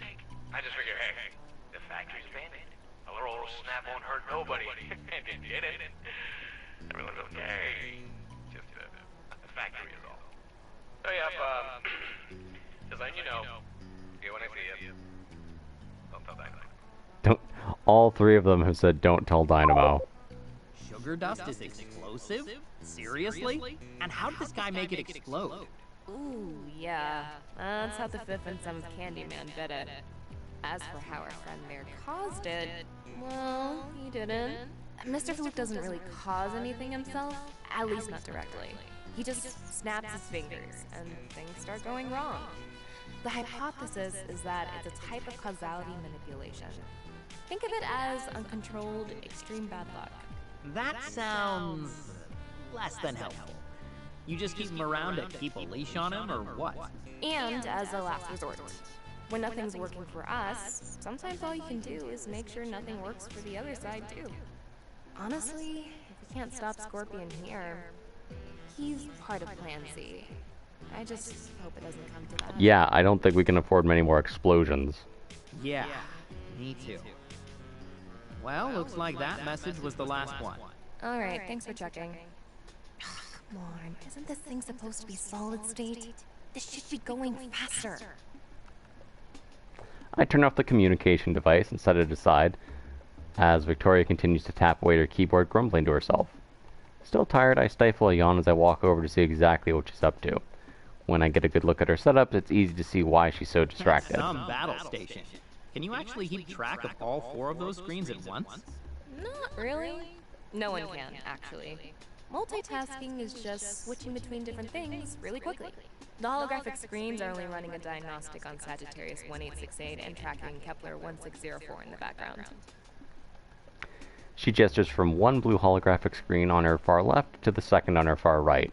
I glance at each of them, then stare at her blankly. She rolls her eyes. This one's testing one of the suits I have here, and this one's keeping an eye on the one that's following Dynamo. Ah, so the middle 2 screens are the ones you're actually paying attention to. Yeah, that's where I'm going through the data I grabbed from Scorpion's computer. I need to verify a few things before tomorrow. Could take a while. There's a lot to go through. Oh, I'll bet. This second yawn isn't quite as stifled, and Victoria raises an eyebrow in my direction. I'm sorry. Am I boring you? No. I'm just a little wiped from the whole running for my life thing still. I'm kidding. Damn, you really are tired. I was expecting some kind of retort. Why don't you crash on the couch for a little? I'm gonna be tied up with this for a while anyway. I glance at the couch and then nod as another yawn makes itself known. It does look awfully inviting. Yeah, alright. That might be nice. But be sure to wake me if you need to tell someone that we're in. I could also bang on an unplugged keyboard and shout double hacking. You know, for moral support. Uno momento. There we go. Alright. Go get some sleep, dork. You're way less funny when you're drowsy. Who said anything about being funny? That's a Unix system, by the way. Thought you should know. Victoria rolls her eyes again and tries to scoff, but it comes out as more of a snort. I can tell she's not trying to grin, or she's trying not to grin. I don't bother with such pretense, smiling to myself all the way over to the sofa. Some rest will be really nice. I don't know how Victoria has the energy. Her night was just as long as mine. Oop. And her morning was even more intense. She actually fought Scorpion, while I just fled from her. Then again, if her place's litter situation is anything to go on, she does this all the time. A sweatshirt and a lone sock occupy my spot on the couch when I arrive, and I set them aside before flopping onto the cushions. A few moments later, I've kicked off my boots and removed my mask, though I pause before setting the latter aside, holding it up to the light. In a few days, I won't put this on again, will I? Exhale deeply. Not how I imagined my Saturday was going to go, but do I regret it? I spare a glance in Victoria's direction. She's staring intently at one of her monitors, twirling her hair as she thinks. Nah, can't say that I do.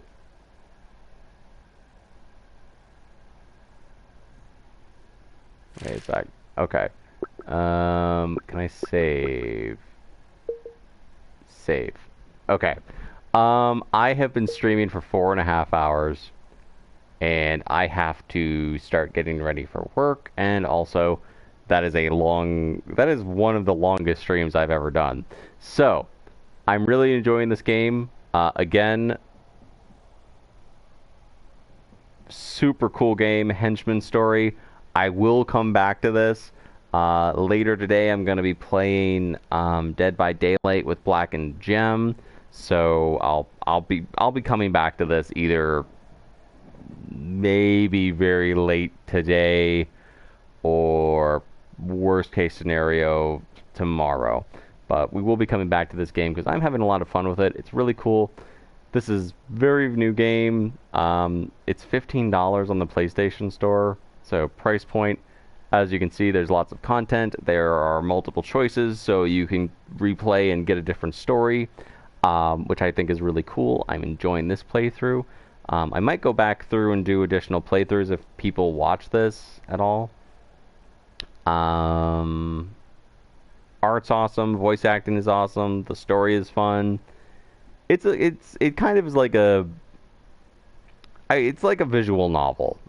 I mean, it really is kind of just a visual novel with, making choice. But I like that though. I like games where they do that mechanic where you make choices and things kind of go along. I don't like the ones that are just the game plays through and you just hit enter. Those are not for me. But I like this where you get to make choices and kind of influence. Yes, you get to hear all of my various alarms that I set so I don't forget. Just a sec. Okay. Sorry about that, everybody.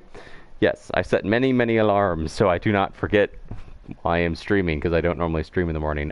This is a very, very fun game. They did a really good job with it. I'm really glad I got it. Really glad I got to stream it.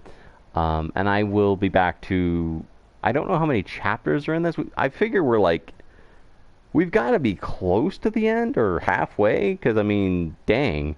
So anyway, until next time, everybody, as always, play more games and be safe. Bye.